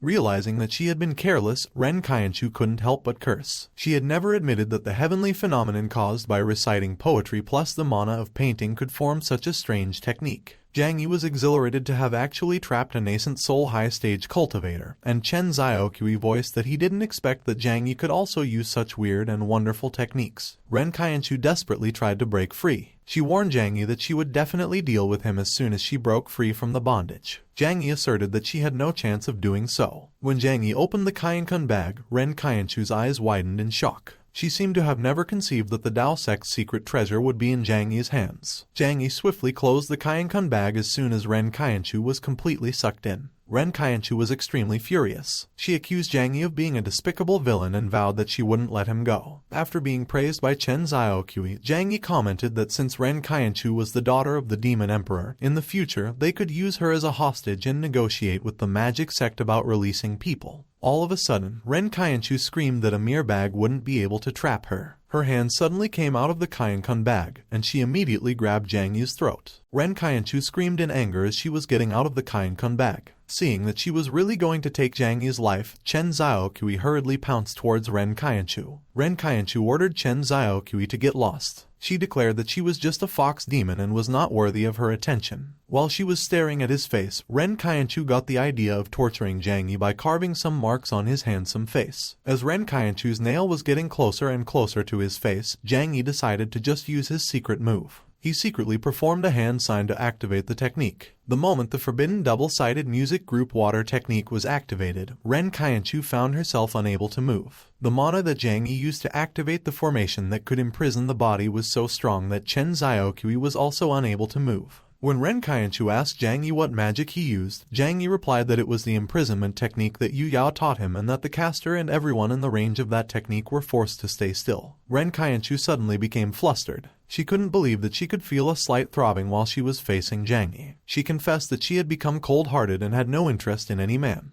Zhang Yi actually didn't know how long the imprisonment technique could last. He just hoped that Shen Jiangking could complete the third challenge soon and get the approval of the Dragon Vein. That way, he could complete the mission, restore the Supreme Holy Body, and have the capital to fight with Ren Qianchu. Meanwhile, at the Dragon Vein Cave's third checkpoint, Shen Jiangking was cautiously looking at the gigantic armors. He was wondering if that was the place for the third challenge. He had read the book there before, but there was no description of the third challenge. No matter how he looked at the armors, they looked wrong to him, so he decided to rush past them as soon as possible and avoid them. Suddenly, the armor's eyes glowed, and they emitted a dark aura. They began attacking Shen Jiangking relentlessly, and as Shen Jiangking dodged their attacks and ran for his life, they mocked him for being slow. Shortly after, an armor finally managed to land an attack on Shen Jiangking. Another armor quickly took the opportunity to also land a blow. Shen Jiangking scolded himself for being so useless. He hated the fact that he couldn't deal with a few armors even after cultivating for more than 10 years. Shen Jiangking felt that everything seemed to have been stagnant,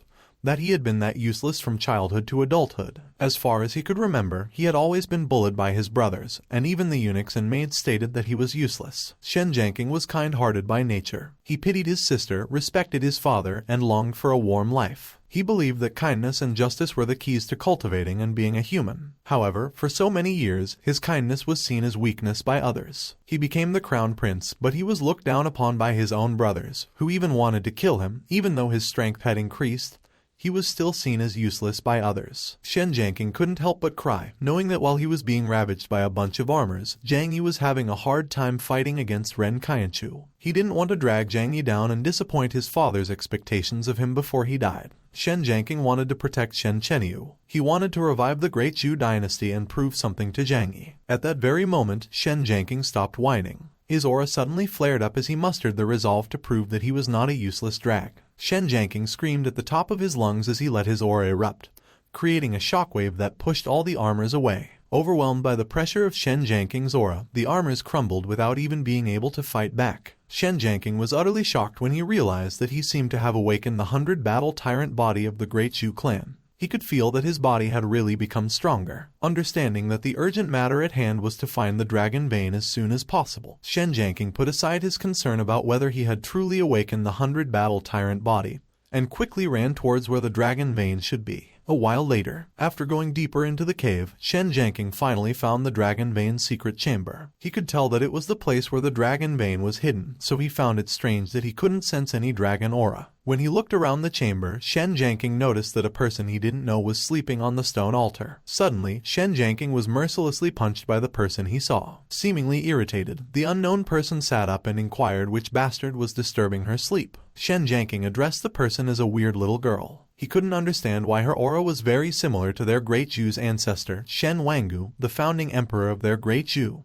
who lived for more than 1,000 years. The person scolded Shen Jiangking. He declared that he was a man, that he was his ancestor, Shen Wangu. Shen Jiangking was inevitably confused. He promptly queried Shen Wangu how he became like that. Shen Wangu revealed that he was seriously injured in the Thunder Tribulation a while ago, and had to teleport there to swallow the Dragon Vein, and that he didn't expect the Dragon Vein to have the effect of rejuvenating, turning him into a child. Shen Jiangking was shock-stricken. He confessed that he couldn't believe that one of the sacred objects that blessed their Great Zhu's prosperity, the thing that he originally wanted to get the approval of to inherit the throne, had already been swallowed. Shen Wangu playfully suggested that since he wanted to get the approval of the Dragon Vein, he would represent the Dragon Vein and approve him. Annoyed, Shen Jiangking requested Shen Wangu not to tease him. At the same time, Zhang Yi's mission was completed. The 60 points of mana were immediately given to Zhang Yi, and the restoration of his supreme holy body started right away. Zhang Yi couldn't help but grin. He was thrilled to learn that Shen Jiangking got the approval of the Dragon Vein. The moment Zhang Yi's supreme holy body was restored and the 60 points of mana had merged into his body,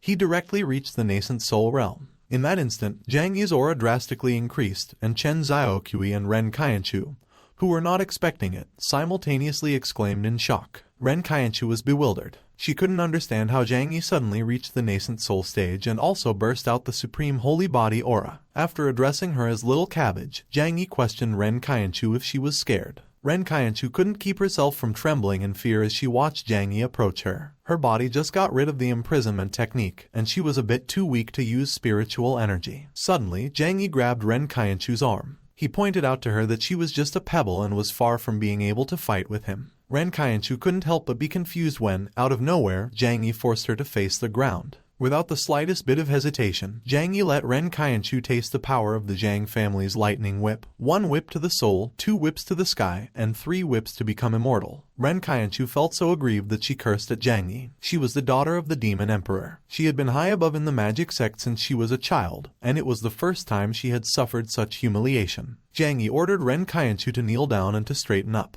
With the kneeling technique in play, Ren Qianchu's body immediately complied, leaving Ren Qianchu confused, unable to understand why her body knelt down uncontrollably. As she watched Zhang Yi repeatedly whip Ren Qianchu's ass, Chen Xiaokui expressed that it was so exciting and that she also wanted to try it. At that exact moment, Shen Jiangqing arrived at where Zhang Yi and the others were. He announced that he had brought his ancestor, who was a master of the god transformation stage, to help. Zhang Yi stopped whipping Ren Qianchu and just awkwardly stared at Shen Jiangqing. Shen Jiangqing's eyes widened in shock as he gazed at the scene in front of him. He complained that Zhang Yi was really good at playing. Zhang Yi remarked that he came at the perfect time and that they should cast the imprisonment spell together and lock Ren Qianchu up. Seeing that she was outnumbered, Ren Qianchu determined that she must escape. She had actually preserved a trump card passed down from her father, the malevolent emperor's teleportation talisman. The moment Ren Qianchu activated the talisman, a strong, dangerous aura immediately filled the area. She warned Zhang Yi that he should get out of there right away if he wanted to stay alive. Shen Wangu instructed everyone to stop wasting time and leave. He stated that Ren Qianchu was using the curse-breaking spell. While the portal was still forming behind her, Ren Qianchu threatened Zhang Yi that she would remember him. She declared that time around, she was just careless and fell into his trap, and that he wouldn't be so lucky the next time they met. Zhang Yi found it a pity that Ren Qianchu managed to escape.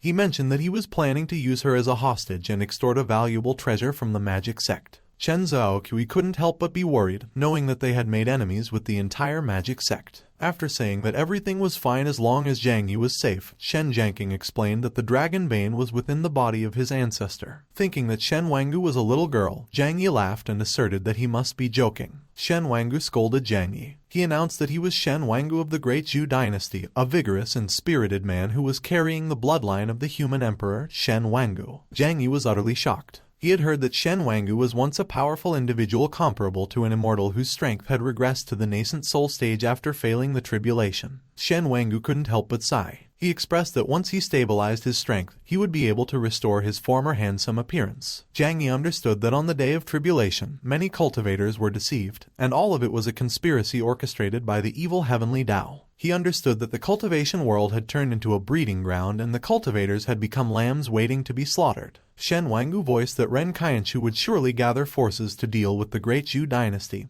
and the Tao sect, and after saying that he planned to take the initiative to launch an attack on the forces of the magic sect, he inquired if the Tao sect was willing to join forces. Zhang Yi replied that once he returned to the Tao sect, he would discuss and plan with Yu Yao to come up with a strategy. The magic sect had conflicts with the Tao sect before, so Zhang Yi was certain that Yu Yao would unite with the Great Zhou dynasty. Moreover, by destroying the territory of the magic sect, they could also seize a significant amount of treasure and resources. Half a day later, in the territory of the magic sect in the Wanmo cave, Ren Qianchu expressed that it felt good to be back in her own territory. She could feel that her body had quickly recovered after a proper rest. Ren Qianchu cursed Zhang Yi. She vowed that once she gathered her forces, she would sweep the Great Zhou dynasty and the Tao sect to capture Zhang Yi and thoroughly torture him. Some time later, someone came to Ren Qianchu to report. The man informed that the troops and horses had been assembled and that the 4 demon kings were also ready and could lead the troops at any time. Ren Qianchu praised the man. She directed him to go and ask Heoran to guide them in finding the best path for attacking the Great Zhou dynasty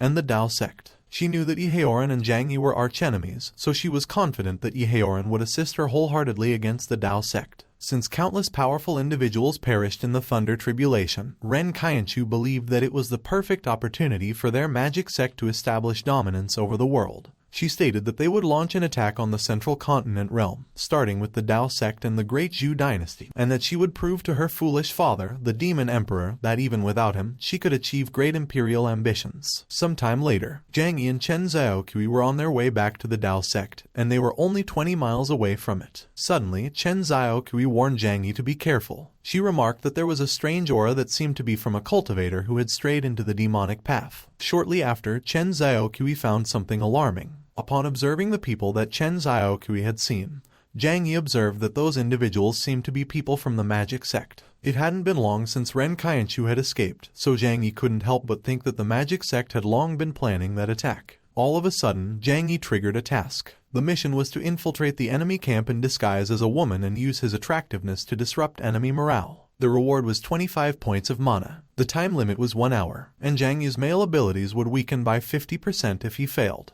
Zhang Yi was furious. He couldn't believe that the system would want him to cross-dress. Although he found the rewards tempting, Zhang Yi still refused to do it. He insisted that he was a righteous and noble person and that he takes great pleasure in saying no to self-proclaimed systems. At that instant, the system temporarily increased the rewards. The reward was changed into 30 points of mana and a random S-class spell. Zhang Yi was shocked to see that the system was willing to offer more money. He desperately tried to convince himself to uphold his principles and not succumb to such petty gains. Shortly after, knowing that the Fox clan was skilled in shapeshifting, Zhang Yi requested Chen Xiaoqui to help him with cross-dressing. Chen Xiaoqui was taken aback. She admitted that even though he was suspicious, she could fulfill his twisted desires. Meanwhile, when two of the people from the magic sect voiced that it seemed like Ren Qianchu was too impatient since she suddenly sent them to attack the Dao sect and the Great Zhu dynasty, one of the members of their team suggested that they should just lie down and rest because they have been on the road for quite a while already. Moments later, someone approached the people from the magic sect. After declaring that he and Chen Xiaoqui were the pure love sisters, Zhang Yi inquired the people from the magic sect if they were tired from all the running and if they needed some dragon service. The people from the magic sect didn't respond, seemingly dumbstruck. As soon as they recovered from the initial shock, the people from the magic sect puked and their eyes bled. At that very moment, Zhang Yi completed the task. 30 points of mana and an S-class spell called Counterstrike, a spell that could create a spirit barrier that reflects attacks, were given. Zhang Yi was in disbelief. He mused if his cross-dressing worked so well that the task was completed that quickly. The people from the magic sect cried out that they must eliminate Zhang Yi,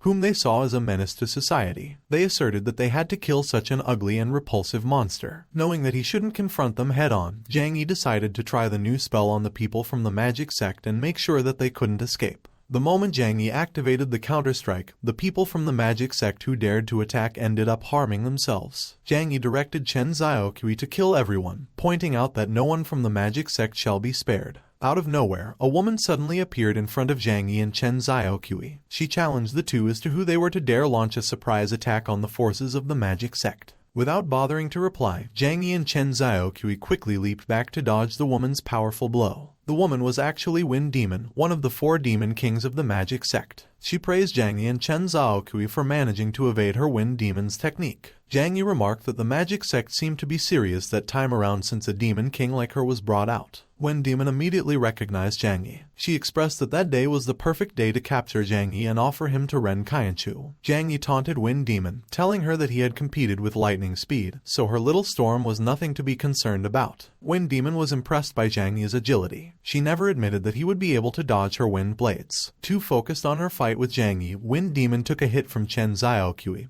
who bragged that her sneak attack skills were unmatched. After Zhang Yi asserted that she was not worthy of her title, Wind Demon declared that she would not lose to the likes of Zhang Yi, and that it was time for her to show her true power. She announced to Chen Xiaoqui that on that day, they would experience the wrath of the wind and that they were insignificant ants who were already like flickering candles in the wind. As soon as she had gathered enough power, the Wind Demon unleashed her strongest attack. The wind burst. Knowing that they didn't have time for a direct confrontation and that their best option was to retreat, Zhang Yi quickly grabbed Chen Xiaoqui and flew away. Just as Zhang Yi had absconded with Chen Xiaoqui, the area around the Wind Demon was decimated by her wind burst technique. Nothing was spared, not even the ground itself. Moments later, the Wind Demon laughed frantically. She exclaimed that Zhang Yi and Chen Xiaoqui couldn't defeat her and had all turned into dust. At that instant, Zhang Yi revealed himself. He claimed that although her spell's power was impressive, the casting speed was a bit slow. The Wind Demon was utterly shocked. She inquired Zhang Yi when he started flying in the sky. Zhang Yi mocked the Wind Demon for her ignorance. He revealed that he just used the rocket ascending sword technique the moment she used her wind burst technique. The Wind Demon couldn't help but groan in pain as Zhang Yi kicked her mercilessly. Zhang Yi asserted that Ren Qianchu must be the one who ordered her to take action,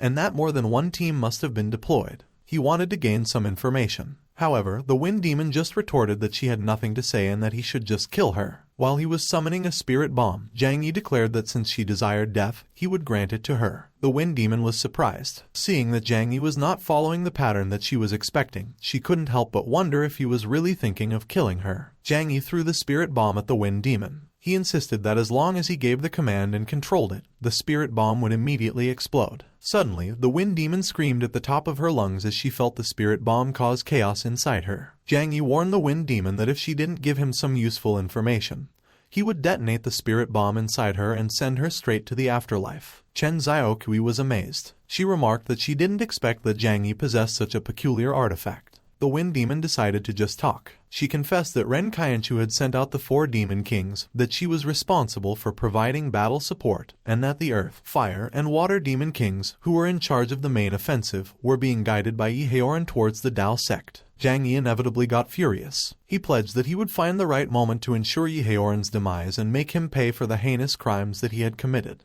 After telling her that they needed to hurry back and prepare to defend the Dao sect, Zhang Yi instructed Chen Xiaokui to bring the wind demon with them, suggesting that they might be able to counter the other 3 elemental demon kings with the wind demon's wind-based abilities. Meanwhile, with Yi Heoran's help, the magic sect's main offensive battle team had already arrived at the outskirts of the Dao sect's mountainous area. The thunder demon praised Yi Heoran, and he guaranteed him that they would reward him generously for helping them find a shortcut. Yi Heoran stated that serving the magic sect was his duty. He urged the 3 demon kings to make sure to deal with Zhang Yi severely when they encountered him. The fire demon scoffed and responded that he didn't need to tell them to take care of Zhang Yi, who was the target of Ren Qianchu's pursuit. Suddenly, the thunder demon commanded everyone to stop wasting time with Yi Heoran and to attack with full force. He announced that if they took down the Dao sect, it would be a good omen for their plan to conquer the cultivation world on behalf of the magic sect. Simultaneously, when Yi Heoran expressed that he hoped that the magic sect wouldn't disappoint him, Zai Jai commented that his skill in using others as a tool to kill had become increasingly proficient. Zai Jai questioned Yi Heoran if he hated Zhang Yi so much simply because he had lost to him a couple of times. Yi Heoran asserted that if he existed, there'd be no reason for how to exist, that everything was determined by fate and that Zhang Yi and him are rivals competing for destiny, so only one of them could survive. A while later, outside the Dao sect's mountain gate, Baizi and the other disciples confronted the people of the magic sect. The people of the magic sect were ecstatic. They exclaimed that they would crush the Dao sect, capture a few Dao sect disciples, and have some fun.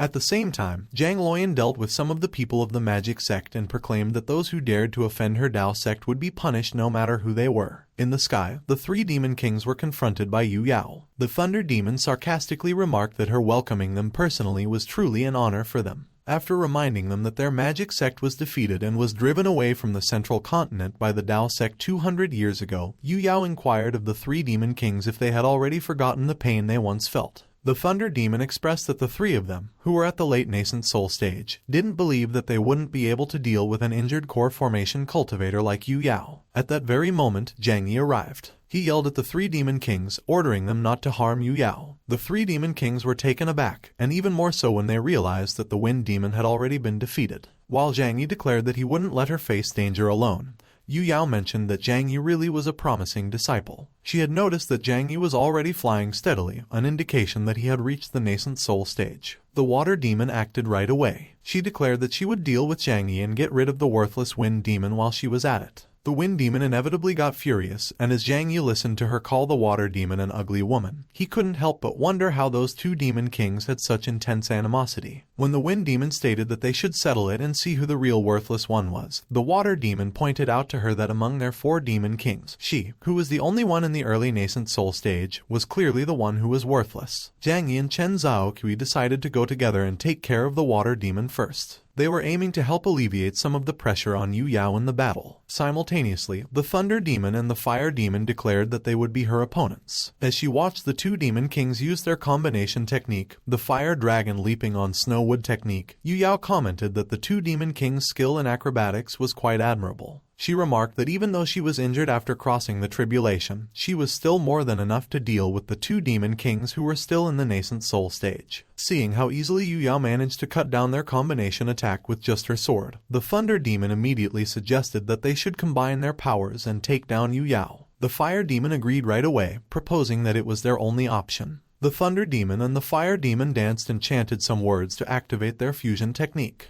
The moment the two demon kings fused, they became an entity that was in the core formation stage. Yu Yao was surprised. She couldn't believe that the long-lost technique of fusion was actually in the hands of the two demon kings. The power of the two demon kings after fusion was on par with Yu Yao. However, Yu Yao was still confident. She figured that the two's actual combat experience against core formation cultivators must be lacking since their original forms were only in the nascent soul stage. And to deal with such an unstable threat, Yu Yao could only think of one strategy. The fighting between the Dao sect disciples and the people from the magic sect was in full swing. Explosions were occurring simultaneously as the two forces relentlessly clashed with their techniques. Meanwhile, after being called a traitor by the water demon, the wind demon asserted that she was not a traitor, that it was just that she couldn't stand a despicable person who plays with water. Being called a despicable person who plays with water triggered the water demon. The water demon was so angry that she immediately used her strongest technique, the Wrath of the Demon Tide technique. She proclaimed that she would destroy the wind demon and bury her in water along with the people of the Dao sect. Zhang Yi immediately ordered the wind demon to quickly use her spells to counter the water demon's spells. Chen Zhaoqi explained to the wind demon that controlling the flow of air should be effective in manipulating the movement of water. The water demon declared that resistance was futile, that all life would perish in the face of the merciless waves. Seeing that the water demon really had no intention of showing mercy, the wind demon unhesitatingly used her wind technique to blow the water away.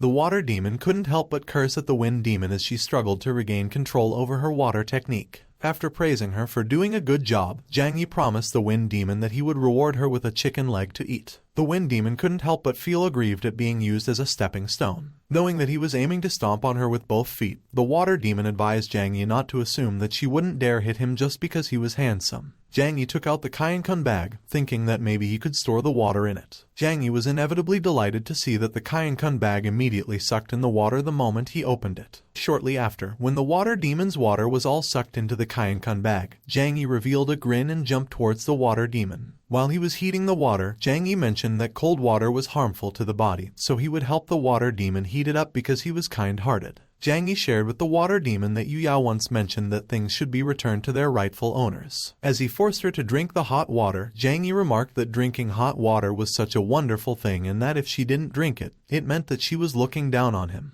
After a couple more big gulps, the water demon finally mustered the strength to push Zhang Yi away. Chen Zhaoqi expressed that Zhang Yi was so naughty, making everyone's belly grow big. Meanwhile, the wind demon was thrilled, remarking that she loved what Zhang Yi did to the water demon. The water demon was annoyed that Zhang Yi had the audacity to play with water in front of her, so she spat the water towards him to teach him a lesson. Zhang Yi immediately used the counter-strike spell. He sarcastically remarked that she didn't have to be modest and that she should keep her own water for herself. Caught off guard, the water demon was not able to defend against her own attack. She couldn't help but cry, knowing that the magic sect would lose all face if news got out that she, who was a peak nascent soul stage cultivator, was beaten by an early nascent soul stage cultivator. While he was using the animal creation on her, Zhang Yi asserted that her defeat was already certain, that those who were wicked would face retribution, and that the foolish had no salvation. Shortly after, the water demon, who had turned into a fish, was clearly confused. She couldn't grasp what just happened and what kind of sorcery Zhang Yi had employed on her. Zhang Yi declared that from that moment on, the water demon would peacefully embrace her life as a fish and discover happiness in her remaining days. He applied several layers of sealing spells to prevent the water demon from returning to her original form. When Zhang Yi was done applying the sealing spells, Chen Zhaoqi and the wind demon approached him. They suggested to him that he should grill or steam the water demon if he was going to eat it. Zhang Yi scolded the two for only knowing how to eat and remarked that they should learn to accumulate virtue and do good deeds. He stated that he would release the water demon into the Dao sect's pond and let her become Yu Yao's pet in the future. The water demon immediately begged Zhang Yi to let her out. She expressed that she didn't want to be in the Dao sect, which was filled with real demons. At the same time, Zhu Dai and the disciples of the heavenly sect arrived at the Dao sect's mountain gate. They were seeking fortune amidst danger. They came to make a move, knowing that the Dao sect was in danger. Zhang Luoyan, Bai Zi, and other disciples of the Dao sect inevitably got anxious. Their elders were engaging in battle at the rear mountain and couldn't come to support them, so they were forced to face their enemies by themselves. At that crucial moment, Shen Wanggu and Shen Chenyu arrived,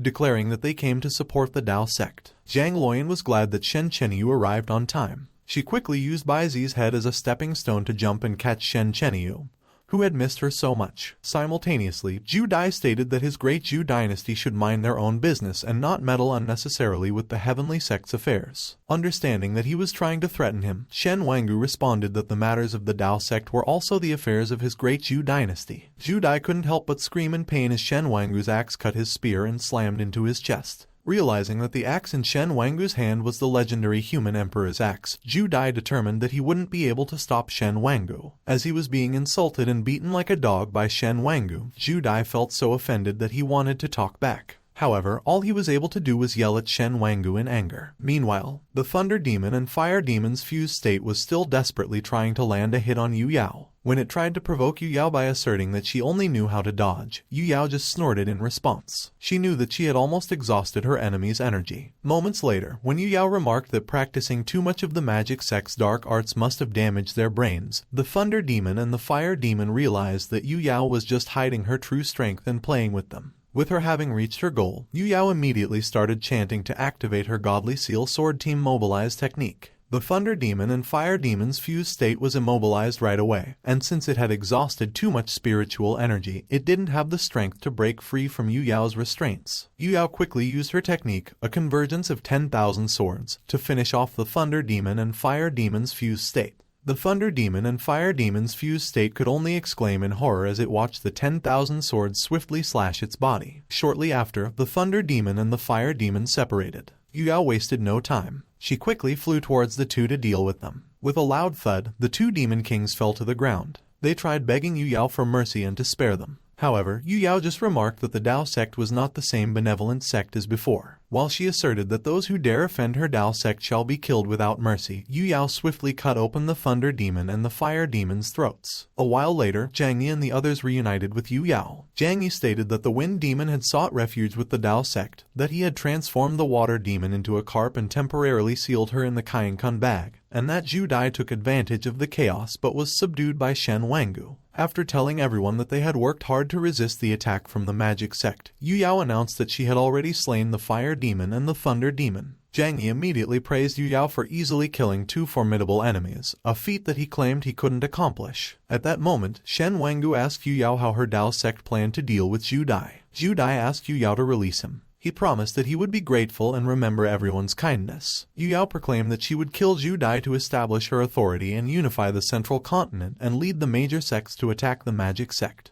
She expressed that the Dao sect had been concealing its strength for too long, leading to perceptions of weakness, and that it was time to awe the 8 directions and make the myriad sects come to pay homage. Zhang Yi was glad that Yu Yao had finally shown a decisive side of killing. Without the slightest bit of hesitation, Yu Yao swung her sword to finish off Zhu Dai, who was still weeping and begging to be spared. Suddenly, Zhang Yi triggered a mission. The mission was to assist in releasing Zhu Dai and utilize him as a puppet to control the influence of the heavenly sect. The success reward was 30 mana points. The time limit was an incense stick of time, and there was no punishment. Zhang Yi was startled by the system's idea. He believed that Zhu Dai was not someone they could manipulate and that they didn't need to bother with such complications since they could seize the heavenly sect directly. However, in order to obtain the reward, he decided to just exploit the bug in the mission. While he was summoning a couple of spirit bombs, Zhang Yi stopped Yu Yao. He requested her to let him handle Zhu Dai, mentioning that Zhu Dai was just an insignificant troublemaker and was not worthy of dirtying her hands. Yu Yao immediately agreed. She mentioned that it was a good opportunity to sharpen Zhang Yi's killer instinct. Zhang Yi tossed the spirit bombs to Zhu Dai, and when Zhu Dai requested Zhang Yi to give him a decisive end, Zhang Yi mentioned that he was going to let him go. Although Zhang Yi had already commanded him to leave immediately, Zhu Dai still didn't leave. He could tell that Zhang Yi was playing some trick. The people who were watching couldn't help but be confused. They just couldn't comprehend Zhang Yi's actions. Losing all his patience, Zhang Yi mercilessly kicked Zhu Dai away. The moment Zhu Dai was gone, Zhang Yi successfully completed the mission. Zhang Yi wasted no time and immediately detonated the spirit bombs. Simultaneously, a huge explosion occurred in the sky. When Yu Yao inquired if all the trouble he caused was just to show everyone fireworks, Zhang Yi awkwardly admitted that her guess was right. After confirming that Zhu Dai was dead, Yu Yao declared that it was time for them to eliminate the remnants of the heavenly sect and take their territory, and coordinate with the major sects on the central continent to unify their forces and prepare for future battles against the elite forces of the magic sect. Zhang Yi, Chen Xiaoqui, and the Wind Demon immediately volunteered to help Yu Yao. Zhang Yi offered that he was willing to act as a vanguard, serving as a wandering retainer to coordinate with the major sects. Chen Xiaoqui offered that she was willing to make a trip back to the southern demon realm and request support from powerful individuals. And the Wind Demon pledged her allegiance to the Dao sect and would provide any information regarding the magic sect. At that moment, Shen Wangu declared that he would serve as an example in the palace of the Great Zhu and forge an alliance with the Dao sect. He assured Yu Yao that the new emperor, Shen Jianqing, certainly wouldn't object since he was Zhang Yi's sworn brother. Seeing that Shen Wangu was sincere, Yu Yao happily accepted the Great Zhu dynasty as their ally. She didn't expect that Zhang Yi's personal relationship with the Great Zhu dynasty was so strong that it made the alliance formation effortless. Suddenly, when Zhang Yi inquired if Yu Yao would allow him to go to the Earth sect and convince them to join their alliance, Yu Yao couldn't help but be skeptical. She mentioned that maybe Zhang Yi was just trying to visit King Lion. Zhang Yi immediately claimed that Yu Yao must be feeling jealous. Thinking that Yu Yao was just stubborn and unwilling to express her true thoughts, Zhang Yi couldn't keep himself from smiling. To Zhang Yi's surprise, Yu Yao allowed him to go to the Earth sect, and as Yu Yao mentioned that she trusted that he was not a shallow person who only seeks beauty, he couldn't help but feel that Yu Yao was intentionally putting pressure on him. Yu Yao gave Zhang Yi a top-grade gathering pill. She stated that he should keep it as a backup since he had been working tirelessly. Yu Yao was acting so kindly towards Zhang Yi that Zhang Yi felt that what Yu Yao gave him was not a medicinal pill but mental pressure. Feeling that Zhang Yi and Yu Yao's relationship was not a master-disciple relationship, the Wind Demon wondered if the Dao sect was so open-minded that a romantic affair between master and disciple was allowed. Meanwhile, Bai Zi, Zhang Luoyan, and the other disciples of the Dao sect were chasing after the people from the magic sect and the heavenly sect. The people from the magic sect and the heavenly sect ran as fast as they could, and someone begged for his life to be spared, declaring that he had an elderly mother at home. On a mountain far from the mountain gate, Zai Jai and Iheoran watched the disciples of the Dao sect deal with the people from the magic and heavenly sect. Iheoran couldn't believe what he was seeing. He never stated that the Dao sect would be able to capture the people from the magic and heavenly sect all in one day. Zai Jai pointed out to Iheoran that the Dao sect was a top-tier sect on the central continent, and was not as easy to break through as he imagined. Iheoran still refused to give up. He knew that the magic sect still had more unused resources, so he decided to seek help from Ren Qianchu and have her plan the next battle. Seeing that Iheoran was too eager for success and lacked the patience required to accomplish great things, Zai Jai started to consider if she should leave and seek refuge with Zhang Yi. She wondered if Zhang Yi would be willing to accept her if she were to truly approach him. The next day, in the Earth Sect Square, Zhang Luoyan and Zhang Yi waited for someone from the Earth Sect to welcome them. When Zhang Luoyan suddenly asked Zhang Yi if he brought her with him because he had feelings for her, Zhang Yi replied that he brought her along because he was just used to having her around. Zhang Luoyan remarked that he was so boring and that he didn't have to be so serious because he was just joking. She was annoyed that she always thought about Yu Yao. Moments later, people from the Earth Sect finally came to where Zhang Luoyan and Zhang Yi were waiting. While Zheng Wuya was welcoming Zhang Yi to the Earth Sect,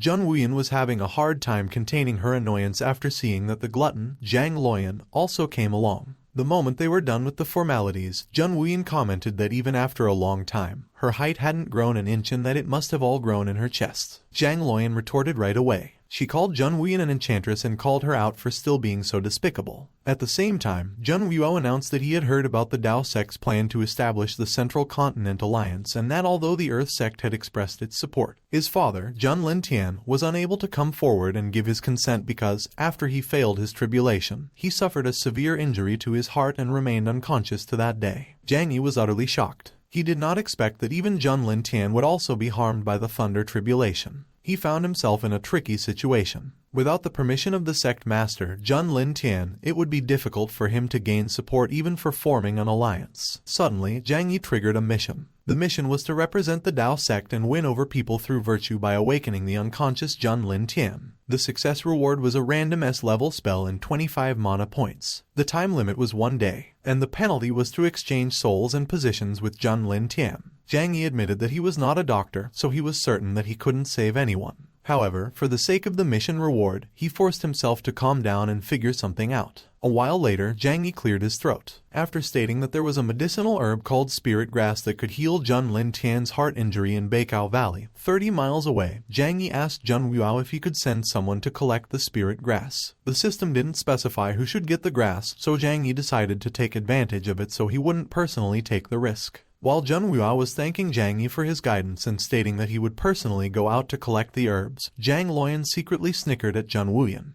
At that very moment, King Lion arrived. She declared that since he was the son of their sect master, he should stay and guard the Earth sect and that he should just let her and Zhang Yi handle the collecting of the herbs. Zhang Yi was taken aback. He couldn't believe that he still ended up arousing King Lion's attention even though he came to visit quietly. Knowing that she was planning to do something with Zhang Yi, Zhun Wuyan and Zhun Yuao reluctantly declared that it would not be appropriate for her and Zhang Yi to go gather herbs together. King Lion didn't listen. She declared that no matter who tried to stop her, she would still go gather herbs with Zhang Yi. Zhang Yi forcefully expressed that he didn't want to go with King Lion, pointing out that King Lion definitely had ulterior motives. King Lion challenged Zhang Yi to come with her to gather herbs if he was a man. Zhang Yi made it clear to King Lion that her being forceful was useless and that the one he truly admired was only Yu Yao. While Zhun Yuao was pleading with King Lion to behave herself, Zhang Luoyan commented that Zhang Yi truly didn't know how fortunate he was. At the same time, the Earth sect disciples were feeling sour. King Lion treats them harshly most of the time, so they couldn't bear to see her treat Zhang Yi so well. King Lion declared that time waits for no one, so they should go and have fun.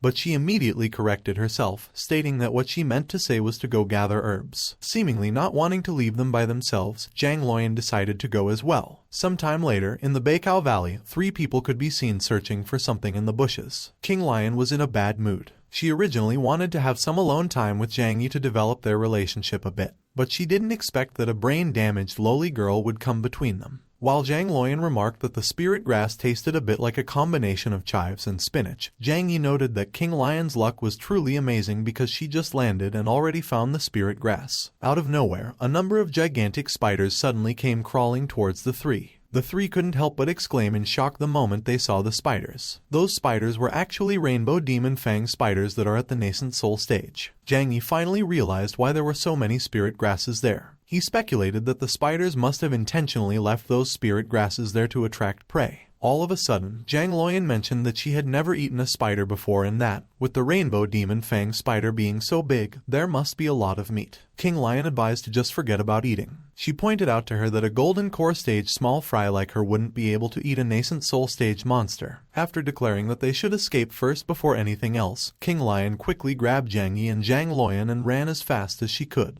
There was a loud explosion all over the forest. King Lion mentioned that if it were not for carrying the 2 burdens, she would have flown away using aerial techniques long ago, and Zhang Yi replied they did not ask her to carry them. Kian Lion saw a cave by the mountainside and she suggested that they would take shelter there for now. As they entered the cave, Zhang Luoyan remarked that Kian Lion brought them to the Rainbow Demon Fang's lair and King Lion pointed out that the most dangerous place is also the safest place and Zhang Yi noted he used a spell to seal off the entrance of the cave. Zhang Luoyan pointed a spider egg ahead of them. They came near the big egg and were confused. Zhang Yi observed it was not a spider egg and was clearly just an egg, but there was a significant fluctuation of spiritual energy and it did not seem like the egg of ordinary monsters. Zhang Luoyan complained she was hungry and asked why not roast the eggs and eat them, but Kian Lion questioned why she was always thinking about food. Zhang Yi argued if their perspective was limited and added if they have not heard of fortuitous encounters and explained those who are blessed with fortune would encounter many opportunities in their cultivation journey, such as surviving a desperate situation, a loser making a comeback, or receiving unexpected blessings, and stumbling upon treasures was also one of those opportunities. Zhang Yi boasted that with his supreme divine physique and naturally he had exceptional fortune, and the egg he found was far from ordinary, so how could he let Zhang Luoyan just eat it, and she clicked her tongue for him being an egotistical maniac. Zhang Yi speculated there might be some extraordinary life inside the egg and Kian Lion had a big butt so she should incubate it, and she retorted what was the point of incubating eggs and suggested they should have a baby together. Zhang Luoyan was unhappy about it and snatched the egg and declared she would incubate it, and Zhang Yi felt he had a foreboding feeling. After a while, Zhang Luoyan fired up the egg and excitedly announced it was only a little longer. Kian Lion teased if it was Zhang Luoyan's method of incubation because it was really unreliable, and Zhang Yi remarked she was just hungry and wanted to eat the egg. Suddenly, the egg started to crack. Zhang Yi was shocked to see that it actually hatched, and Zhang Luoyan was worried because her food was coming back to life. The egg fully broke and revealed a cute dragon calling out for its mother. Zhang Yi exclaimed the dragon had wings and could be the legendary Yinglong, and Kian Lion mentioned it had the bloodline of a real dragon, and Zhang Luoyan was happy to see her food was adorable. Zhang Luoyan asked if she could be its mommy, and Kian Lion invited it to come to her and she would feed it milk. The dragon got angry and kicked them as it saw them as bad people, and Zhang Luoyan complained it had great strength and wondered why she was the one getting hit. The dragon approached Zhang Yi and stated it wanted a male mommy, and Zhang Yi suggested it should just call him daddy. Zhang Luoyan was sad and expressed it was unfair that the dragon liked Zhang Yi so much, and Qian Lion commented it was strange because it had an aura close to the nascent soul stage and had a strong affinity with Zhang Yi. The dragon requested to drink milk and Zhang Yi explained he did not have milk, but he had alcohol. Zhang Luoyan noted it was not appropriate, and Qian Lion offered that if he did not have milk, she has it, but Zhang Yi gave the dragon the alcohol and suggested to drink it slowly, and it replied that it tastes good. Suddenly, the dragon finished drinking and coughed with fire. The fire spread immediately, and Zhang Yi observed the dragon did not disappoint him and its power was strong enough. Qian Lion identified it was the legendary Samadhi True Fire, and Zhang Luoyan accused it was because of Zhang Yi's mischief that they almost turned into roasted meat. However, Zhang Yi smiled and commented the nascent soul stage little dragon was equivalent to a flame weapon, and together with Qian Lion, who was also at the same stage, and Zhang Luoyan and him, they could definitely defeat the group of colorful fang spiders outside. They came out of the cave and Zhang Yi declared it was time to fight back as he commanded that the dragon should go on with its fire breath. The dragon speed fire, and Zhang Yi taunted the spiders if they could still handle it because he still preferred his previously unruly spirit, and he stated that Samadhi fire was so powerful, completely suppressing the nascent soul stage colorful fang spiders. Qian Lion instructed Zhang Luoyan to pursue their victory, and she urged they should kill the spiders and devour their flesh. Zhang Yi advised not to waste anything. The colorful fang spiders were full of treasures. Before returning to the Earth sect, they should remember to loot the corpses, and Qian Lion remarked it was no wonder he was a disciple of Yu Yao, as he was truly diligent and thrifty. The dragon began gnawing on them, and Zhang Luoyan noted the dragon was greedy and was more gluttonous than her. Later in the Earth sect, Zhang Yuao informed his father had awakened, and he thanked Zhang Yi for bringing the reviving spirit herd. He would be forever indebted to Zhang Yi for saving his father's life. Zhang Yi replied it was just a small favor and nothing to be worried about, and he only hoped the Earth sect would not forget about the alliance, and if it was not for the mission reward, he would never have saved anyone. At the same time, Qian Lion added that the alliance between the Dao sect and their Earth sect will have more opportunities to interact with Zhang Yi. Zhang Lintian sat up and stated that Zhang Yi saved his life, and as the lord of the Earth sect, he was deeply grateful and indebted. As for the alliance between the Dao sect and Earth sect, he was naturally willing to accept it. Now that the Dao sect had annihilated the Tian sect and became the #1 sect in the central continent, the Earth sect's momentum had declined, so Zhang Lintian could only submit. Suddenly, the system notified the completion of the mission, and Zhang Yi was rewarded with the Heavenly Thunder technique. Zhang Yi beamed as the Heavenly Thunder technique was powerful, and in the future, when encountering those evil disciples of the demon sect, he would be able to obliterate them with a single lightning strike. Zhang Yi declared the Dao sect had an old saying that those who recognize the current situation were the wise, and with the successful alliance between the Earth sect and the Dao sect, they were now family. Zhang Lintian remarked that even with the addition of the Earth sect, it was still not enough, and the Dao sect aimed to unify the central continent and eliminate the biggest gang, which was the Qingshan sect. Zhang Yi agreed it was right, as it was the only major enemy in the central continent, while the rest were just small sects. On the surface, it appears to be a prestigious and righteous sect, but in reality, it was a large-scale gang involved in various wicked activities. They rarely engage in conflicts among sects and instead focus on exploiting the common world.